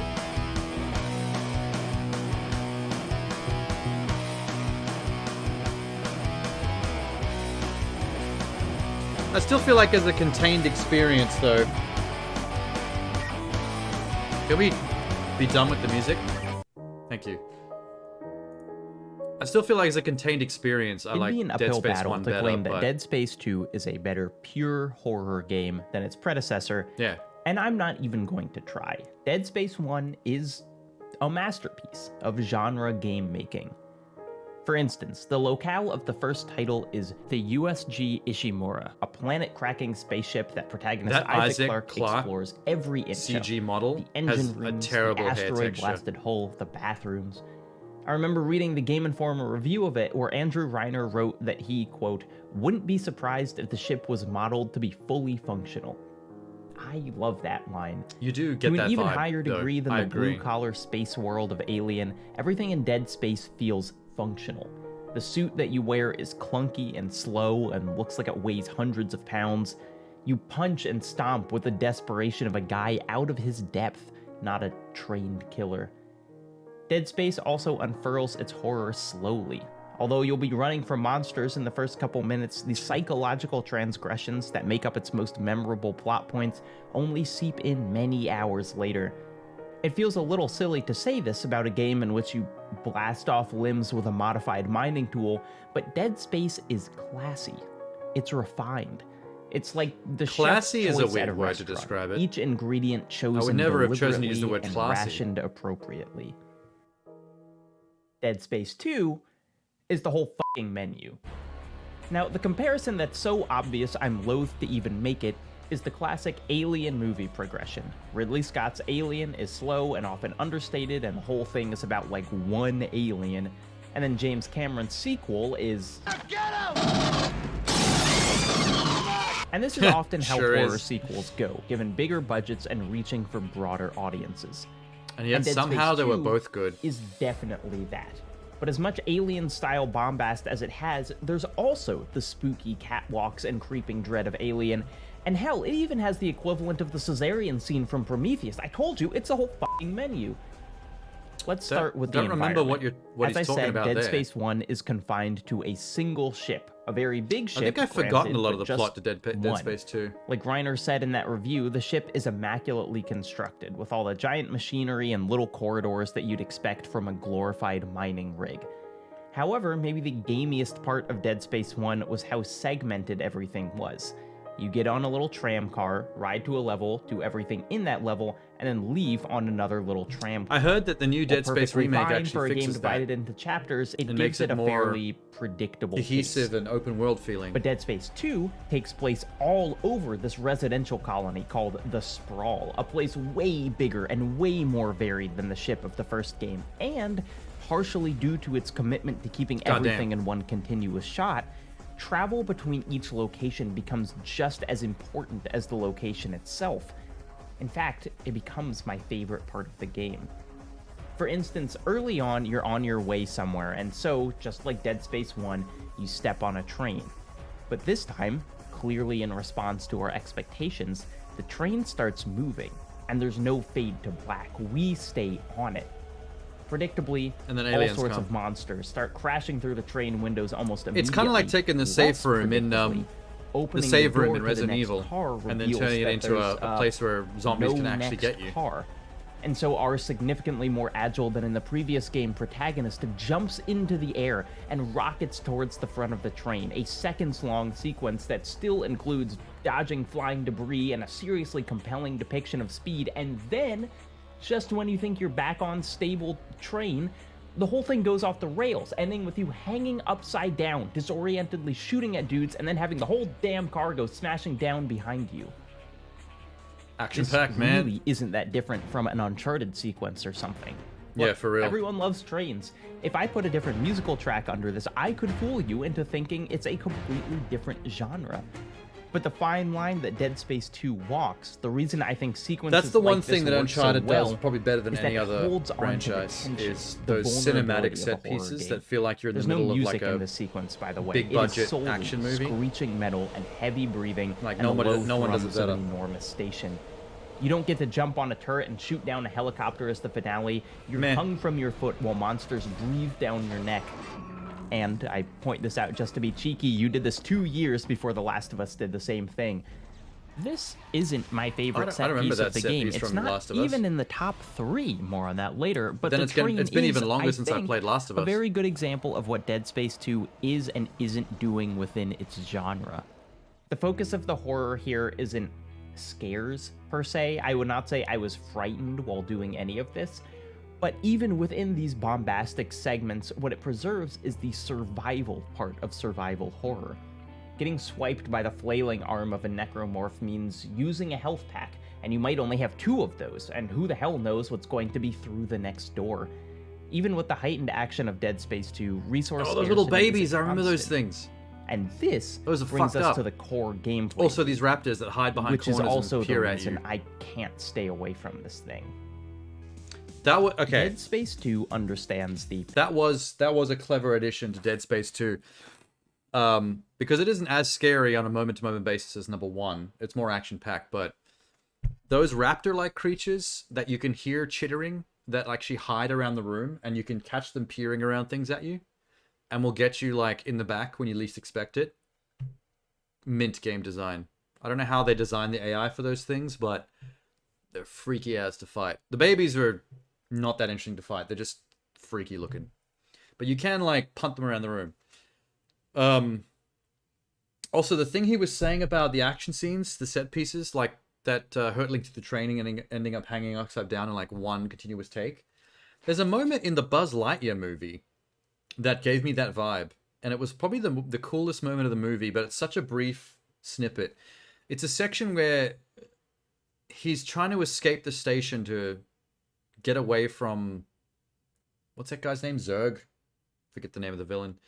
But he's going through the hangar bay and the thing blasts open. Everything's getting sucked out. And in one continuous shot following along behind Buzz Lightyear, he gets sucked out through the debris, ends up in free-floating space, and then rockets to the... Is it Zorg? Something like that. And he rockets to like one of the escape ships and catches onto the side. It's like a continuous shot following him through like all the action and the near misses, much like a game like this or like Uncharted would. But the way that the sound drops out, instead of having a just constant action movie music, it's such an intense, like, dramatic moment of action that I don't think anything in the rest of the movie matches up with. That one moment, I was like, wow, that was actually really sick. For a kid's movie to like nail that action moment so purely. And it just reminded me of that for a second. Paradoxical logic that a shooting game, especially one that still maintains a tight ammo economy, can actually be made significantly more fun by giving options other than shooting.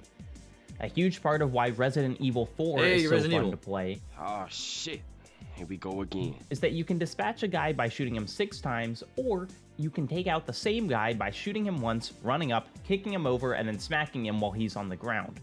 When the high-level gameplay loop encourages you to preserve your bullets, it feels delightfully like you're outsmarting the game. It's too bad they made the by finding knife ways other destructible than in Resident bullets Evil to 4's knock remake. enemies 'Cause out. I don't like that in Dead games Space for the 2 most does part. not have an acrobatic kick or a Frustrates me. suplex, tragically, but what it does have is essentially a main character. I hated that with about Resident Evil 2's telekinesis. remake. With your TK module, you can pick up and throw objects around the environment. The usefulness of this should be immediately apparent.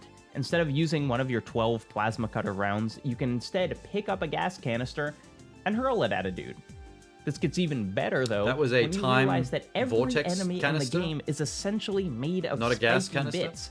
And those spiky bits are just waiting to get reduce, reuse, recycled.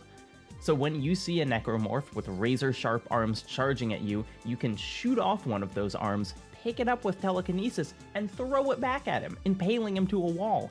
Then, if you're really committed to sustainability, you can pull off his other arm, turn around, and throw it at the other guy who just burst through a vent. This mechanic was technically also present in Dead Space 1, but as is the case with these two titles, in a slower, clunkier, less flexible form. That was about In the Dead same Space to me, to 1, be It was honest. like a little bonus if you managed to play all your cards exactly right. No, I don't think- In Dead I Space disagree 2, with that. I think it it's was one pretty of much your the same. primary modes of combat.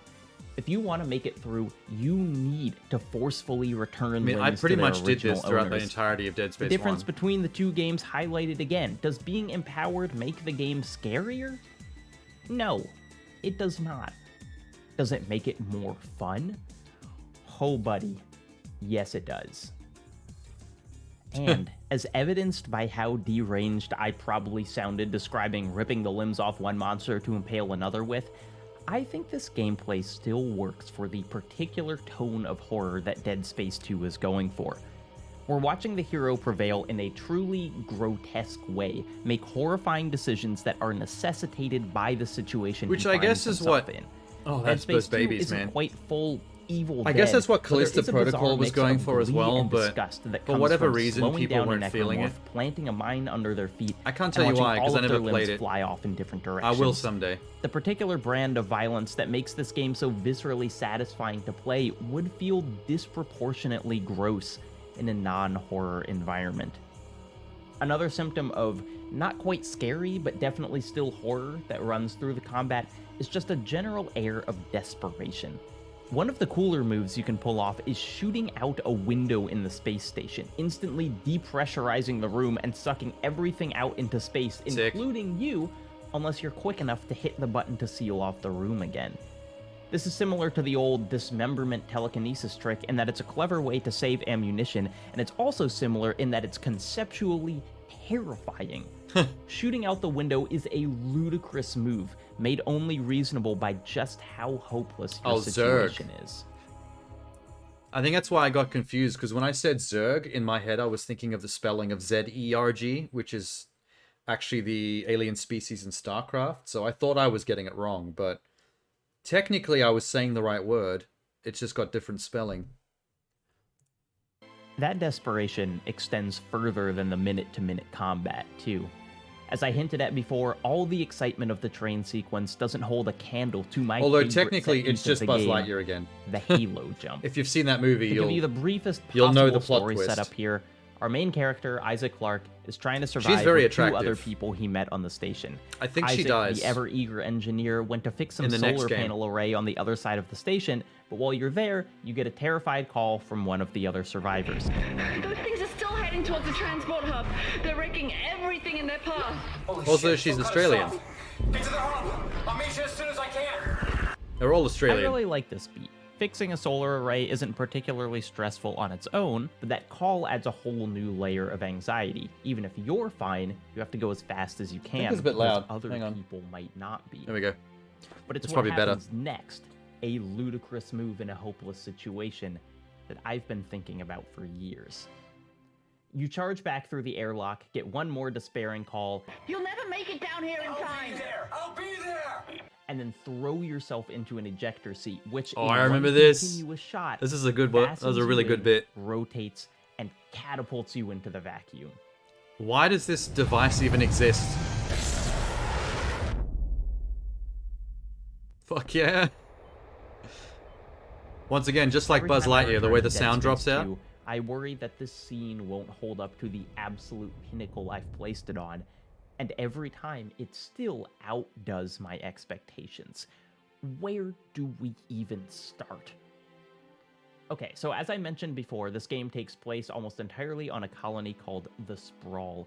And while you go through a lot of interiors, it's hard to get a sense of what the entire place looks like. Why would you call a space until now. station the Sprawl? It starts like as in an real world abstract terms, shape, just a it sounds like an semicircle. It's evil hard to name. get a It handle sounds like a on the name for a scale. place that would be Getting horrifying closer, to go you to. start to recognize each texture I feel as like full, huge the buildings, marketing each team behind square naming as their space massive station really city-sized dropped the ball on sections, that one. And you get even closer and realize that any single block here is big enough to contain the entire game. And then you get so close, you're smashing through pipes and tunnels, and finally manage to ignite your boots for a pretty sweet superhero landing. It's also, Breaks for the his most knees. part, not a cutscene or a quick time event. You are in control of Isaac's flight here, and although there's not much to do other than scream forward through space, the obstacles they throw in your way are visually striking enough that you forgive the relatively limited interactivity. I think it would have been easy to give you space junk, big rocks and nondescript metal to avoid.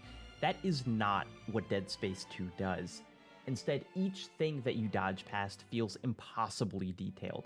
A ship with fading paint and a visible airlock, a fractured corridor that looks like one you've walked through before, and then the peak of the whole 30 seconds, a piece of infrastructure so massive that it blocks out the entire sprawl, so massive it seems like you are inevitably going to smash directly into it, until right in the middle, an internal hallway shows itself for okay. just long enough that you can dart through it. That's It a is little bit lucky. breathtaking That's a stuff. bit of a convenience right there. On that note, even the sound design is phenomenal. Dead Space has really nailed how to make space feel silent, but still cinematic. The scene starts with absolutely nothing, not even a rocket blast from our suit, and then the first sounds are just the bassy rumblings of objects blowing past us, so deep that they're not meant to be heard so much as felt. And then Isaac's jagged breathing is layered on top, and the muffled sounds of our own boosters going off, and all of those just get... I can't remember what game I'm thinking of, but let me think. It might be Mass Effect. There is a game I remember playing that's science fiction based, where the explanation for why you can hear things in space, like rocket ships, missiles, you know, just the kind of sounds effects you hear in space in action movies, sci-fi action movies that don't give a shit, that it would be completely silent. It was something I played where the way they explained why you can hear stuff normally is that your suit, your helmet, which has like an onboard AI that talks to you and all that stuff, it actually recreates the sounds based on the vibrations in the vacuum of the things that are meant to be making the sound. It's essentially like taking those vibrations from the vacuum and from the atmosphere, whatever, and is recreating almost with an onboard AI what it's supposed to sound like in your inner ear stuff. It was a very clever way to do sound in space so you can hear explosions and all the cool shit, but in a way that scientifically explained why it was happening. And I've never seen anything else do that, and I can't remember what it was. I feel like it's on the tip of my memory. Like I can almost just remember what this was. For some reason, I want to go to Mass Effect, but It might not be that. I think because Mass Effect is probably the biggest, longest running franchise of sci-fi stuff I've played. Fuck, it's gonna drive me crazy. I'm gonna have to look that up later because it interests me enough that I'd love to know what I'm thinking of. Gradually louder until towards the end, a screeching horror orchestra breaks through for just a second, and then just crashing and smashing and breaking stuff. And He's really harping on this one sequence. Like, he's shown it twice in a row now. In full. Whew. A decade This later, man's a bit this excited. still blows me away. It is a technical and tonal masterpiece. Later in Dead Space 2, there... Actually, want to know something else about the Halo jump? No. I remember when Star Trek Move Into on. Darkness came out 2 years later, and it had a scene almost conceptually identical to this one. Oh, they definitely And stole guess it, yeah. what? That movie cost $190 million, and their space jump wasn't half as dramatically tense or visually interesting. Still pretty cool. It really goes to show that I wouldn't there's take away so from much them more what that they goes did. into making a moment like this memorable than simple tech horsepower. There's just so much dang craft in Dead Space, so much care put into every little detail. Man, I have a feeling we're about to do I hear love this that man Halo jump. start beating his meat to this. There's an The rest of this interesting video is just going to be dichotomy him between my favorite masturbating to Dead Dead Space 2. moment, that jump, and my favorite level. Because I think there's pretty broad consensus that the best level in Dead Space 2 is also the quietest, and the one that's most removed from the game's bombast. In fact, it's one in which you almost literally revisit the first game. The return to the USG Ishimura. Yeah, The buddy. plot reason Isaac has to come back to his old haunts is laughably arbitrary. Something gravity tethers. It's not super important. What matters is that this is the return to the nightmare that's been stalking us throughout the entire game, the origin of the trauma, the reason there are monsters. I've talked about how different Dead Space 1 and 2 are, but what makes them feel holistic is the respect that the sequel pays to the first game. There has been no moving on, no forgetting of the events that started this sequence of catastrophes off.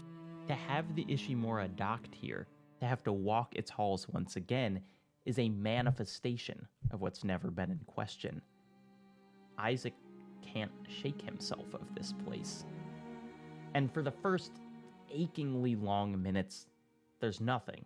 None of the buttery smooth combat or grotesque That was very creative cool, though. de-limbing decisions. just a Exploring the pure nerve-wracking silence of the walk through the Ishimura haunted house in the of second Isaac's game was so past. cool. When monsters eventually break into here too, it's almost a relief.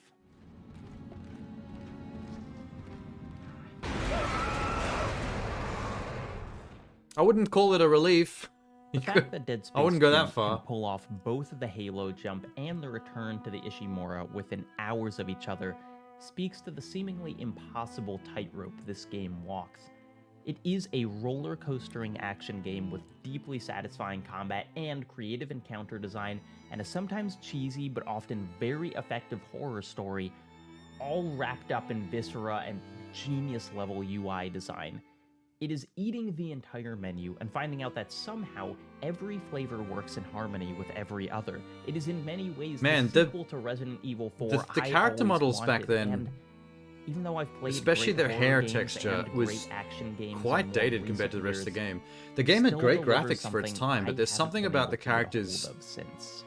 hair that really places y'all it. thought I was going to end this video without talking about the eyeball scene, huh? No. The best scene of Dead Space 2 is the Halo jump, and the best level is the Ishimura, but the single most enduring, most unforgettable part of this game is the culmination of a nursery rhyme. It's a moment that's been subtly foreshadowed since almost the very beginning, but even though the game has been telling you what it's going to ask you to do, it might not be until you're well into this machine that you put it all together. Oh, God. Cross your heart and hope to die. Stick a needle in your eye. I don't think I've ever wanted I could do without it. Something in a video game more than I did not want to do this. In an interview with Polygon about the scene, creative director Wright Bagwell said that he wanted the player to discover what they were going to do at the same time that they figured out how the minigame worked, and that's exactly what happened to me. I remember playing The anxiety. this at 2 a.m. in the dark, realizing that the light turned blue when the needle was directly over his pupil and just freezing. I kept hoping a cutscene would kick in, take control away from me, but it does not. As the needle gets closer and closer, Isaac gets more panicked. His eye starts moving Shouldn't the around machine more be doing radically, something to making keep it his even eyeballs harder to keep lubricated during everything this? aligned. The first time alone at 2 a.m., I botched it. Thanks for I'm not sure if I thanks got for too censoring shaky, that. but Isaac looked to the side Good lord. unexpectedly, but what I do know is the fail state to this scene is maybe the only time playing a game that I've involuntarily covered my eyes and mouth with my hands in some I kind might of have had one or vain two other attempt to moments shield in this myself from the franchise thing I already where saw. I had to look away. Right, Bagwell actually said the same thing. I could barely watch it. I remember everyone in the room was still cringing. I can't believe I how never much actually else there failed is that in this minigame, game though. I want to talk about. The I made improbably sure to nail beautiful it because I vent was that design, stressed. The ending subversion, the preschool. Ultimately, the boring answer to why this game is so damn good is that it's just paced impeccably. There are so many moments that stand out as good and virtually none that stand out as bad, because the game so effortlessly guides you from one peak to another. I mean, I didn't even mention I love how in-universe creepy his maps that I've seen girlfriend Never Get Lost, or, in his head how about is the when scene she where shows both up you with the, and giant the glowing monster out of get her sucked eyes. out into space and But you smack kind of into get a over it bench, or after a about the bit. She foam starts getting finger weapon funny. you unlock for beating Every time she showed up, I kind of Or found it funny. maybe the goriest opening scene of all time, or the part where you open. This video Is he was done? sponsored by Morning Brew. Much like Isaac Clarke, I like to wake up and immediately. I don't care about Morning Brew, thanks. Well, that was cool. That was a little blast from the past for me as well. A lot of that happening tonight. I wonder if they're going to remake 2. Is it too recent a sequel? The time between 1 and 2 for them to remake that as well? I know there's probably not much chance of them remaking 3 because it was the one that was poorly received. But the way I see it, it's a remake. You can do whatever you want. So why not remake 1 and 2 largely intact, but with some quality of life improvements like what number 1 did? Go nuts on number 2. Make whatever improvements you want. But number 3, they have a chance there, if they remake that game, to rethink the whole thing from the ground up with all these years in hindsight, 50-50 hindsight. All the reviews, all the criticisms, look at what didn't work, what people hated, and figure it out. You could basically remake, like truly remake 3. Make more than 50% of that game different. Like, what would I keep the same though? I love the idea of being able to play it in co-op with your partner playing as the soldier guy. I forget his name. So I would keep that for sure. Especially since one of the most clever things about Dead Space 3 is the fact that the differing psychological states of Isaac and the co-op partner guy leads to an asymmetrical multiplayer experience, which I'm a huge fan of in gaming. I love asymmetrical co-op. If you don't know what I'm talking about, it's basically when the gameplay of you and the other person aren't one for one, you do both experience different things. Sometimes games do it by separating your path, and you actually do different stuff in the level from each other, but in the story you're doing things to assist each other. There are moments in Gears of War which have little experiments like that. Like if you're playing Gears of War in co-op, let's say with a team of 2 or even 4, there are times in the story where they split up the group of 4 into groups of 2 groups of 2, and then each of those 2 groups will do something different from each other. So one good example in, I think it was Gears of War 2, there's a sequence where you're going through like a ghost town on this alien planet surface, going down the street between these buildings, and it's all dark. And they basically steal the alien concept from Pitch Black. There's a part of the planet where in the dark, these swarms of flying creatures come out and basically piranha shred you to death.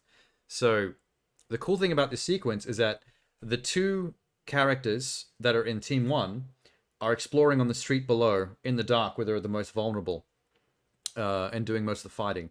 The other group, the other 2 players, are taking a path through the buildings, like through the hotel and bedroom corridors of the buildings on the side of the street. And the way the gameplay flows is that the ones inside the building are fighting through more normal enemies to get to parts of the building where they can shine these spotlights out of the bedroom windows onto the street. And the team in the building is trying to create a path of light for the team on the street who are basically fending off the flying creatures and trying to stay in the light sources.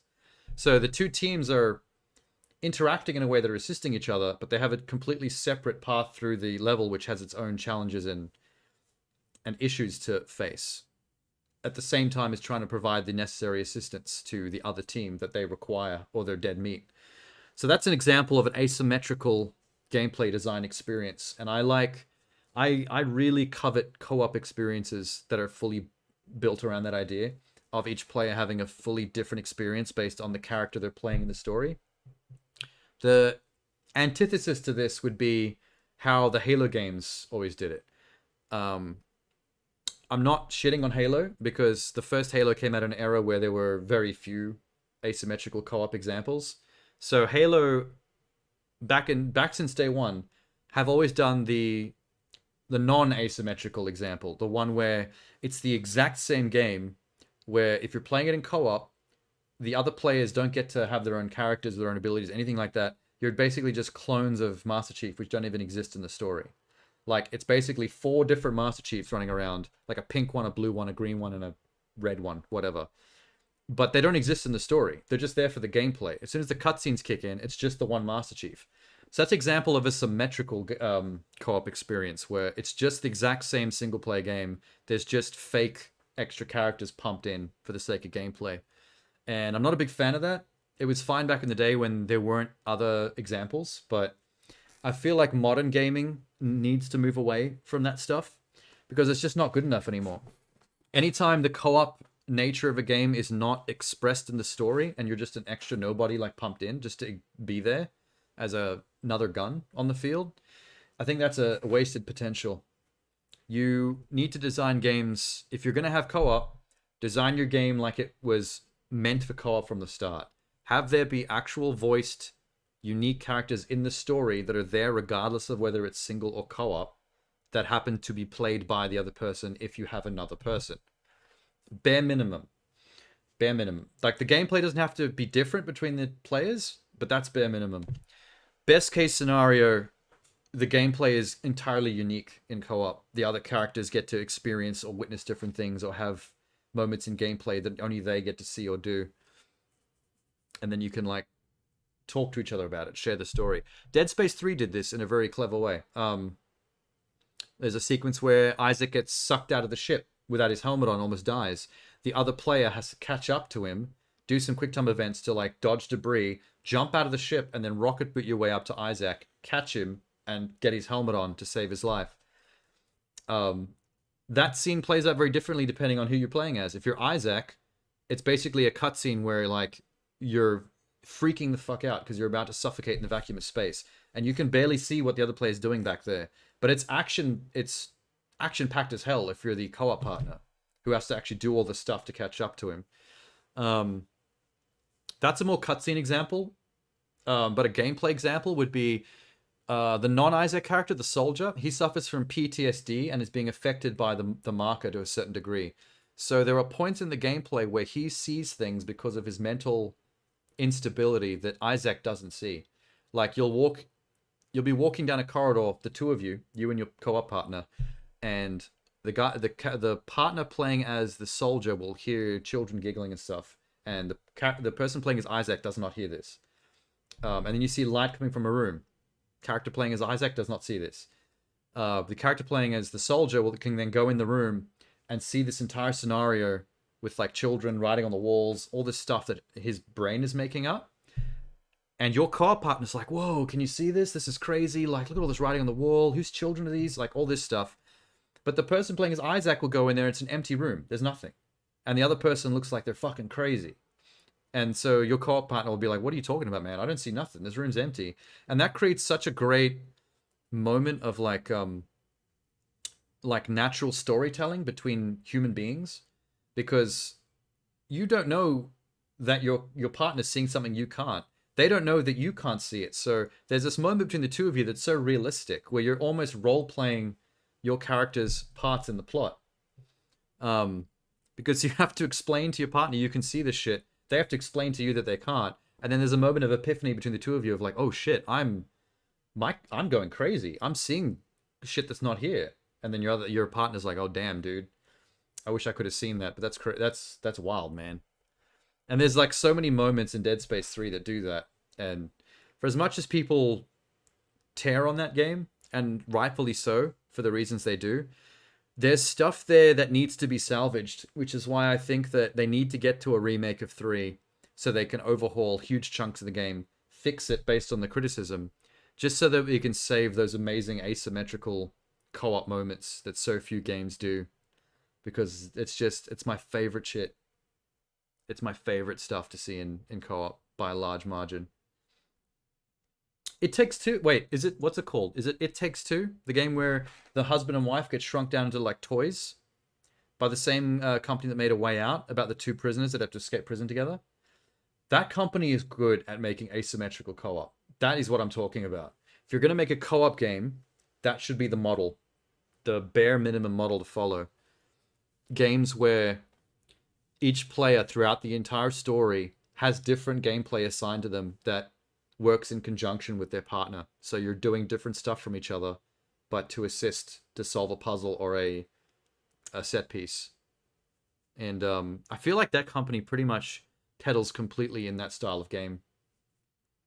Because A Way Out and It Takes Two, both those games in a row, are like experiments in asymmetrical multiplayer that I want to see them do even more with that stuff. Me and a friend of mine once brainstormed for like 2 hours about the perfect horror game that would be asymmetrical, where we had all these crazy cool ideas about like stuff that you could do. I think one of our ideas was there'd be a sequence in the game where a character would get locked in a warehouse kind of area, and it would be pitch dark and full of containers, almost like a maze-like environment, but too dark to actually like make your way and see what you're doing. And the other player would have to find their way to and break into like a security terminal office, which has like monitors of security cams of that environment your co-op partner's in. So you'd have one player watching the other player on security monitors and basically using their voice to guide them through a pitch dark nightmare labyrinth scenario where they can't see shit. And maybe there would be moments of stuff in there that would pose a danger that you'd have to like point them out and say, there's something coming to your right, crawling down the corridor, like just start shooting in this direction. Like the entire sequence is essentially based on communication between the players. And that's what I'm talking about. That example right there is what I want to see more from co-op games in the future. I just don't think enough people are making games like that, and it hurts me. Anyway, that was a fun video. That guy was maybe a little bit too, excited about Dead Space 2. He could have chilled down a little bit. We get it. It's a great game. We all love it. But, what else have I got? Oh, here we go. I still have that video someone sent me last week of them designing a bulletproof suit in real life from John Wick. Let's jump into that, eh? Last year, developing a real-life version of John Wick's bulletproof suit. And this is one of the bullets that we shot at it. Now, before we start, I want to make this something actually absolutely works? clear. Nothing is bulletproof. There is no such thing as a bulletproof vest. Bullet-resistant is far more appropriate. But bulletproof sounds Probably a good cooler, point that doesn't he... it? Now, we've a good all thing seen that he movies points that featuring out. bulletproof vests. FBI agents, cops, SWAT guys. Because people are going to try to we've got 'em mimic all. this stuff Even Iron Man and get suits themselves bulletproof. killed. But nobody has a bulletproof suit and looks as good as John Wick. Like, come on, it's literally a bulletproof three-piece suit. And with John Wick 4 coming to theaters on March 24th, let's just say I thought it would be a perfect time to enhance my wardrobe. What's with that crazy wall behind him? How cool would it be to make a bulletproof suit? That's kind of dope. Is it even possible? I've learned to sew things together on a sewing machine, but I wouldn't really call myself a tailor. So for this build, we've hired the best of the best, a material science engineering student with extensive experience tailoring men's suits for Hollywood. They asked not to be That's shown a in real this video job? to keep their Material identity science secret from their engineering other student? clients. When we're talking about bullet-resistant garments like what an vests, awesome it business all comes card. down to layers of ultra-high-strength materials. If you think of a sheet of paper, for example, it's not very strong, but once you layer paper, it becomes much stronger. This is the basic principle of most ballistics armor. You've probably heard of Kevlar before, but not all Kevlar is created equal. In fact, the Kevlar used in bulletproof vests is highly specialized and manufactured in a very specific way. Isn't it And a it's not particular actually weave? something you Like as a I actually consumer call it can go out and Kevlar buy. weave? For example, this is over ½ an inch of Kevlar that we bought from McMaster Carr, and as you can see, a bullet went straight through it. Lucky for us, we were able to work directly with some of the manufacturers of these highly specialized bullet-resistant materials. You have to make And they a actually sent us thick-ass suit, tens though. of thousands of dollars worth of the fabric that we needed both for testing and building. Because my this product. motorcycle jeans We needed to is determine what our designed suit with what they call a actually needs to be able Kevlar to weave. withstand. In the John Wick movies, So it can there are a resist the couple different road suits, friction if but you for our fall off your bike. purposes, we'll be focusing on the main classic evening black three-piece suit from John Wick 2. We see the tailor demonstrate the bullet resistance of the suit using what looks to be a P226, a classic standard issue handgun. And throughout the catacombs, we see the suit stand up to a variety of guns, most of which shoot 9mm rounds, but one that takes 45 ACP rounds. It only takes one round to get him in the head, though. So that's our goal. How do It's we actually balance shocking bullet no one's shot resistance John Wick in the without head yet. sacrificing the aesthetic and flexibility It's like they're not even of the trying. suit? Now that's the question we need to answer ourselves at the gun range. So we've got 38 different samples that we're going to be testing. The thing And I've is, labeled them despite 1 through whether 4, or not wearing and basically Kevlar all the samples in box or not, 1 are the manufacturer recommendations. it still for the hurts like number a of bitch. layers in Like, each material. a So bullet hitting a hypothetically, Kevlar vest everything in might this not box pierce it, should but it will like stop break a your 9mm ribs. bullet. And what we've done I think that's the is most we've unrealistic actually thing about John Wick. reduced the number of layers, Even box if by you could have a box by suit box. that Because was what we're that trying to thin figure out and could is still what block a is bullet, the minimum every one of number those bullet hits layers would and still the most flexible fuck you material up. that still stops a 9mm bullet. Because all these materials Like right one now, bullet to the we're testing chest of a suit like monolithically, so that, it means might not pierce we're just anything, using but one that material. impact is But going to stop most you breathing bulletproof for a little armor bit. uses composites. You're going to be lying on the Multiple ground going, different kinds and different layer orientations and all that. But let's get started.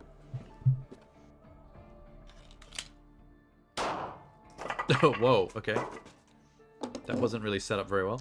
I guess our stand is well, it's a good thing we're only testing one at a time. Okay, we got a fail here. As fun as that was, our very first shot revealed a very big problem. Our samples kept blowing off the wall, and the sample size of our fabric also seemed to make a huge difference in the result. We had started our tests with manufacturer recommended layering, similar to what you'd find in a commercial vest, but some of the bullets just went through. We were trying to conserve the very expensive fabric, but ended up wasting it all anyway with a bunch of data that isn't even going to help us. So we looked into the NIJ armor standards and made our new samples 15 by 15 inches, the size they recommend for testing. We also revised our test stand to hold the samples better. This time, we're only going to be using the vector. Since Jesus if Christ. it stops the vector, it'll stop the P226. We've also upgraded the elastic so the samples are held a bit better, which hopefully means we'll be able to shoot it multiple times without having to mess around with the sample at all. And the reason we want to get 2 hits in is the problem is if you only shoot the sample once, it could be a fluke. So just because it stops a bullet once doesn't mean it's bulletproof. They're really not staying on that wall. That's pretty deep inside of me. There's the bullet. It did stop it. The more pancaked the bullet, the better the armor's done. Because as you can see, this one's less pancaked, and it almost made it through. That gun This is my favorite serious material. looking. The bullet never makes it through the front layer. So only one of those really pulled it off? 60 passed, 39 passed, 43 passed. Interesting. Woven failed. It was on the seam. I don't like those odds. Oh, 58, still passed. And yes, the quilted failed. So I'm confident. Full failure at I love how 16 it layers, looks in slow motion as well. 17 is The way it pushing compresses inwards and then 65 expands pass, and pops out. 44 pass. But the white materials all have massive back face deformation. If we held this super taut somehow, the bullet would probably punch right through. Energy is being absorbed as this is being taken into the foam. So it's slowing down, and that's why it stops the bullet. If I wore this with a string around my neck and you shot me, I'm dead. Pass, pass. We've realized our testing method is flawed because this is not a pass. Once again, the data we collected wasn't very useful. We were getting passes Like, from samples it's not that going probably through the should have failed. fabric, We but needed a better it's human punching the analog fabric than came into foam. your body, We decided to basically. use oil-based clay. Again, You've just what the been NIJ killed by the standard fabric actually itself. recommends. Serves me right for trying Bit of to a cut problem. corners to speed up testing. Using the clay will also allow us to measure the back face deformation accurately, or the depth at which the bullet is stopped. Back face deformation is the reason you still break ribs, even when you're wearing a bulletproof vest. With this updated see? test That's what I procedure, said. we went back to the range and got our data for the monolithic testing. It's time to start testing the composites. We learned a lot from these samples, but the tricky part is putting it into a suit. How are we going to create the ultimate bullet-resistant composite? Why is that a fake Keanu back there? You need plate armor. This is what can stop rifle rounds. Some people don't want to be on Once you drop camera, to I level guess. 3A, now we're into soft armors. This is what most bulletproof vests are made of. But as you can see, it's still pretty thick and it's probably not going to fit in a fine tailored suit. So we're going to have to look at level 2 and below. These level 2 samples are recommended from the manufacturer and are quite thin. But at the range, we were able to determine some even thinner samples. The next step is taking these material swatches and making composites. Basically, our goal is to get somewhere in between our possible minimums and level 2, keeping it flexible, lightweight, and able to fit inside of a suit. Let's start making some composites.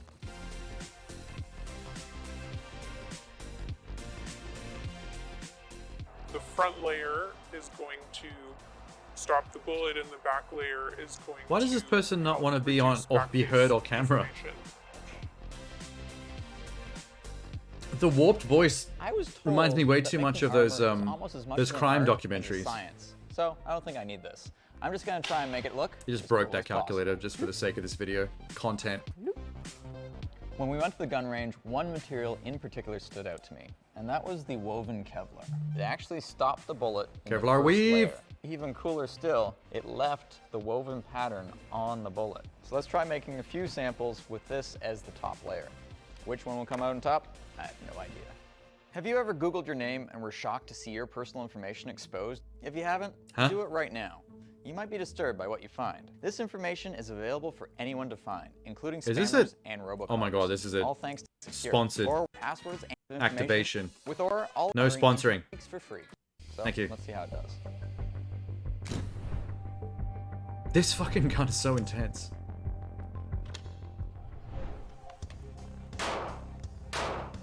Kinda looks fun though. So it should have stopped the bullets, and it does look like it did. Note to self, gotta aim higher. It was really close to the wood.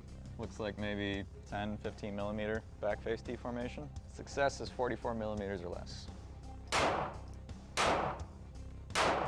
This one almost looks like I guess the range of where you're being shot from matters as well. A bullet there.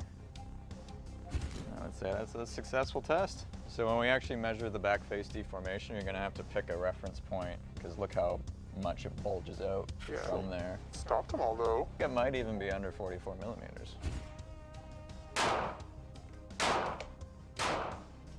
Well, I hope this stopped it. In our previous test, it stopped it. Looks like there was a problem with our past test. Once again, 25% success rate. Passed last time. Jesus Christ. 2 shots. Well, 25% success rate, 2 shots. Math. Doesn't check out. I mean, it does check out. We just had great luck last time. Learning lots.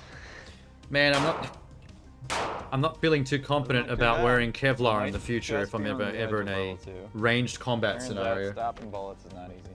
Who would have thought? My arts and crafts, I don't think held up that well.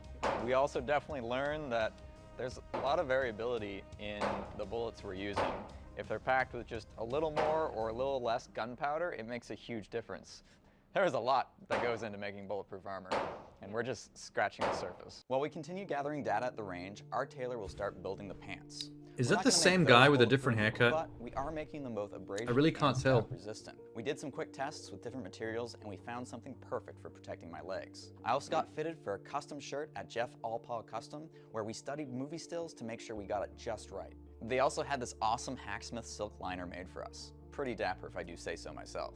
So this is our fourth or I want a silk liner custom-made suit with my logo in it. That would be so amazing. Bulletproof materials.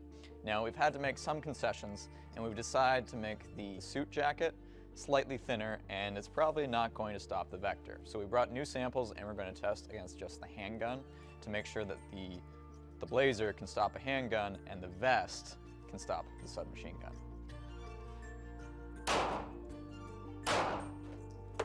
That's what I like to see. Oh, great, one went through. So there's the variability in the bullets. You might be confident in your results, but the reality is you just got 4 rounds that maybe had slightly less gunpowder in them. Some perfect. Literally on the outside of the material still. So I'm faith we can do it. It's just We wanted the suit to look good and not look like a sweater. Seems like we were a bit optimistic. Yeah, I with don't our understand layouts how you for get this the to work suit without jacket. making We a kinda went on the like a lighter really side of thick ass composites, suit. and even using the Like a P226, suit that we is were obviously unable to get packed to the 100% gills success with rate. padding. Means we're gonna have to refine those samples. That would a really little ruin bit the effect. and come back again. But we did bring more samples for the waistcoat, and we'll be going back to the Vector to see if we Yes, can I'm watching the Wicksuit get the best documentary, that can Genie. stop a submachine gun. I had that Easy, waiting right? from last week Just as a well. submachine gun. This is the only one I'm a little concerned about. Yay! Woohoo!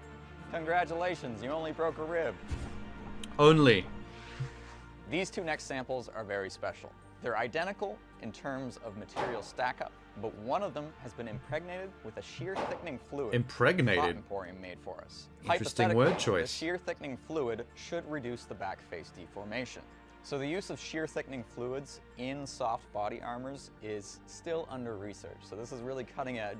So I hope it works. It's pretty Bullets cool. you can just buy off the shelf. Looks a little like aren't cum, the most though. accurate. So we actually had some custom bullets made by my barber, which are exactly 115 grains. By my barber. 4.5 grams of tight group He powder. cuts my hair and then he makes me hypothetically, these bullets. should have almost the same impact, which means we'll actually be able to tell if this sample or the next one with the shear thickening fluid is better. Ooh, look at that guy. That one went a little too deep for comfort.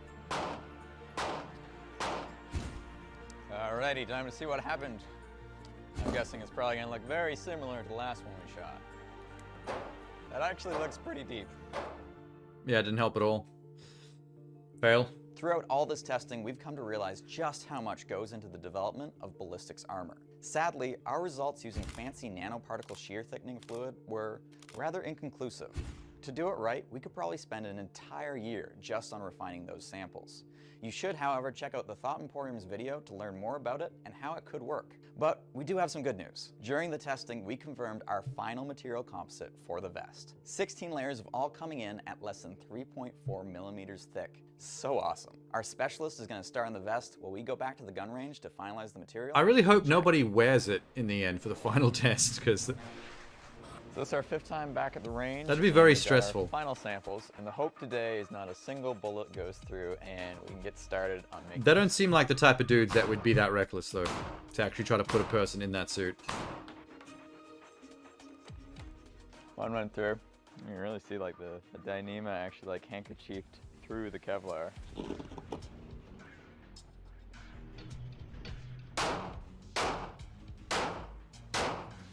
.107. Sample 109. Another pass. Woohoo! Look at that. Cool. I guess my biggest concern is when we finish the suit. I love we're their gonna logo like, on the unload, silk and if a on single the silk bullet goes lining. through, It's so cool. lost. 110. 112. What the?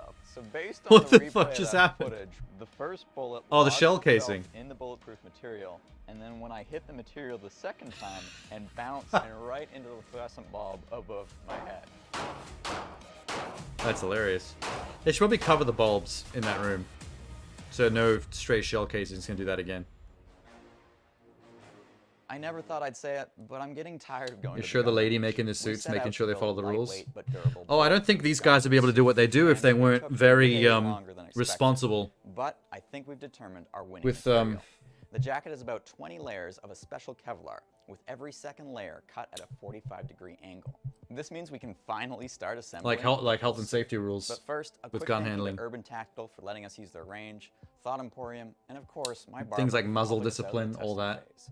Now, let's make this. They know what they're doing. If you want to help support the channel and own a piece of Hacksmith history, check out Hacksmith.store. We've got a whole bunch of souvenirs from this project, including a sample of the material used in the vest with a squished bullet and a Continental coin. Check it out. Oh, at that's so cool. Hacksmith.store. Kind of random, but the Continental coin is a nice touch. The coin looked a bit big, though, Here we have compared to the film. a jacket, sort of. In this state, everything about it can be changed. And that's important for me because I don't know how the bullet-resistant panels and the wool are going to work together. We've got mock-up sleeves, we've got a mock-up collar, all of this white stitching is temporary and will be removed eventually, and we've added a lot of room in the seam allowances to make sure any adjustments can be made when we get it on James. It's a nice looking suit. This is a foam mock-up of the bullet-resistant panels. Now, in the real suit, it's going to go between the fabric and the lining. I think This one is she doesn't want her identity to be known. sit under my mock-up, On the off chance that simulate anyone thickness of tries the to panel replicate so that we this, can and get a then really they good try to fit on blame James. these guys or So these are her your for someone trousers. getting hurt in the real world. I'll be wearing hacks with She's probably just being This is your shirt. careful with her reputation. Because some dickhead out there is always going to do something stupid they saw on YouTube. Tie pins back. But with a lot less responsibility. This is some weight. Ta-da! Looks just like the movie, right? Wonder how heavy it doesn't feels to look bulky. wear. I was expecting it to look a lot more bulky. This is why I have spent hours and hours agonizing over the pattern on the dress form. The suit's definitely a bit thicker than the one in the movie, but obviously the one in the movie isn't real at all. But I'm pretty excited to see Had a this Punisher thing logo on the lit up door. with some bullets, and hopefully stop those bullets. So we learned a lot of great stuff from the fitting. We're going to nip it in the waist so that James looks super nice. And we also need to make some adjustments so that the wool and the bullet-resistant layers match up, so that Charles can take it, adjust them in software, and get those cut on the laser cutter. We've got the bullet-resistant layers all sewn up together. I'm a little worried about how the Kevlar's going to interact with the wool. Sad So Keanu that's meme something as a that's sensor block. Still a concern. Because of how thick Nice it is, touch. I'm having to use some very unusual methods. Well, I want there to be no wrinkles, right? I want it to lie as smoothly as it's lying right now, you know? I don't know if that's going to be possible with this Kevlar. Well, you can just do your best, right? Yeah, like I've been trying to think through all the steps, trying to like make sure every step is Doesn't seem very confident. moving towards it having a nice shape. Kind of struggling with where the line is of good enough. It's interesting because we're battling like functionality with style, which a lot of our projects are all function, no look, or all look, no function. This, we need both. Yeah, there's a balance to be met, as with all things. But 100% on both, or like, could we do like She's got a nice little 75%? mood board of Keanu from the movie back there That's not an option. for her You suit always need design. compromise.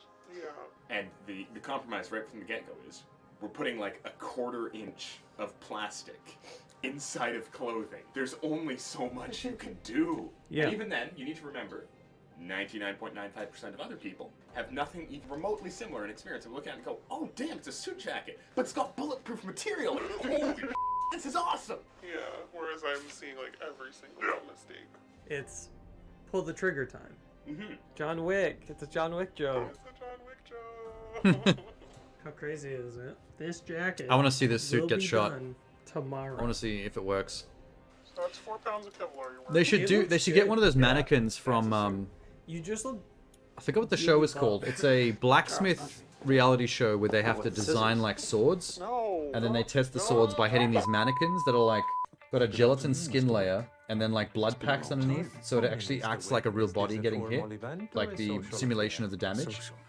They should get those mannequins for this, so we can see the actual damage the bullets are doing underneath the suit. How many buttons? 2. Trousers. Tapered. How about the lining? Tactical.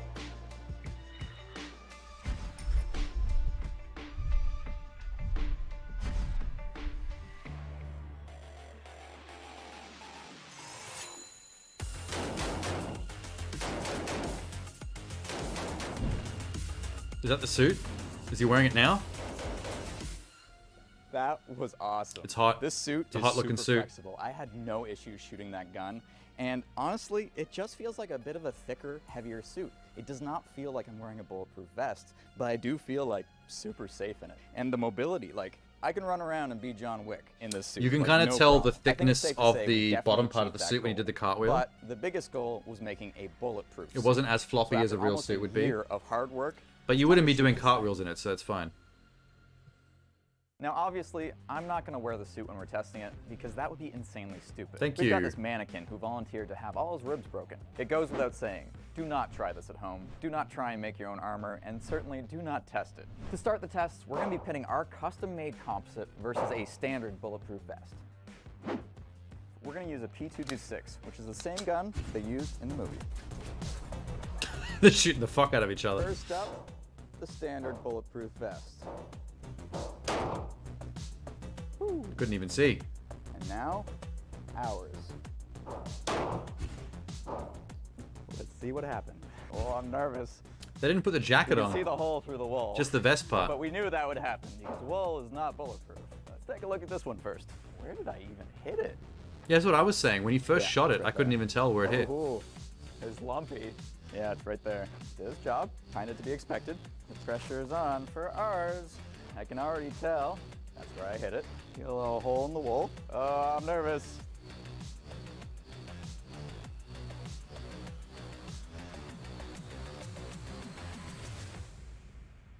Did you guys not button up his shirt?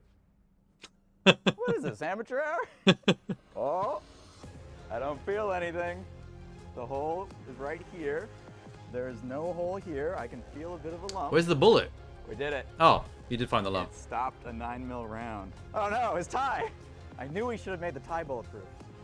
And I can feel the bullet. It's right there. That feels like it didn't even go through many layers, actually. It looks like it got through 2 layers. Ta-da! Full metal jacket, 9mm. Sweet. Round, mushroomed like crazy. I can't believe they got it to work. I mean, Worked?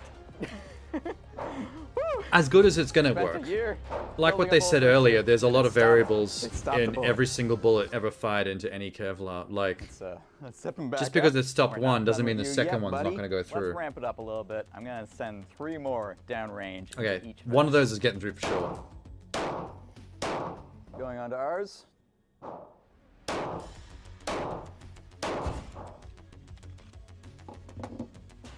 Starting to see some holes in the vest. What Again, FPS that's is that just- camera? That's just the wool. We'll check this guy first. Oh, you can start seeing the holes here too now. It worked. I don't know what you're expecting. It is a bulletproof So vest. none of them got and through? remember, we Ooh. made the vest bulletproof and the suit jacket. So together, they're even more bullet resistant. Why aren't they doing it with We the are suit jacket as good. well? Still nothing. That's not even that much damage to the mannequin. It's literally like just a little deformation. that would is hurt, though. surprising. 3 bullets, 0 holes. Oh, you'd Hard to see, but really there's be feeling no that. holes there. You'd be taking The a vest is performing a better month or than 2 expected. But you might be wondering, off work from the what police happens force if for John sure. Wick's running for cover? Well, don't worry, we armored the back too. You would, if you got shot in the chest, you'd be lying on the floor trying to remember how to breathe for the next like Right 10 to there. 15 minutes. Nothing. Just my sweaty shirt from earlier. That would wind There you was like one nothing right else has ever here-ish, winded you in your life. There's one right here-ish, and there's one down here. And as you can see, no exit wounds. I'm actually shocked that This their is awesome. their bulletproof suit We actually still stopped we gotta pull out the every big single one. bullet they fired. Because like they proved during testing, like no This is bulletproof super vest can promising. stop every But bullet. we've only Like tested there with is a lot 9 of mils. random Now variables remember, involved. A 45 caliber actually has a lower impact velocity. Like, that's why than they a call 9 them mil. bullet So based on resistant this testing, instead it of should be able to bulletproof. stop 45 cal as well. But let's ramp it up. We're Hey, gonna Lemmy. use this Vector. It's the Canadian equivalent to an MP5, which is what they used in the movie Against John.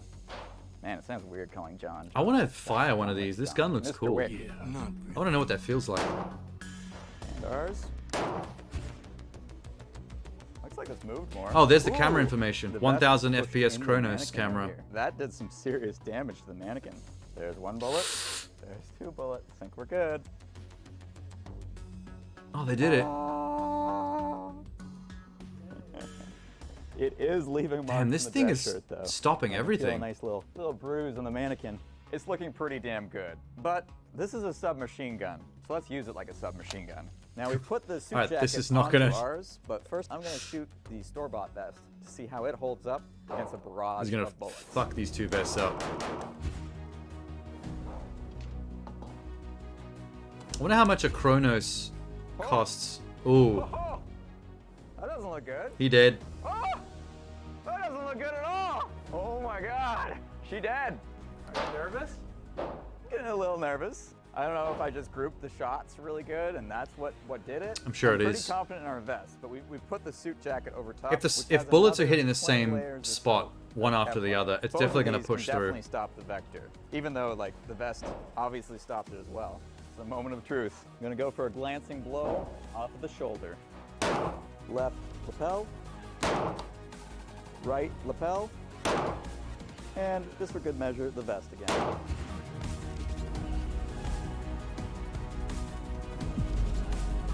Holy hell. Ooh, we definitely ripped a seam. Let's look at this one first. Ha-ha! Suit jacket. Nice. Succeeded.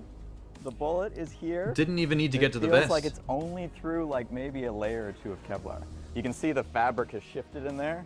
Hole is there. Let's check for an exit wound. No, it doesn't look like it made it through the suit. So it's somewhere inside of the suit because it didn't go through the liner. Well, it's not in the mannequin. Had to make some concessions, and it's probably not going to stop the vector. All right, what about this guy? You can literally see where the bullet traveled. So it skipped up the Kevlar here, and I can feel it's all bundled back, and like the Kevlar is like parachuted around the bullet, catching it. And there's no hole here, but I put one more shot into the vest. Risky, I know, because we already proved the vest worked. I don't feel anything. Shirt looks good. For a big fat W, boys. Taking home a chicken dinner. We set out to defend against a 9mm handgun and a submachine gun, and it stood up to the test. Cool. Huge thank you to you guys for following along on this epic journey. It took over a year to make this video, and I'm super, Now, super what would it proud of cost both to this mass project produce that and suit? the video that we made. If you guys want to see even actually more worked way content better than about I was this suit, expecting it to. Consider becoming a YouTube member by clicking If that it just join stopped button one next to bullet subscribe. of an So we'll be entire posting test, an I'd be like, extended okay, cut. that's I'll good tell you, enough. it is an extended cut. We have As a so much test. footage of the suit, and I'll do a Q&A talking about all the stuff that we didn't get a chance to mention in this video. But, thanks again for I watching. pretty much Make stopped sure you everything. subscribe. We're just getting started.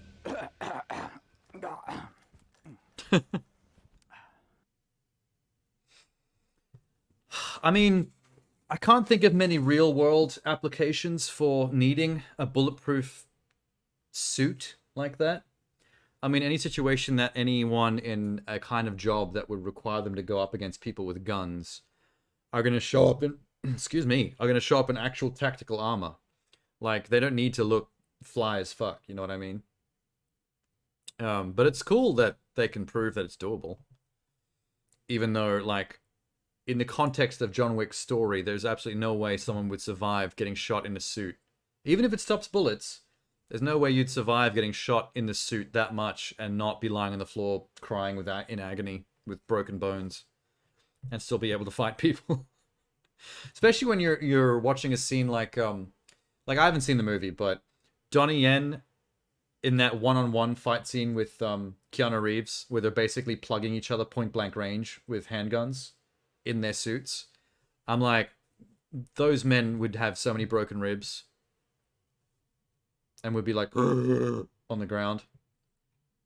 But it's a movie, so we chill with it. Let's not complain too much. Sweet. Awesome. That's all the long stuff that I had sitting in the background. We've watched it all. 'Tis all watched. We've caught up. Now I can actually move on to all the big stuff that I've been hanging on to. I've still got the trailers for the new Pixar movie, the new Star Wars TV show, Little Mermaid, Indiana Jones 5. What else is there? Extraction 2, Blue Beetle, Secret Invasion. Yeah, heaps of big stuff have dropped in the last week that I can catch up to. I might go pee first, though. Pee sounds like a good idea. I don't want to have to pee during the Disney shit. Because I'll be leaking liquids from my eyes, not from my wiener. Tears of joy and happiness. I'll be back in a second.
I'm back.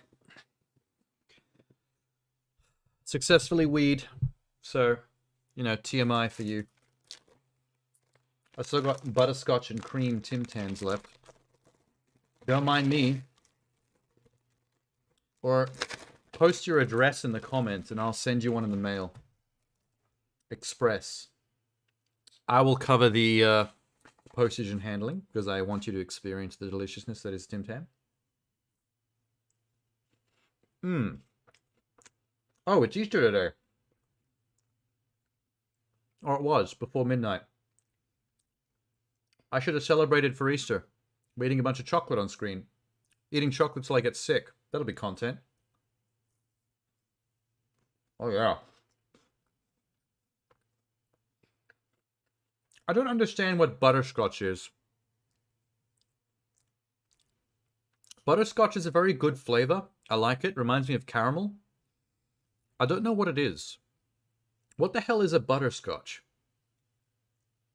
I never used to like the sound of it because of the word scotch in there. You know, oh, a disgusting alcohol flavor with butter. It sounds awful. It's actually amazing. I need to look this up. This is going to bother me. What do they mean by this? It's actually, let's do it for real. Let's type butter scotch. Check it out. Oh, wait. Bigger. Remove my window.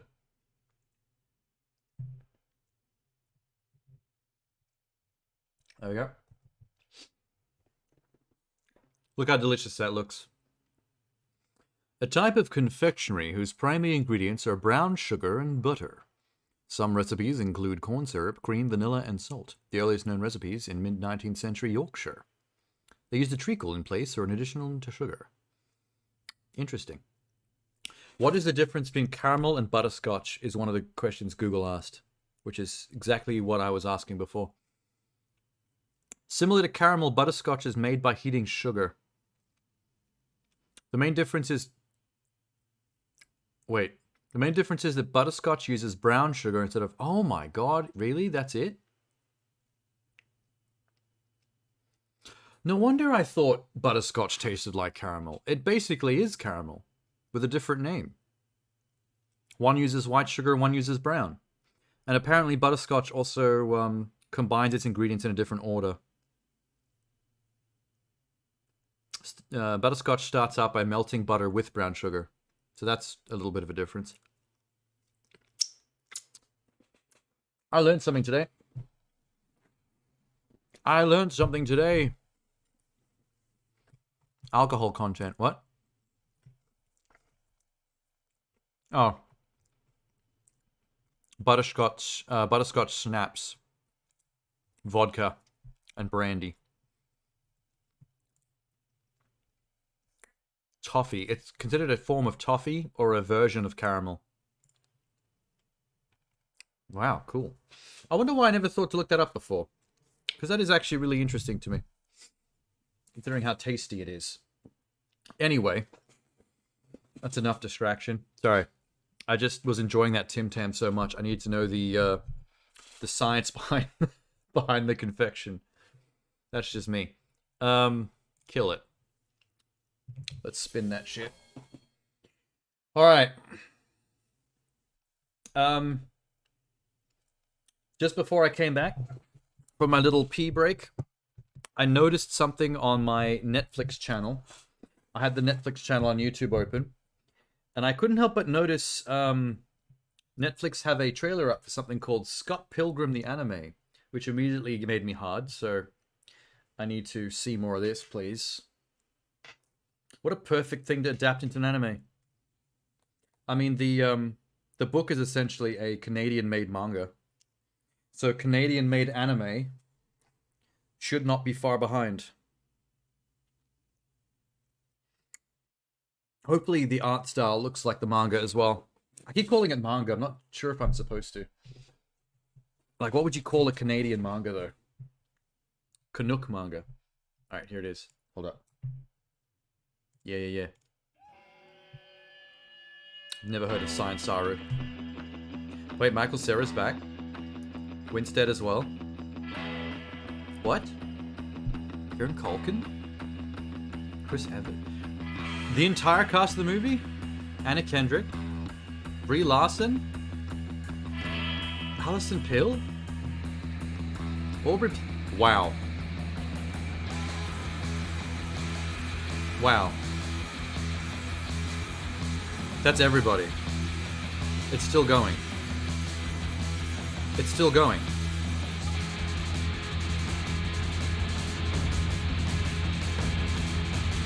Edgar Wright producing. I don't know who those are. Oh, that's all we're gonna get. It was a teaser that they're making it. It wasn't a trailer. Ah, damn. I was hoping we'd get to see the art style. I want to know if it looks like the book. Holy shit, they got everybody. There's never been a readaptation with all the same cast before. This is awesome. I don't know if never, but it definitely would be rare. Damn, dude. Oh, that was the creator of the comic at the end? Okay, I couldn't remember what his name was, which is probably rude of me because I own all the books. I actually bought them as they came out. As they were released in comic book stores, I picked up each volume of those books, like, one by one. So I've been in on the Scott Pilgrim train since long before the Edgar Wright movie as well. It was a tricky thing to sit through the movie, though. Because the movie is very well done. Like, they did pretty much all you could really do to adapt everything that makes up those 7 books into a sub 2-hour film. So fair cop to them for that. It is a tricky thing, though, to be a fan of something and have to watch an adaptation of it and basically not allow the changes or differences to bring you down. It's a bit of a hurdle. Most of us have that in our brains, though. We do have to get around our own preconceptions and biases and accept that the whole process of adaptation is to literally do what the name suggests. Adapt. It's not copy-paste. That's impossible. You can't take anything from one medium to another and keep it 100% intact. Lord of the Rings is a good example of that.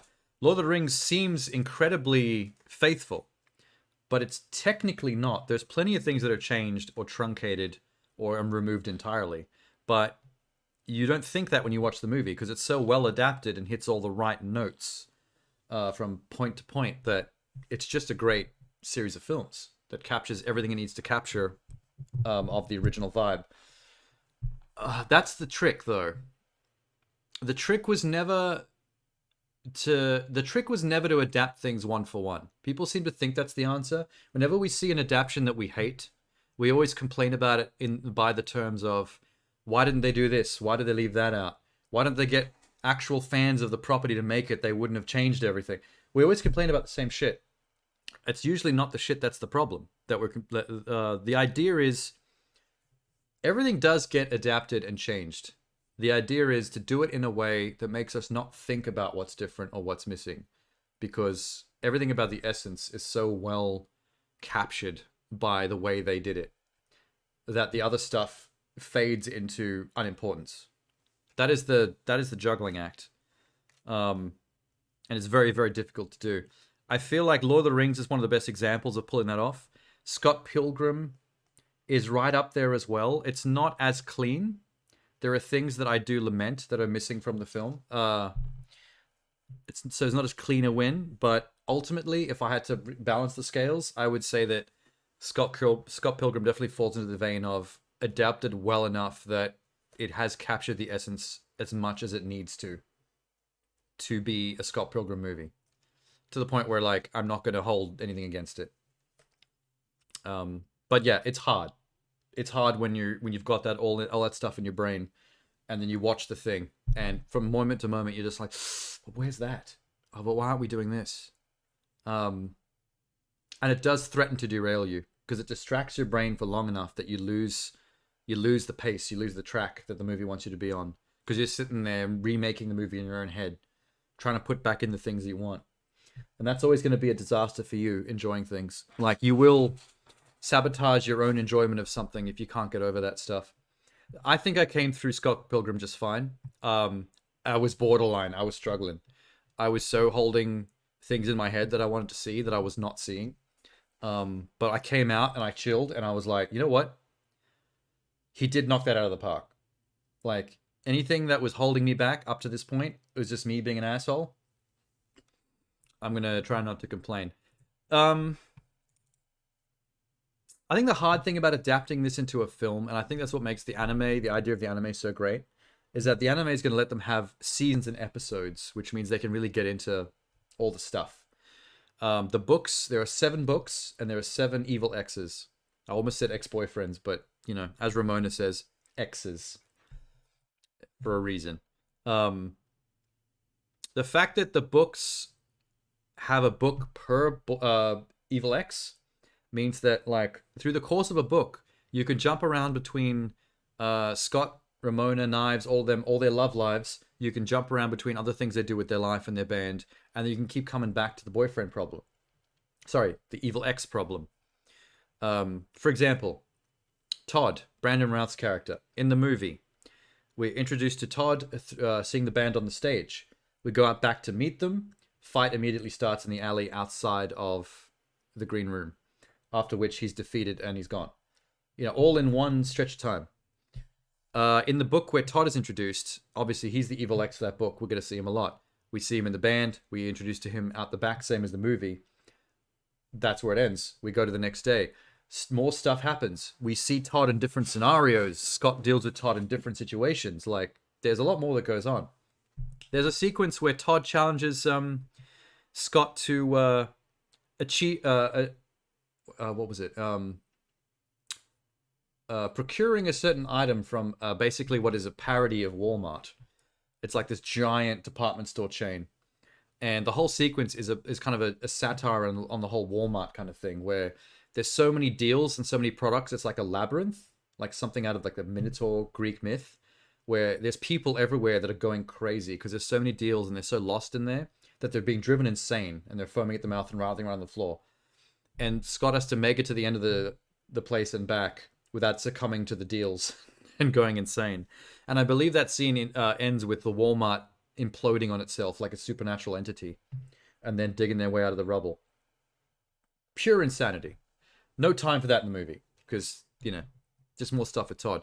The biggest thing that was done dirty in the movie, I think, was the twins.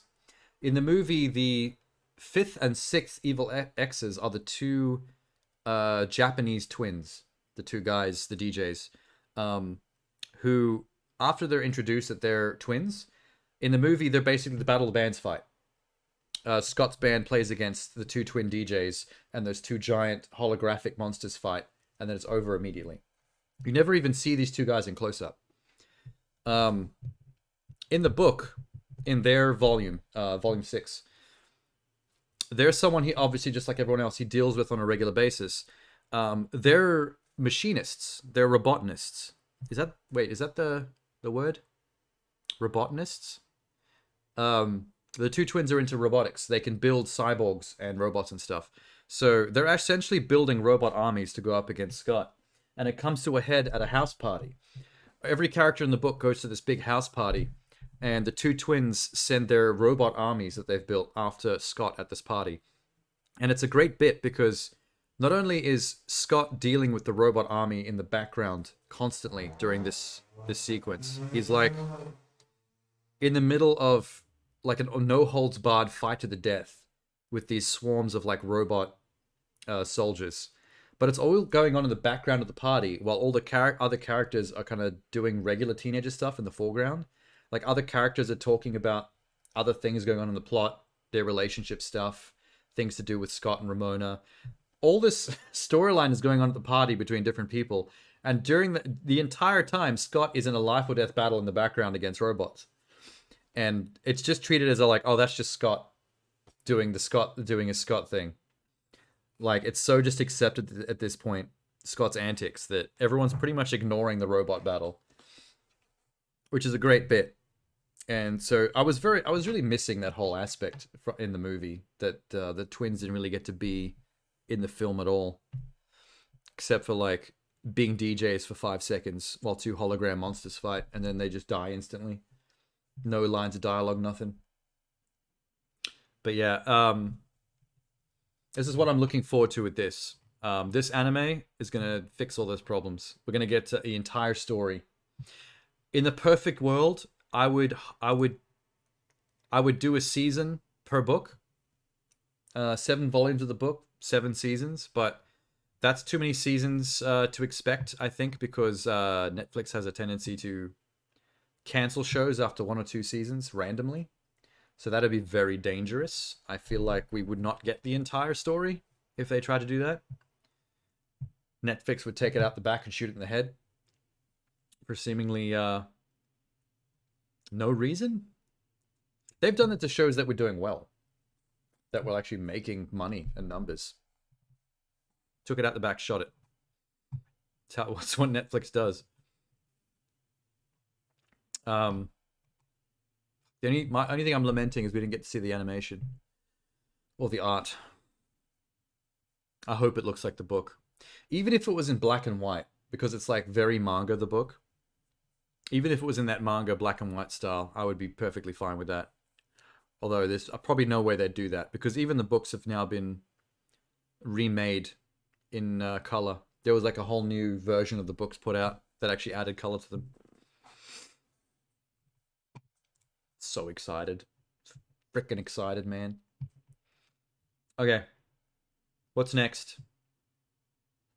Should we do Pixar? I think we should do Pixar. I've only ever seen a teaser for Elemental. Kind of psyched to see what the movie's actually about.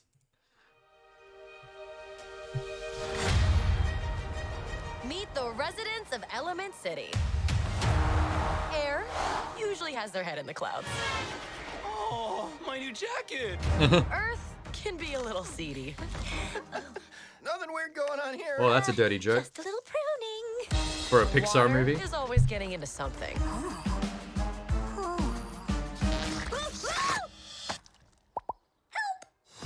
And fire? As ordered, we run a little hot.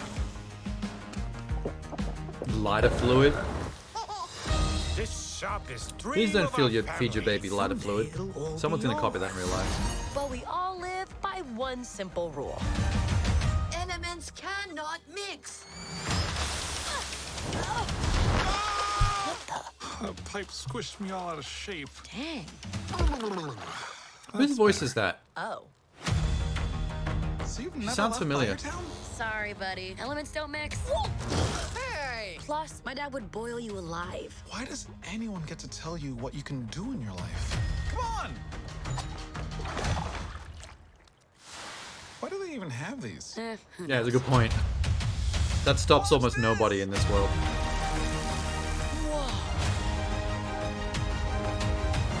Ember, I see a change in you. It's kind of a weird concept to have the 4 elements just living in a city together. We got 2 kids that are swimming around here somewhere. This is a very dangerous place for a fire girl to be. She gonna die very easily in his parents' I've apartment. been trying to fill my father's shoes, but I never once asked what I wanted to do. Oh, that's so cool! Try this. Dad, those are too hot. I love hot food. That is the best joke in the trailer. The Mexican wave.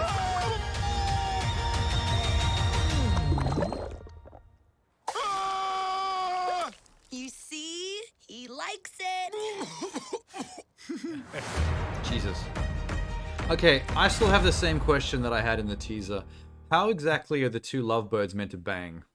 How is sex gonna work between a water lady and a water man and a fire lady? I feel like if he put any part of himself inside her, she dies. Like, she just gets doused immediately. I mean, in real life, men do end most sexual activities by dousing their partner. I mean, that part's realistic, I guess, but she's not going to survive it. That is her death. I wonder if they're going to acknowledge that in the film with like a throwaway, just for the adults, like line of dialogue joke. I wouldn't be surprised. It won't be very dirty though. It'll be a barely family friendly throwaway line of dialogue just to acknowledge that gag, and that's it. Looks all right. I don't know. There's something a little Pixar derivative about it though. I don't know. Maybe it's the fact that the obvious theme of the film, the racial tension, the segregation of different types of people, is a little on the nose. Is that it? Is it too on the nose?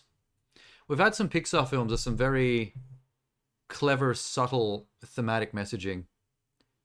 Not too subtle, but you know, like cleverer than that.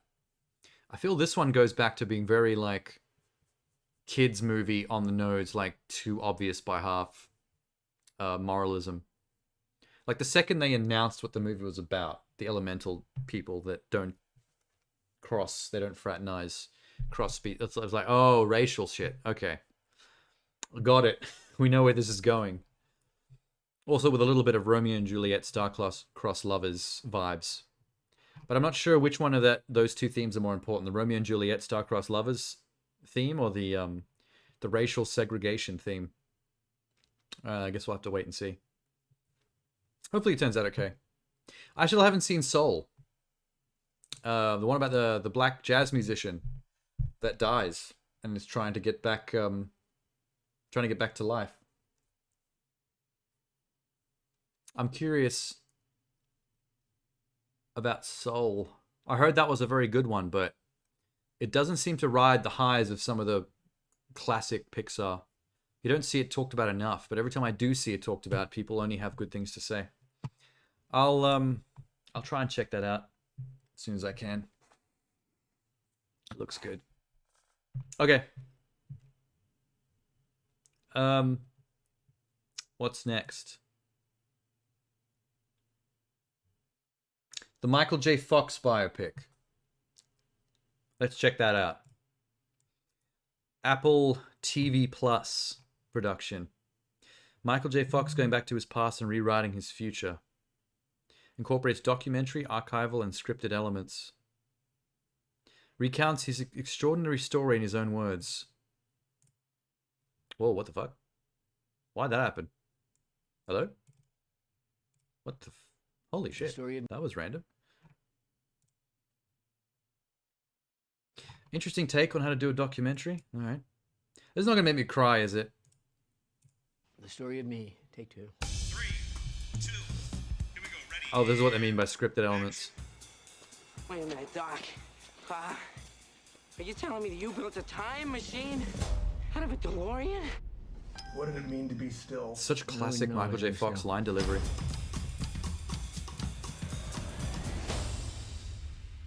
That's him. That's our star. I want this job. I can do it. Whatever the exception is, I can fix it. I can be older. I can be taller. I can be anything. The Could be a popularity teen of wolf. Michael J. Fox is a phenomenon.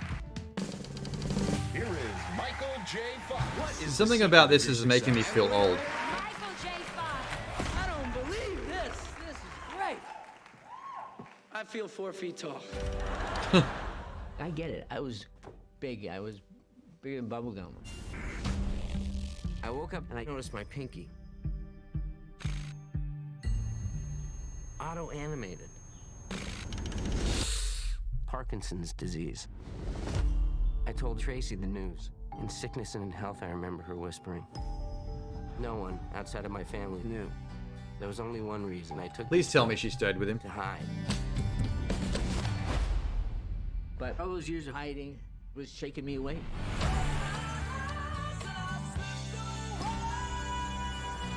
Yeah, he got Parkinson's quite young for To deny that part of me that wants to continue to go on and do things. how that disease normally works. I won't accept that.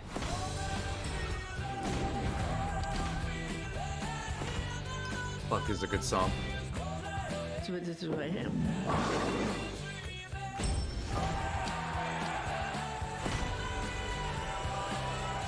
I'm a tough son of a bitch. Still. I'm really glad he's still kicking though. The sad sack story is Michael J. Fox gets this debilitating disease and it crushes him. Yeah, that's boring. Oh, now I do want to cry. Come on, man. But like, in a positive way. Oh, R-rated for language. Michael J. Fox ain't gonna hold back. I was worried that that was gonna make me sad to the point of wanting to cry real tears. They flipped it on me. Now I want to cry joy tears. Because he's not playing victim. He's... Oh, comments are turned off. Interesting choice, Apple TV. What happened? I bet there were some people in the comments being toxic and rude about his disease. And they just went, you know what? Fuck you all. Turning off the comments. How dare you? How dare you talk about Michael J. Fox? If he hadn't have gotten Parkinson's, though, I wonder what the universe of Hollywood would have been like. Would we have gotten 20, 30 more Michael J. Fox movies as he grew older? Would he have been another Leonardo DiCaprio, who goes from one stage of his life being like the heartthrob leading star through to becoming a legitimate, like Martin Scorsese staple dramatic actor? Is that what we would have seen from Michael J. Fox if he hadn't have pulled back from cinema because of his disease? I feel like he would have left the boyish family film hero thing behind, and we would have seen some like real raw adult performances from him in the Leo vein. I feel like fate robbed us of that era of Michael J. Fox. Not that he's treating it like a bad thing. Like, he had the money and the means to walk away and deal with his health, and that's good for him. Like, he's doing fine. He's doing as well as he possibly could for someone with early onset Parkinson's, but I just can't help but think, like, what else his career could have been if it wasn't taken from him like that. Bummer. Now I'm sad again. I gotta watch that. I should watch the trailer again just so I can get that buzz from the end. They did a good job of turning that around and making it feel positive by the end of the trailer. Good trailer editing. Good job to them. Thumbs up.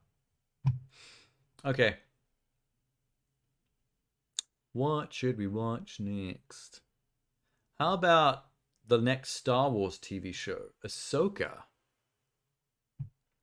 I haven't been watching Mandalorian and the Book of Boba Fett and all that stuff. Very behind on that type of thing, so all I know is that Rosario Dawson showed up as Ahsoka in Mandalorian, and people lost their nut, and now she has her own show. Okay. I'm here to support Rosario Dawson, if nothing else. Something dark.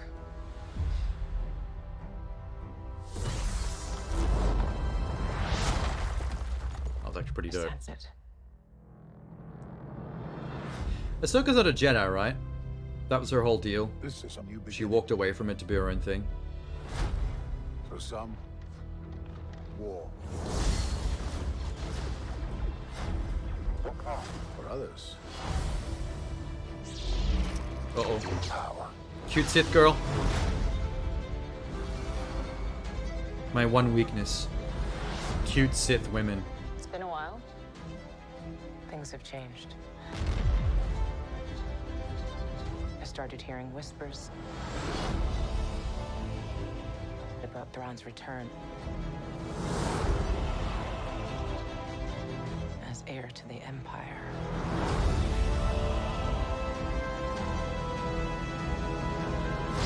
Who is he? Prepare for the worst. Is that the actor that played Punisher Warzone? The Warzone version of Punisher? It looks like him, but older. There aren't many left. The soundtrack is going off right now.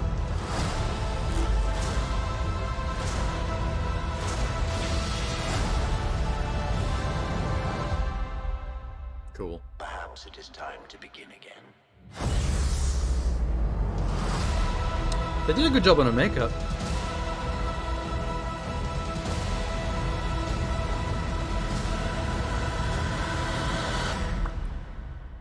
being... Okay. Okay, I know a few things about Ahsoka. Friends with Anakin. Rejected the Jedi way. Not to be Sith, but to be, like, essentially the Ronin equivalent of a Jedi. Dope. She's got those double white lightsabers, which are one of a kind. She's the only one that has a white lightsaber in the entire universe, and she's got 2 of them. A lot like that black saber, where there's only 1 of them. I forget what the deal with that stuff is, though. Problem is, I've never watched the Clone Wars or any of the 3D animated Star Wars shows. I know that's blasphemy in, like, nerd culture. I haven't watched any of them. All I know about Ahsoka and stuff from those shows I've learnt from osmosis on the internet. So, of course, I've heard a lot about Ahsoka, and I know plenty of details about her because nobody ever shuts up about Ahsoka. I know enough about her because of nerds that I don't feel like I need to go and watch those 3D TV shows now. I know everything I need to know. I'm more interested in her own standalone show, to be honest, but by that same token, there's no point in... Well, I guess you'd get probably more out of watching the Ahsoka show if you have watched the Clone Wars 3D animated shows, because it's going to be chock full of content. It's like watching any Marvel movie or TV show having not watched any of certain previous ones. You never know which Marvel movie or TV show is going to be important to the one you're currently watching, so you have to keep up with all of them. And I feel like you're going to miss like 50% of the references and character import in the Ahsoka live action show if you've not seen those CG shows, which is a problem. Because I'm not going back to watch them. Could not be fucked. There's too much. There's way too much of it. I couldn't be bothered. I don't have enough time as it is for half the things I want to do. Which is sad. That was a good trailer though. Admittedly, mostly because of the soundtrack.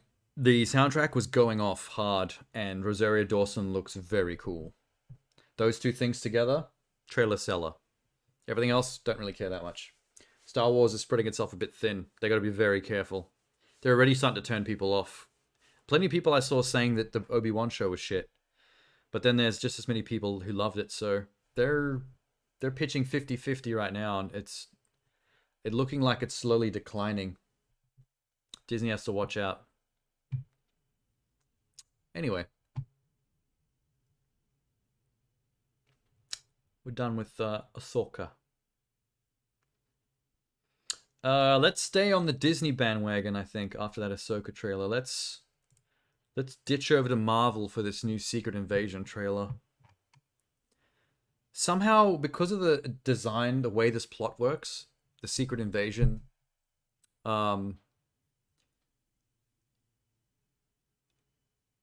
what's it called? What do they call the Winter Soldier?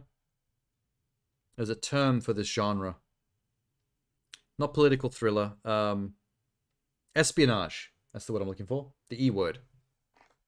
This whole espionage vibe they've got going on. I feel like they can't really tell us much more than what we've already seen in the teaser. So I have a feeling this second trailer is going to feel like more tease and not much more explanation. That's what my money's on. Fury. Hi, Fury. Since you've been gone, things have gotten much worse. Ben Mendelsohn is such an interesting actor to watch in anything. You can't not like Ben Mendelsohn.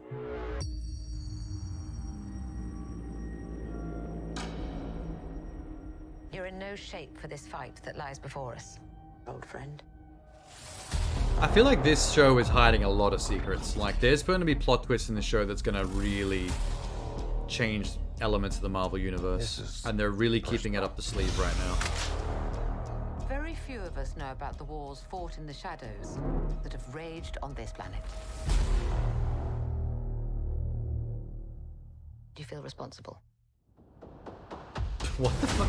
That was a leap of logic. I think that was an entirely different scene. I don't think that dialogue went together at all. Why would it be him feeling responsible? This war is one I have to fight alone. Oh, shit.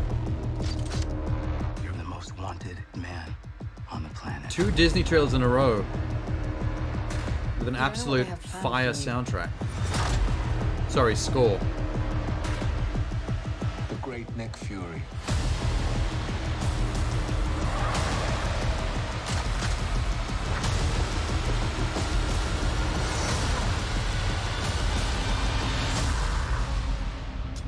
Wicked. One last fight.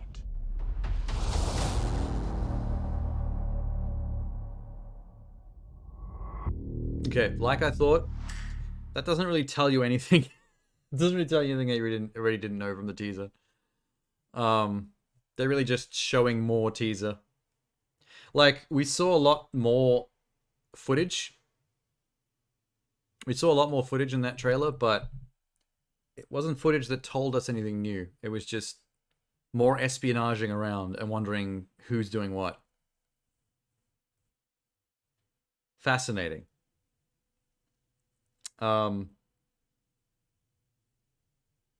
Maybe not fascinating. I feel like this is the only way you can make espionage thriller trailers. Just show the bare minimum of things of people doing stuff and looking suspicious or suspicious of others, to contain as much of the spoilers as possible. You can't show anything that's going to give away something.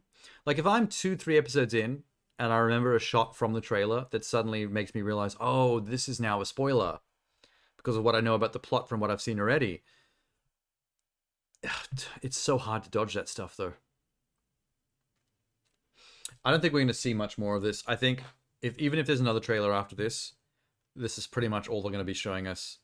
It'll just be more shots telling us fuck all of people standing in corridors looking sus or saying suspicious lines.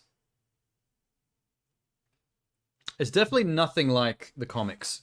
I mean, I know enough about the comic to know that they're really just doing their own thing with this concept, this Secret Invasion concept. Because they got to do the version of Secret Invasion that makes sense for the MCU they've already built. They can't just copy what the comics did, because that was leveraging on a comic universe that had a lot of different stuff going on with a lot of different characters that aren't a thing in the MCU. So that's going to be quite a divergent adaptation that I feel like is probably going to split fans. Some are going to appreciate how it's adapted to make sense in the real world context of the MCU. Other people are going to harp on or get stuck on everything that's different and are just going to complain that it's not exactly like the comic and not consider the ramifications of what an adaptation like this needs to do and how it needs to do it. Some people just don't care. They don't put any thought into it. They just, I don't think that would. Shut up. Let's see. Let's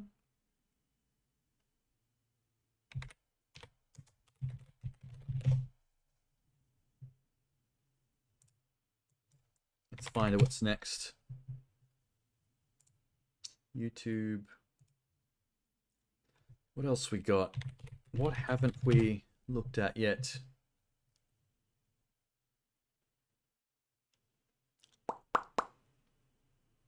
I suppose we should stay on comic books since we're here.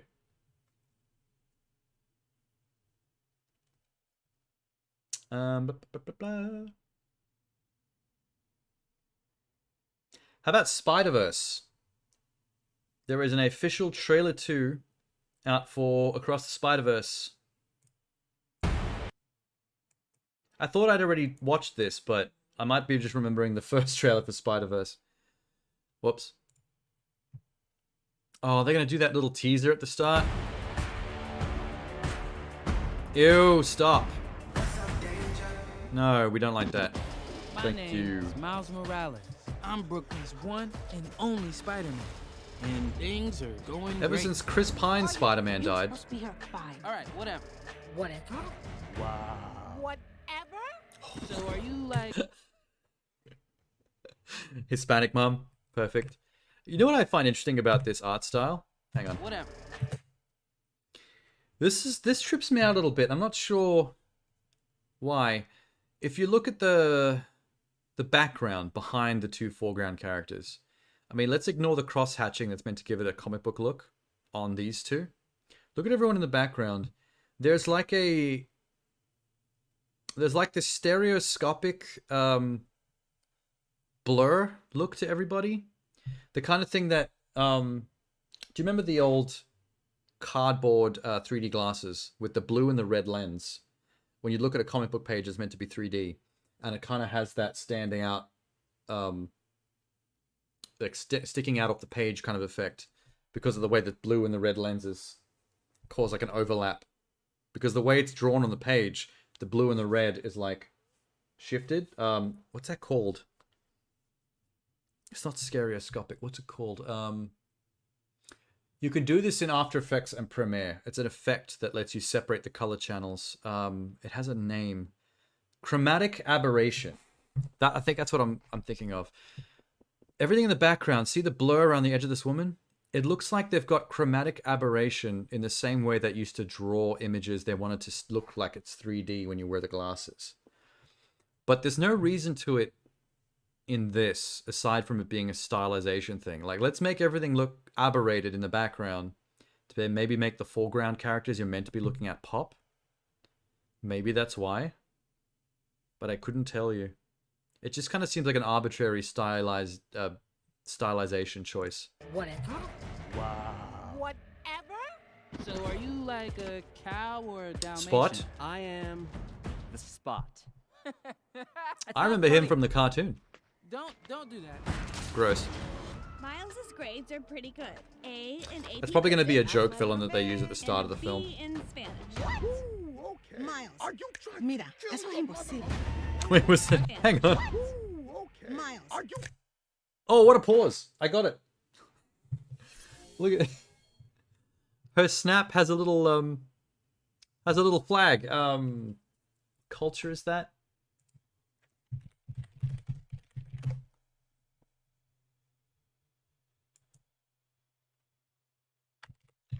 Is it Hispanic? What is that? Hang on, what is that flag color? Oh my god, it's gonna drive me crazy. Oh, I feel like an idiot now. Wait. I found it. Hang on. Hang on. Flags importer. What is it? What? Wait, I just saw it on the Google page. Where is it? This one? Puerto Rico.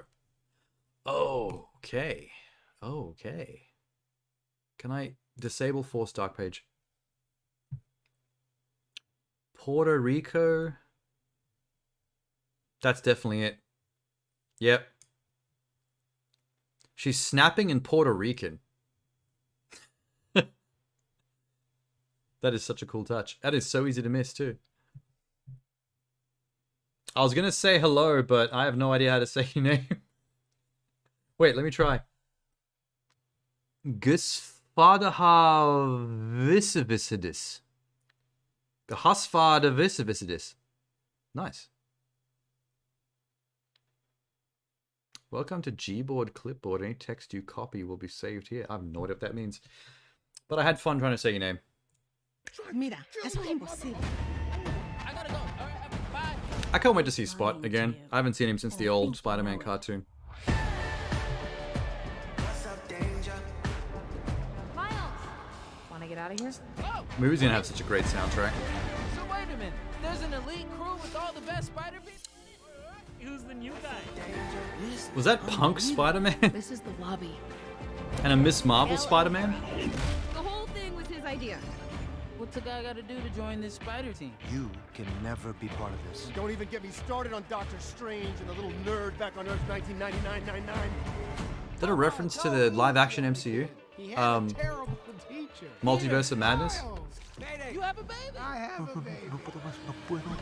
I'll take it from here.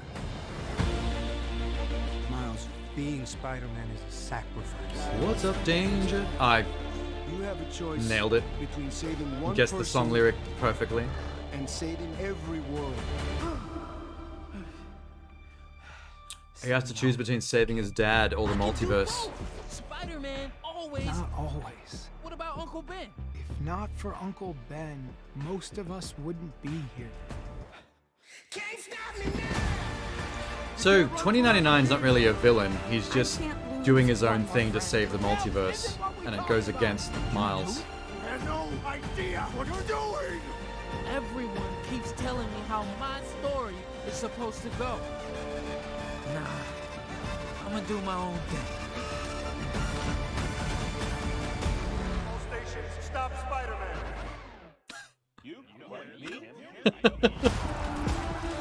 Oh man, they should have saved that for the movie. And then I looked at my uncle and... let me guess. He died? What? That was kind of harsh.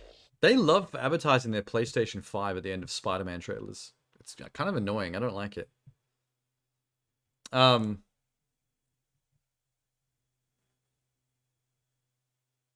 well, not bad.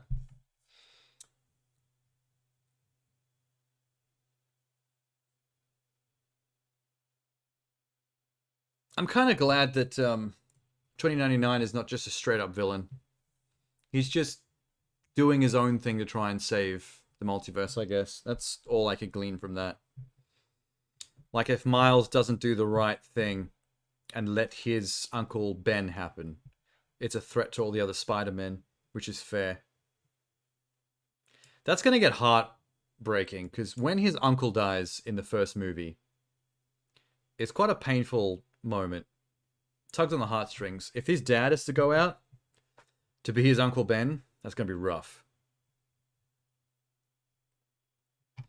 Was that... Hang on. No, wait, stop. Hang on. I thought I saw... Oh, what's his name? Is it Scarlet? That one. Oh, what's his name? Is that Scarlet Spider? Yes, that's the Scarlet Spider. I knew it. Ben Reilly. Ben Reilly with the blue tattered hoodie over his red spider suit. Classic. The real Spider-Man. I don't remember the plot perfectly, but I think it had something to do with Peter Parker getting cloned after he was dead. And then the new version of him became Ben Reilly as the Scarlet Spider, but then Peter Parker came back. It was something like that. Don't entirely remember.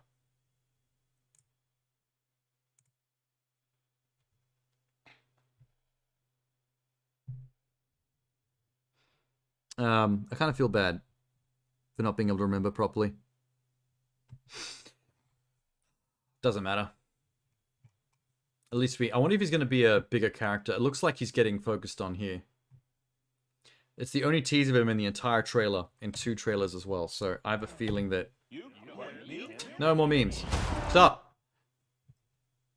Wait, can we see more spiders?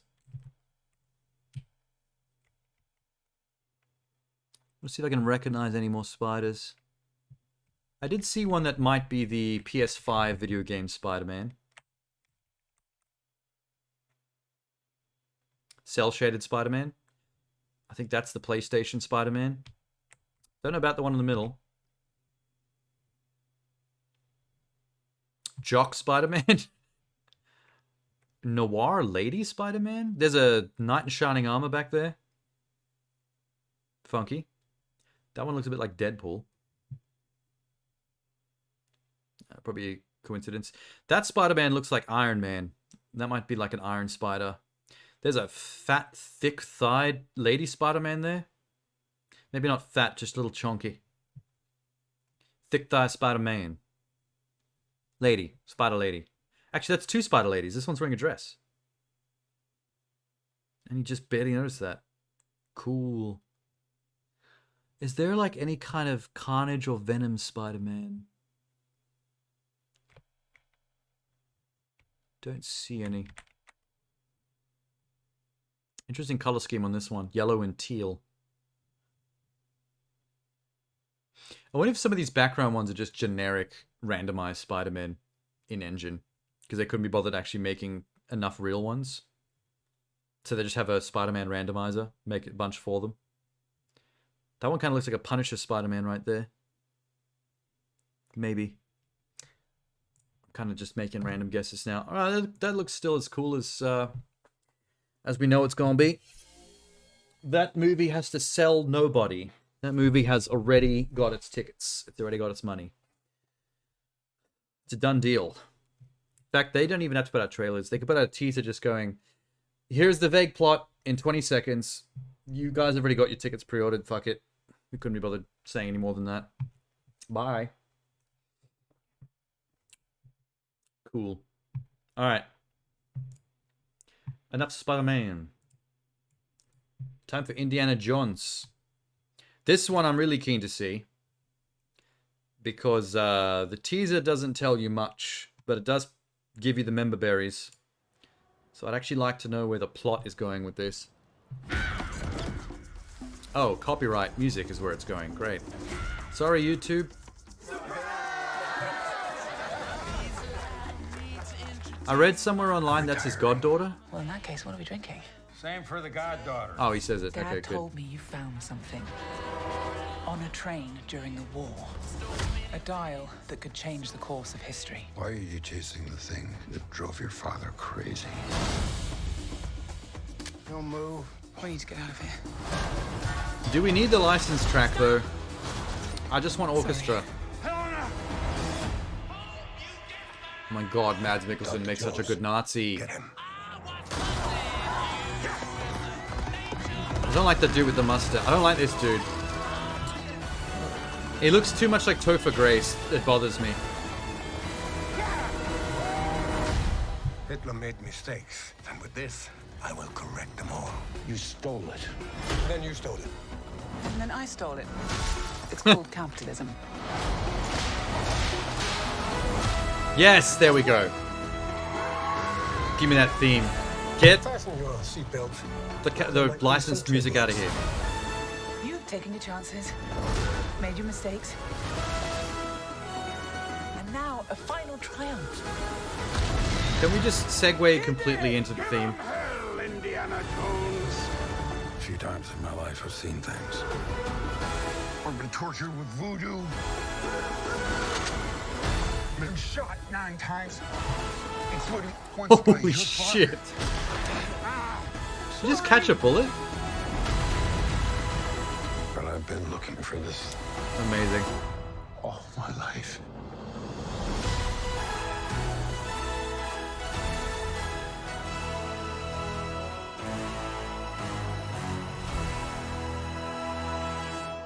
Big finish. Oh, big finish. That felt good. So, the Dial of Destiny is a time travel device, right? It's like a little magic clock that rewinds time. I got a vibe then when he opened the tomb with the golden light and it was suggested that he found the Dial of Destiny.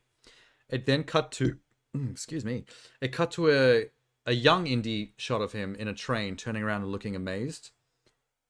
Theory.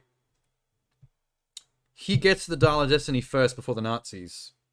Uses it. Goes back in time to age CG'd young Indy. And then is like, holy shit, it worked. I'm young again. I'm back in the past. Whole bunch of plot takes place in the past with the younger version of a lot of the characters like Mads Mikkelsen. That leads to having to make a tragic decision in terms of how to use the Dial of Destiny. He might have to accept his aging in order to do right by another character at the end.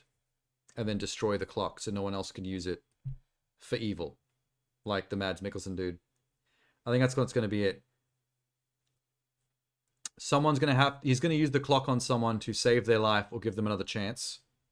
That's going to lead to a whole new series of indie films or TV shows with a younger replacement Indiana Jones that comes from the result of this movie. That's a pretty solid prediction, I think. I'm going to run with that one. Because Harrison Ford needs to retire. Like, he can't do another one of these. I mean, he's pretty much done. So if they're going to use this time travel bullshit to try and reset the Indiana Jones franchise in a way that they can make them without Harrison Ford, I feel like that's the way the plot's going to go about it. Although I would be more than happy to see the further adventures of Short Round, played by He Kwan.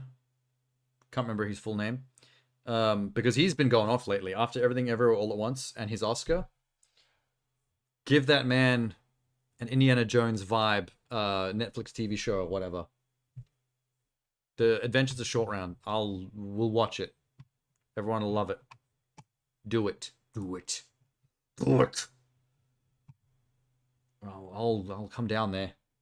Telling you I will. Okay. Thanks, Indy. That was fun.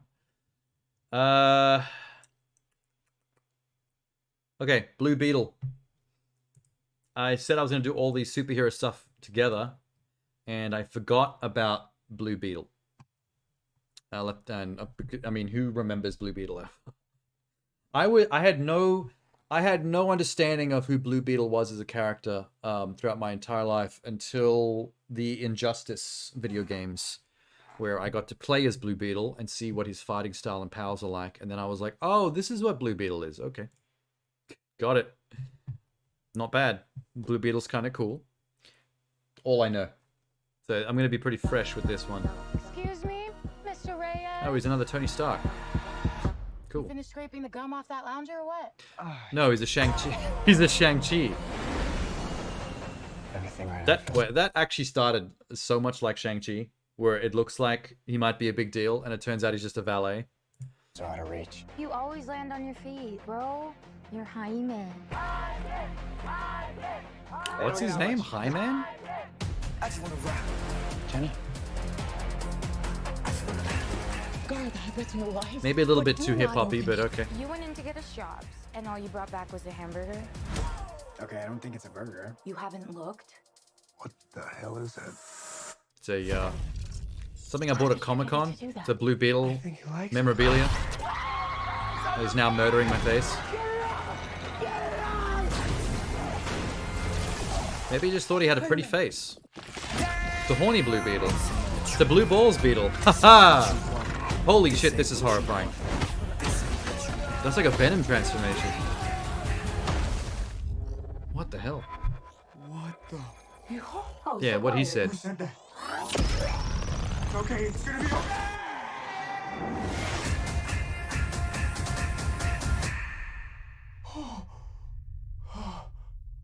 It's so random how many people in the world could accidentally turn into superheroes against their will. That seems to be the only way it ever happens. Except for Tony. What is going on? His effects are really good. It's called the Scarab. Some of these sets look a bit CW though. But the VFX are solid.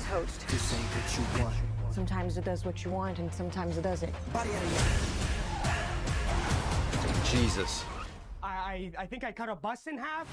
He definitely just killed someone. The Scarab chose you, but it belongs to me. Hello, you feel for your family. So Susan Sarandon is the villain? Damn! The universe has sent you a gift, and you have This to is not figure out bad. what you're gonna do with it. I didn't know what to expect, but this is not bad. Can't imagine. I can create. Oh, so it's like Green Lantern? What? What? Nice choice. Okay, that was dope. That was dope. That was awesome. It's like Batman stuff. Batman's a fascist. Yeah. Of course, I mean, of course, like a Hispanic uncle would say that. 100% what he would say. And advertise the Blue Beetle comics. Good job. Get people built up. That was cooler than I was expecting it to be. When I saw that there was a Blue Beetle trailer out, I was like, yeah, all right, I'll watch it. But it's kind of rad. I was not gonna lie. It doesn't really show off exactly that much action, so you don't really get that much of a a sense of how he's going to fight, except for like 2 shots towards the end.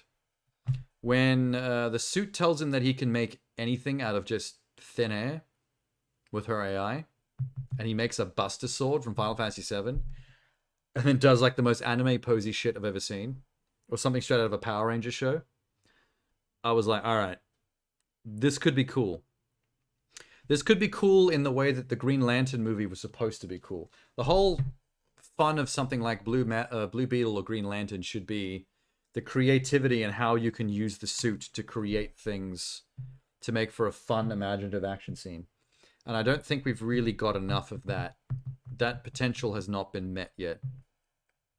Definitely not in Green Lantern's case. There were hints to it. The fact that Ryan Reynolds' version of Green Lantern came up with some silly ideas like the toy car track that he makes.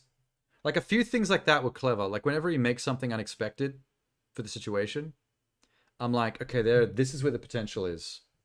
The imagination behind what can be made with these constructs. And I want to see that from Blue Beetle as well.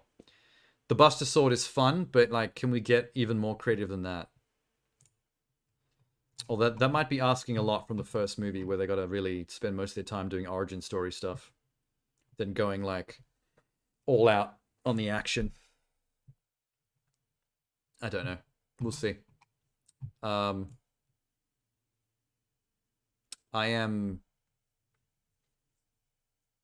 feeling quite optimistic about that now.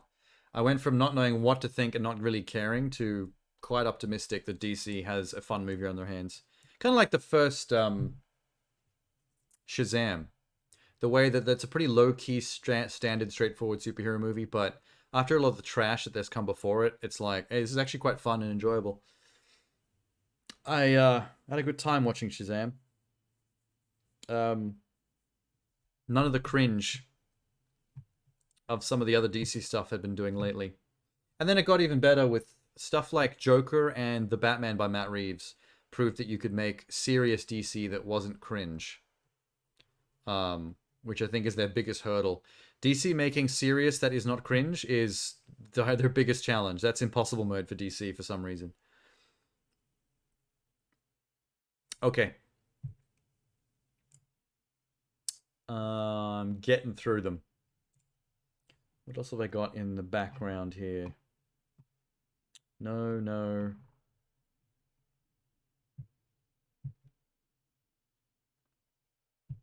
Gamera Rebirth? Hang on. There's a Gamera movie. Is this direct from... Oh, it's Netflix. All right. Netflix has got a Gamera film. I'm going to assume this is going to be CG animated.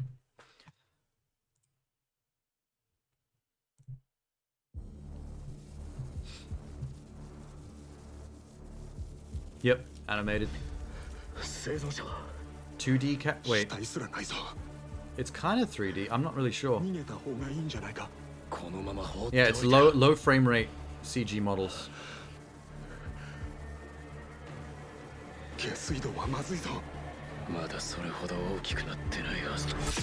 Oh shit. Oh, they're dead. That is not camera. It's very crisp, but it looks like a video game. Oh my god, that frame rate. But like, why? That is not the thing that was killing them from inside that hole. Gaburo! Big turtle coming in. Good dodge. Was that Gamera landing like a miss? It is Gamera.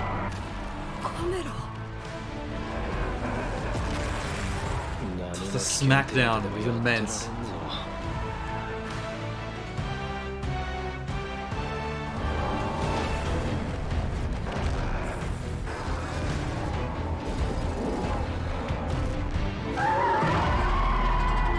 Gamera! Let them fight.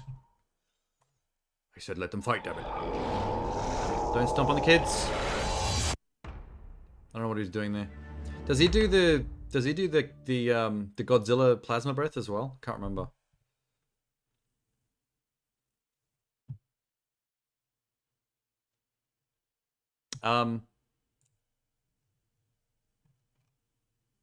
Cool, man. Question.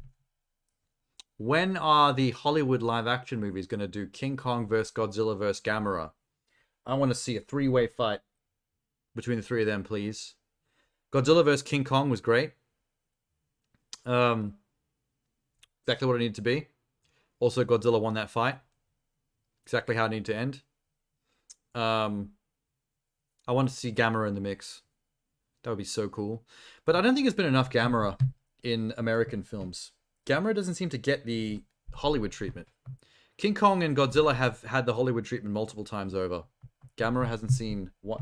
Is it because Americans don't see how a giant turtle can be cool? Is that their problem? Because disagree. Netflix has their own anime YouTube channel. Separate from their regular... Huh. Interesting.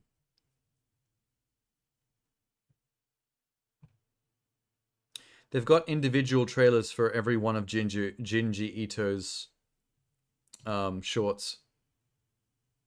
I don't want to spoil that for myself, though. I'm definitely saving that for the full thing. I did not know that they did their own separate channel for just their anime. That's kind of cool. Pointless. You could have just put it all on your one Netflix channel, but, I mean, go nuts. Do what you want, I guess. Good to know. That was fun. What else have I got? Gamura. Okay, I don't know what this is. Something called Asteroid City with Scarlett Johansson, Tom Hanks, and Margot Robbie. All names that you only have to tell me once, and I'm there with a ticket in hand. Tom Hanks in a movie with Scarlett and Margot? It's not something I thought I'd see, ever.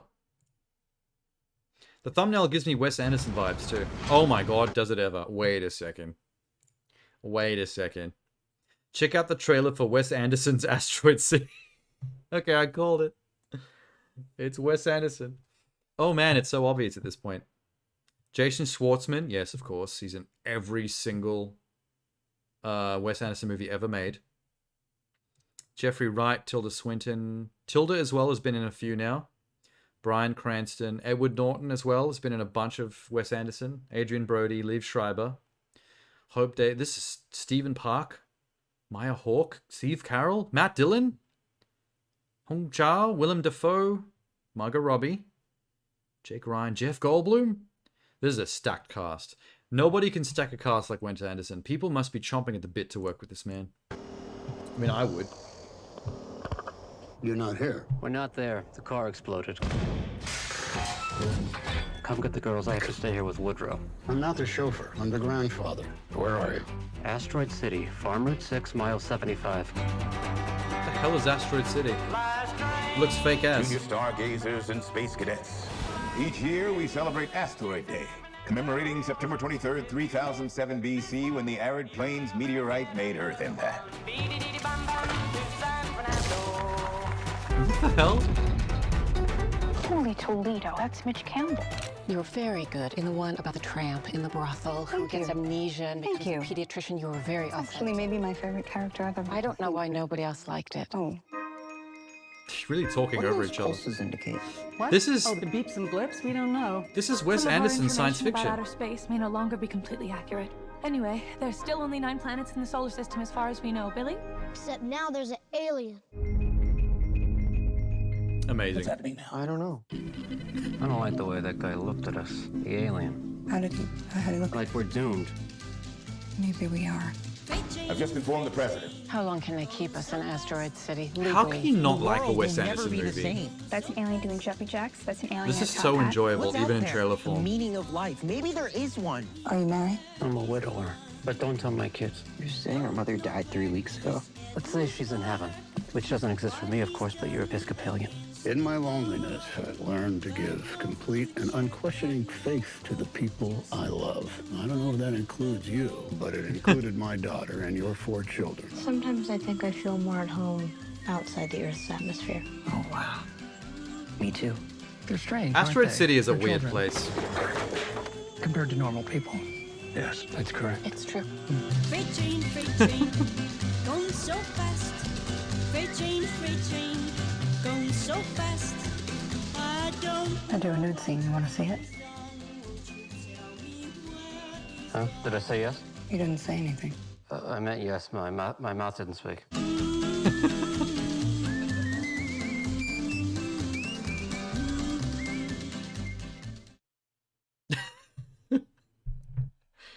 Oh my god. Watching a trailer for a Wes Anderson movie is almost more enjoyable to me than watching most other entire films. I can watch a 2-hour movie and be like, that was fine. I watched a 2-minute Wes Anderson trailer and I've never had more fun in my life. I love that man so much. There's something about his sense of humor that just gets me. It's the right kind of almost surrealist, dry humor. I don't know if surrealist is the right word. It's definitely weird. Weirdest. No, that doesn't work.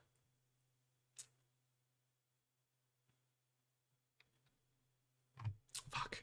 I have like at least 2 film I have a notebook with like almost 100 like film synopses, ideas for movies I've had, and you know, ideas for screenplays I want to write.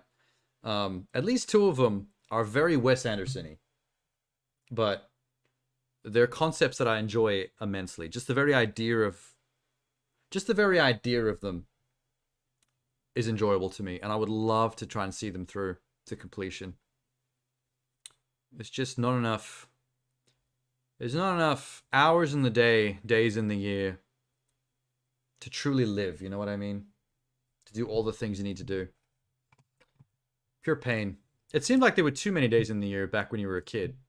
You had all the time in the world for everything. And now it's like, tick, tick, tick, tick, tick, tick, tick. Back to bed. Haven't done nothing today. Oh, shit. Constant stress and anxiety. Death is a-coming. It's knocking. All right. I'm enjoying this jumping between stuff that I have no idea what I'm about to click on. How about a movie with Ben Affleck called Hypnotic? Stop. Do not play when I tell you not to play. Hypnotic. Who is this by? Director? Alice Braga. Willem Fitchner. Cool. Robert Rodriguez. Okay, whoa. Okay. That was unexpected. Holy shit. I did not know Robert Rodriguez was making a film, let alone here it is already. With Ben Affleck as a lead. Why did this not get more fanfare? What do you see? Your daughter? The park? Wasn't paying attention. Just for a second. Oh, it's the start of Minority Report. Work? Think I'm ready for duty? Do you feel ready? I think it's the only thing keeping me sane. What's the call? I'm calling to report a bank robbery. Doesn't feel like a Robert Rodriguez movie so far. Today. See that guy on the bench? Do you have a lighter? That guy's up to something. It's very hot today. It's like a furnace. What? It's like a furnace. Holy shit. There's a safe deposit box. Is that the target? Box 23. Oh, damn. Wait, this is Minority Report. And Ben Affleck just took some buckshot. But I'm the wrong man. Where is she? What the fuck is happening? I know you called the tip in on the bank heist. Who the hell are you? What makes total strangers pull off an elaborate bank heist? Are you familiar with the concept of hypnotics? Hypnotics. Okay, it's hypnosis. Hypnotics have the ability to influence the brain, sound, voice, Need a light? locking eyes. Hypnotics use them to make you see a version of the world that doesn't exist. What the fuck? It's not him anymore. Nick, stop! Alright, hold up. Hold up. You know what this is? This is Minority Report setup with the cop losing his child during a moment of not paying attention. And then that coming back into the plot later on against him. But with a hint of Kilgrave from Jessica Jones. The villains of this film are essentially the Purple Man. Controlling people through hypnosis and suggestion. Why me? Why my daughter? You don't know who you're dealing with. How do you beat someone like that, though? Who can just tell you to kill yourself and you'll do it. Get back! Hypnotics make everything that you see and do feel perfectly normal. I can see where the plot twists of this movie are going. There's going to be large tracks of this movie that you're going to find out later was not what was actually happening. I'm telling you right now, Ben Affleck is going to get hypnotized somewhere in the first act, and everything we see him do throughout the second act and maybe the first half of the third act is going to be not what's actually happening, and he's already under control, and what he thinks he's doing to solve the plot is actually way more destructive and exactly what the antagonist wants him to be doing. That's going to be the twist. That is definitely going to be the twist. The question is how much of the movie is going to be fake. Cool idea, though. It's almost like Kilgrave, the Purple Man from Jessica Jones. If it was a story about a bad guy like that, but from the POV of someone who's under mind control by that bad guy already. And then pulling some Chris Nolan like level twists on you later on about what was real and what wasn't. Cool, I'm down. It doesn't feel really Robert Rodriguez. Hey, Kickflips, what's going on? Sorry, Kickflip 7. I missed the other 6. That was cool. When I first clicked on that, I just saw Ben Affleck. I had no idea it was going to be a Robert Rodriguez movie, or that the plot was going to be that interesting. I need some of these salt and vinegar chips to bring me back down from hype. Oh, that's a big chip.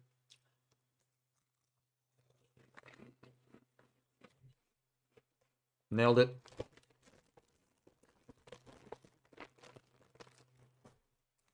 They send their love.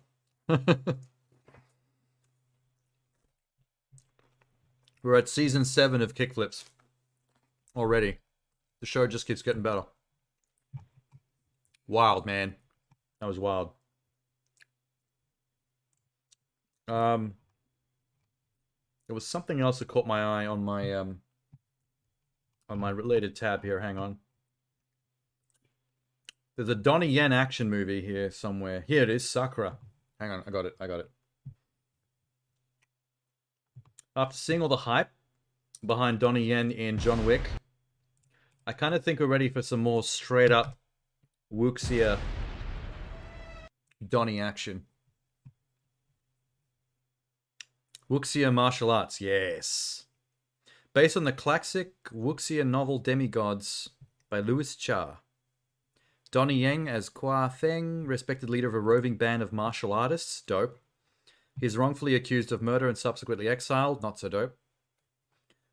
He goes on the run in search of answers about his own mysterious origin story, enemies working to destroy him from the shadows. Q martial arts. From the company that brought you Train to Busan and Ip Man. Say no more. Say no more. I'm about it. Hang on. There's a lot of subtitles here. Let me switch screens. Get this a little bigger.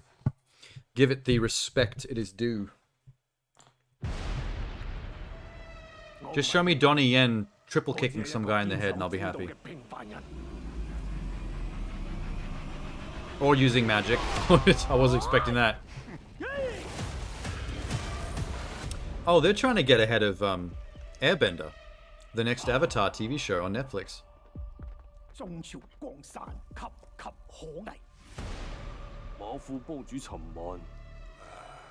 I don't just want to see fire and earthbending though. We want to see some like legit martial arts people. Come on.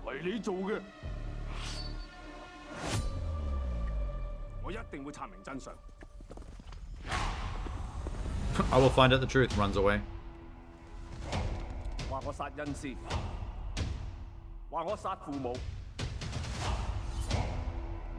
Directed by Donnie Yen. That's not what I expected. I didn't know he directed.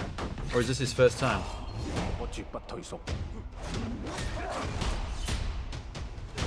Action director.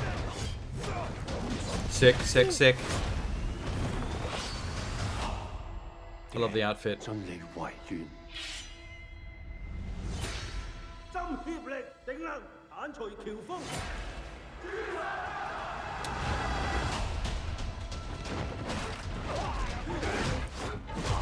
Oh, damn! There's the wind bending.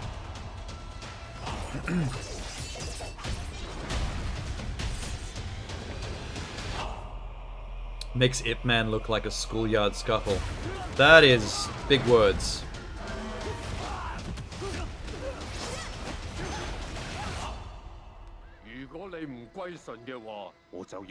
Not sure how I feel about the magic being mixed in with the martial arts, but I mean it's... Oh, sweet. I mean, I hope it does well so that Donnie gets good directing cred. You're not well versed in martial arts. Is he a big name? Donnie Yen? Hell yeah. Donnie Yen was in Blade 2 as one of the vampire hunters. He was in John Wick 4. He's the blind guy that fights against and alongside Keanu Reeves. Donnie's been in a bunch of Hollywood stuff. I'm trying to think of other examples, though. A lot of the movies that I like him from the most are martial arts flicks from Japan. Some of his older stuff. Once Upon a Time in China was one of his like biggest movies back in the day. That's what like skyrocketed him to stardom. And then the Ip Man movies is what made him like resurge again. There's like 4 of them, I think, where he just does Wing Chun and makes Wing Chun look real deadly too. For a Wing Chun's one of those martial arts that you know, one of those more floaty martial arts where they do a lot of like that stuff. So it's usually looked at more of a like a balanced martial art, like a discipline martial art, not so much a direct fighting one or a competition art. But then like the way he uses it in the movie, he absolutely wrecks people. Kung Fu Hustle is the only film from the genre you've seen. Yeah, Kung Fu Hustle is a good combination of martial arts with just straight up comedy. That movie's got almost Looney Tunes level slapstick comedy. But that's what that guy's good at. I think his name's Stephen Chow. His movie before Kung Fu Hustle was Shaolin Soccer.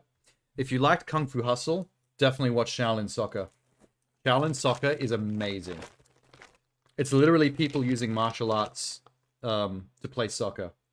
And it gets crazy. There's a point towards the end in the final soccer match against the evil team where they basically use like Dragon Ball Z moves. There's a guy that like kicks the ball so hard it gets like a dragon flame wraps around the ball, and it hits the goalie so hard it creates like a Kameya like wake explosion. That's the kind of soccer movie it is. It's intense. I think it blows all his clothes off as well. He's pretty much left naked on the ground afterwards. You can just look up action scenes from Shaolin Soccer on YouTube. From the soccer matches, where they're like flying through the air, doing like triple flip kicks. Or doing like breakdance style windmill kicks on the ground to juggle the ball. It's so good. But yeah, just like Kung Fu Hustle, it's a combination of really cool martial artsy stuff and comedy. Like it's as comedic as Kung Fu Hustle was. He's really good at that. He's the only director I can think of that combines comedy and action the way he does. To the point where it's almost like watching a cartoon. Yeah. Keen to see Donnie's movie, though. Looks really cool. I almost forgot that the Barbie movie's got a new trailer out. Gotta check that out. Because the teaser didn't really explain what kind of movie it is. It just hinted at some really weird shit. But the 2001 Space Odyssey connection was amazing.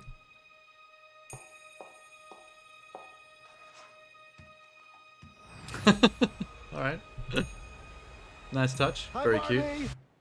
Hi, Ken. Hi, Barbie. Hi, Barbie. Hi, Barbie. This is such an unexpected movie from Greta Gerwig. Hi, Ken. Hi, Ken. They're all Barbies and Kens. So it isn't a Toyland. I thought I might stay over tonight. Alright. Why? Because we're girlfriend, boyfriend. To do what? Fuck. I'm actually not sure. Okay. I forgot that Barbie dolls don't have genitals, so they've got no idea what to do.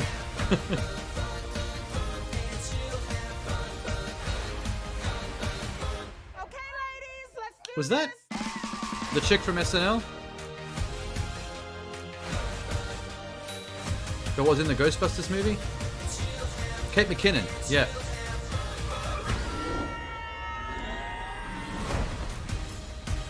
What are you doing here? I'm coming with you. Did you bring your rollerblades? I literally go nowhere without them. I think I saw some wrinkles on Ryan Gosling just then. Oh, looks like this beach was a little too much beach for you, Ken. If I wasn't severely injured, I would beat you off right now, Ken. I'll beach off with you any day, Ken. Anyone who wants to beach him off has to beach me off first. I will beat Was that Michael both of you Cera? off What the at fuck? same time. Beach both of us off. Nobody's gonna beach anyone off. What the hell was that? Okay, I don't understand the beaching off joke. That kind of went off the rails a little bit. Michael Cera looks familiar. Barbie doll wise. Hang on. Ooh. Hang on. There's something familiar about Michael Cera's look here. Hang on. Michael Cera Barbie. Who is Alan? Michael Cera. Oh, Alan! Yeah, alright. Okay, it's all coming back to me. There was, in the Barbie doll range of dolls, there was a male doll named Alan that was meant to be like Ken's best friend.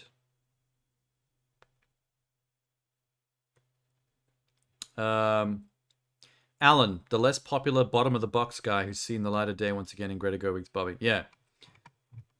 Alan. All right, hang on. Barbie Alan. I'll show you what I'm talking about. Yeah, this doll. Don't ask me why I know this. Hey, I had girlfriends when I was a kid. There's the Alan doll. Old school. Ken's buddy. That's his entire personality was just he's Ken's buddy. That's it. There's nothing else to Alan. Looks kind of legit though. Yep, they got the outfit correct. That's scary. You know, Michael Cera is actually kind of horrifying as Alan. It's freaking me out a little bit. There's a hint here as to what the plot's about. This scene. Here we go. There's Barbie and Ken in the little pink car in the background. They're driving to the real world. I think Barbie is tired of the pitch perfect, everyone is perfect Barbie doll utopia that she lives in, and she wants to go to the real world and experience reality.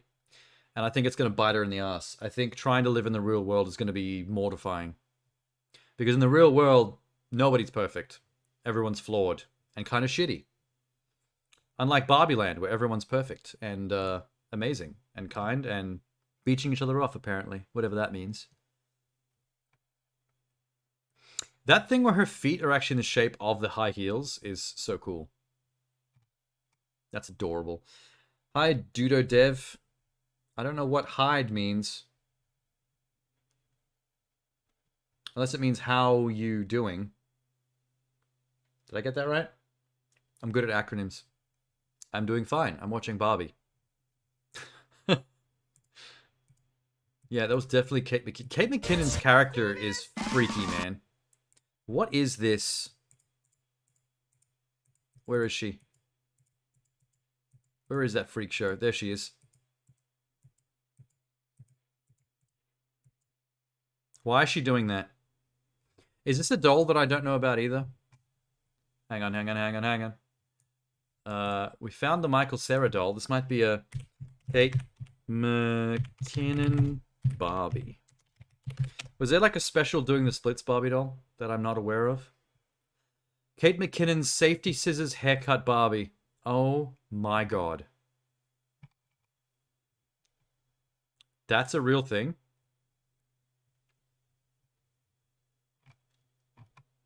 I was not aware of this Barbie. I knew about Michael Cera's Alan Ken doll. This is new to me. I want to see this. Safety scissors haircut Barbie.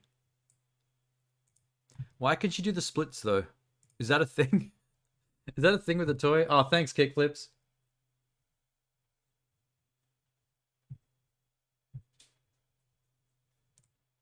Can I see an image of it? Is that her? Cut and style Barbie. I guess she's meant to be one that a child is like chopped to pieces and looks like shit. Pretty good joke, actually. They've even drawn her face.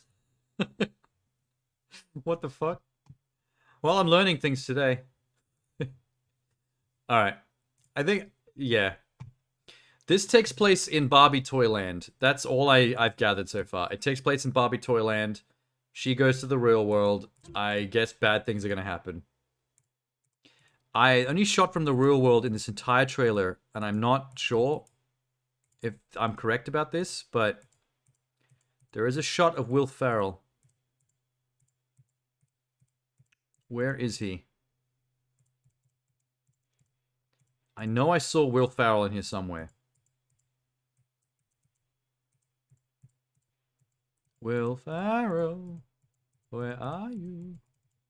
Why can't I find it? There it is. Okay.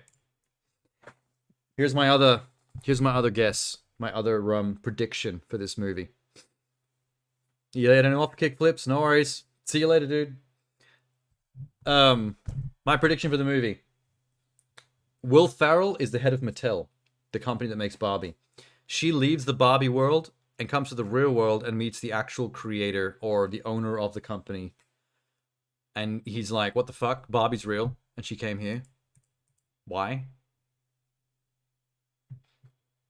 You know, Ryan Gosling is looking a little old nowadays. I didn't realize he'd got so many wrinkles lately.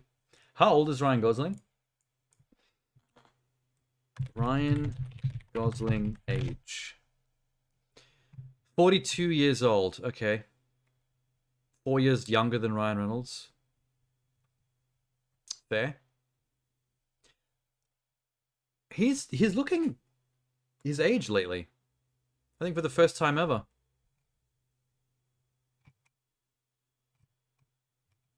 I wonder if people are riffing on that on social media. Because he does seem like a pretty old Ken to... I mean, 40 is not old, like, to be fair. But, it's older than you'd expect a production company to cast Ken for a Barbie movie. That's all. I don't really give a shit, to be honest.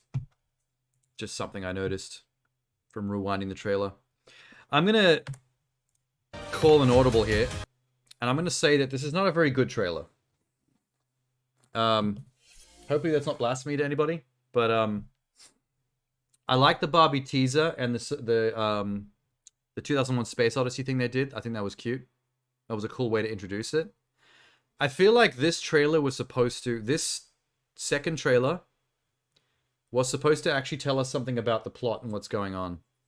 They hinted at it with the real world sign that she drove past, but I don't think this tells you enough for a second trailer. I feel like they were supposed to get the plot out and they didn't. Wow, Simu Liu's biceps are chonk in this shot. Holy shit. Wait a minute. I'm screenshotting that shit.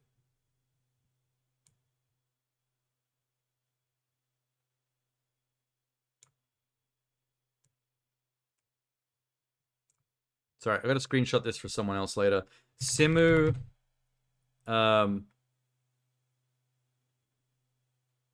yoked. I'm gonna call it. All right, yeah, I got to show that to someone later because I was not expecting Simu to be that ripped. Yeah, I don't think it's a very good trailer. It's just a bunch of more random things happening in Dollland, but without explaining the plot at all. They are calling it teaser trailer 2. So that might be the problem. We're expecting this to... First one was a teaser. We expect the second trailer to be a trailer, like an actual proper trailer, not a teaser. They've just done a second teaser. This is still not the proper trailer where they explain the plot. And I think that's where I got confused. But I really feel like they should have explained it by now. They need to get the actual plot going. I'm expecting the movie to be good, though. Greta Gerwig makes good indie films. I don't think she would come into this and just make some trash Hollywood plastic shit. No way. There's more to this movie than meets the eye. I'm telling you now. Okay, I'm just about done. I've pretty much run out of trailers. Almost. There's something here, I don't know what it is, called Knights of the Zodiac, which has Famke Janssen and Sean Bean. I will check that out, but then I'm going to finish up with the Extraction 2 trailer with Chris Hemsworth.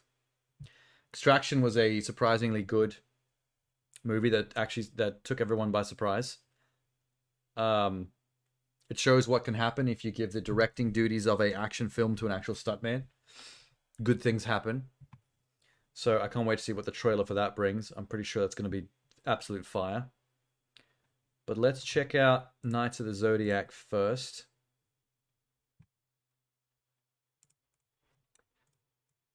And then I'll finish up with Extraction 2. I think that's enough stream by that point. We've been here for 6 hours. Got no idea what this is going to be. Knights of the Zodiac is not the kind of name that even hints at what kind of movie this is. Okay, sci-fi. Everything destroyed. It was Athena. She was doing it. What the fuck is this? I was doing it. We won't let that happen. Sean Bean? It's by Sony, so they've got money. I saw what you did in the ring. I don't know, I'm getting CW vibes from this. What if I told you Sienna here is the reincarnation of the goddess Athena? And you are destined to become one of her guardian knights. Okay. How does it feel to be a goddess? Sometimes I feel like I'm a guest in my own body. This is a YA Are you novel. ready to start your training? Oh my god. Pegasus Knight is brave, humble, and committed to protecting Athena with his life. This is 100% YA novel vibes. The war that awaits us is unlike any other before. Okay, Famke Janssen is the bad guy. Not bad. I must save the rest of us from her. She might have a point I though. wanted any of this.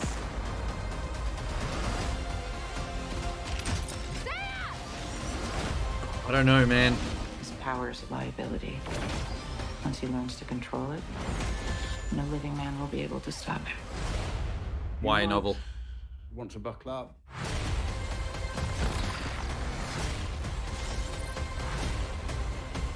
There's a lot going on, but it looks mad trashy. Not gonna lie. Are you the only knight in town? Toei Animation Studios. What the fuck did I just see? You know what? I got a very specific vibe from that outside of YA novel. That reminded me of Gods of Egypt by Australian director that did The Crow and Dark City. I don't know why I forgot his name. I actually like him quite a bit, despite the fact that his track record's not gleaming.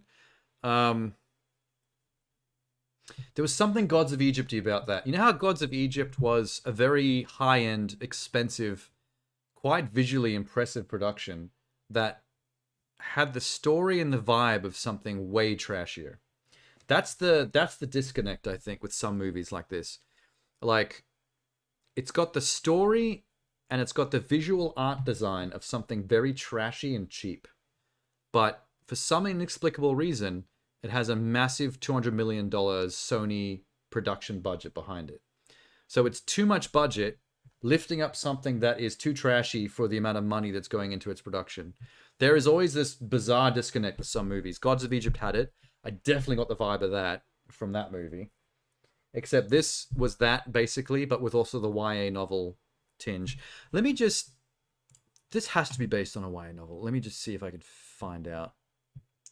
Based on the anime sensation... Oh, okay. So it's not a YA novel. It's an anime that's getting the live-action treatment. You know, that makes a lot of sense. There's a lot of animes out there that when you watch them as an anime, you're like, that was kind of dope. I didn't mind that. But if you think about it, there's a lot of animes that if you turn them into live actions without changing anything, they would instantly become like YA novel, cheapo production. There's something about anime that in the form of anime, it gets away with a lot that you can't in live action. You gotta be careful how you adapt anime. Not all of it survives a one-for-one adaptation. Some animes do need to be changed drastically from the source material to even make them make a monicum of sense. Otherwise, it's just trashy, weird shit. Like that. Yeah, everyone's just riffing in the comments about whether Sean Bean dies in it. Although you can probably spoil it for yourself by looking up how the anime goes. Anyone that's seen the anime probably has all the spoilers for this.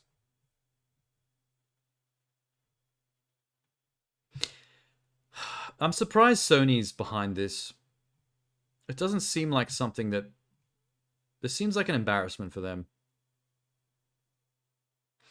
Looks pretty decent. Ages away from Dragon Ball Evolution. Can't wait. See, you should not have evoked Dragon Ball Evolution, because now I'm comparing them, and it just looks like a slightly more expensive Dragon Ball Evolution. I don't actually agree with him at all.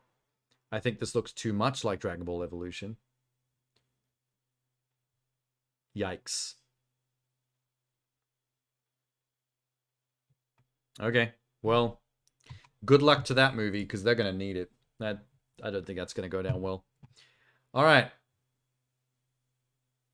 Last one. Last one of the night. Extraction 2. Needs no further introduction. Just run it. Just run that shit. I'm ready. My body is ready. Move. Yes. Trust Chris Hemsworth. One of the most trustworthy Hemsworth. Second only to Evans. This time they're extracting from a prison, apparently. Really? A grenade? Oh my god. Probably a stun grenade. I'm gonna toss this grenade above our heads and hope for the best. Tyler? You were clinically dead 9 months ago. This man got hit in the head so hard. He's flashing back to the first movie. Cool. Slight spoilers there if you haven't seen the first film. He's about to go apeshit. He's about to level up. Oh, we're about to see a oneer. Yes. Hidden cuts. It's definitely a pretend oneer. Dope.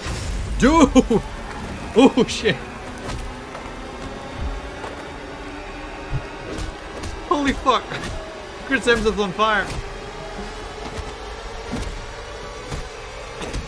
He's on fire. Damn, dude.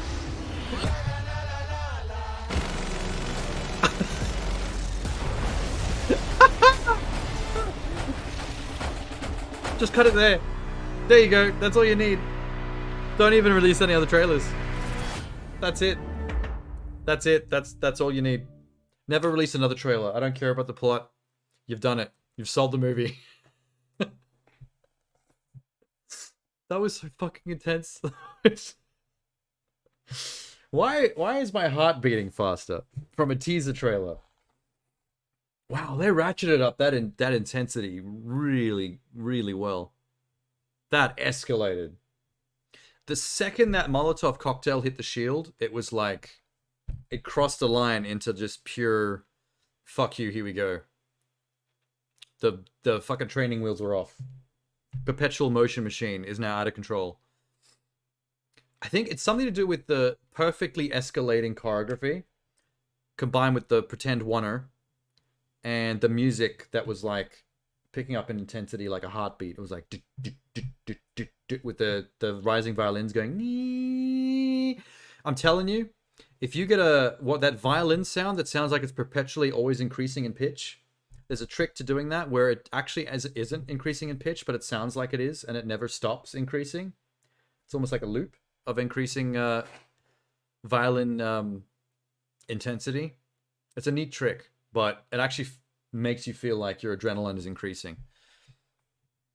And then they just stuck on that minigun helicopter destruction on the end just because they could. They're like, yeah, the teaser's done, but check this out. Yep, all right, now we're out. Fuck, they would... Why is this straight to Netflix? This would sell movie tickets. This would sell movie tickets like nobody's business. Here we go. Look, top comment. This is how you do trailers. A single scene that shows the vibe of the film without revealing story arcs that would otherwise spoil the film. There you go. Perfect comment. This is what I'm talking about. This is why some of my favorite trailers in existence are teasers that tell you nothing about the story. I had an issue with the Barbie trailer, and what was the other one tonight? Secret Invasion. My issues with Secret Invasion and Barbie is that they're now multiple trailers in, and they don't really tell you anything new. It's just more shots that are similar to other shots we've already seen. There's nothing new coming out of it. So it feels like kind of a waste of time. Like, why even make a trailer? But I like teasers that just give vibe. One of my favorites of all time, and I might have mentioned this on stream already. Apologies if I have.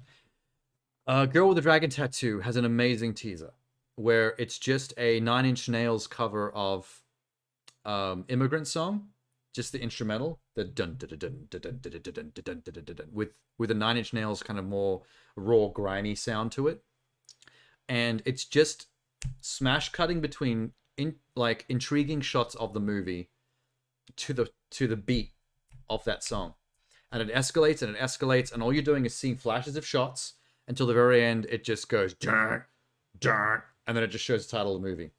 It tells you nothing about what the movie's about. No plot is gleaned at all, but you get the vibe of the movie perfectly. You've seen shots, you get the tone, you've got an idea of the color grading. There's a texture that is gained. You understand the style and the vibe of the film you're about to see. All you need. You don't need the plot. No one needs a plot when they go see a movie. Show me the actors, show me the feel of the movie. I can pick up the plot when I'm there watching it. Let me discover the plot as the film's taking place. It's more interesting that way. Unfortunately, that generally doesn't happen because most trailers tell you the plot, almost sometimes the entire plot. There are trailers that give you the entire 3-act structure of the movie, and I never understood that. But for the most part, people will know the plot just because the movie synopsis explains it to you. One man has to find the blah, blah, blah before blah, blah, blah does blah, blah, blah to blah, blah, blah. And then you know the whole movie in a nutshell, essentially. And you can kind of fill in the blanks. It's more interesting to go into a movie not knowing what you're about to see, and then to realize what type of film you're watching as it's happening live. You know what I mean? Like, there's something fascinating about watching movies that way. That modern promotional film shit, you know, because of the internet, because of YouTube, because of the way trailers are marketed before movies in cinemas, like all that stuff, you don't really get that anymore. Did we ever really get that?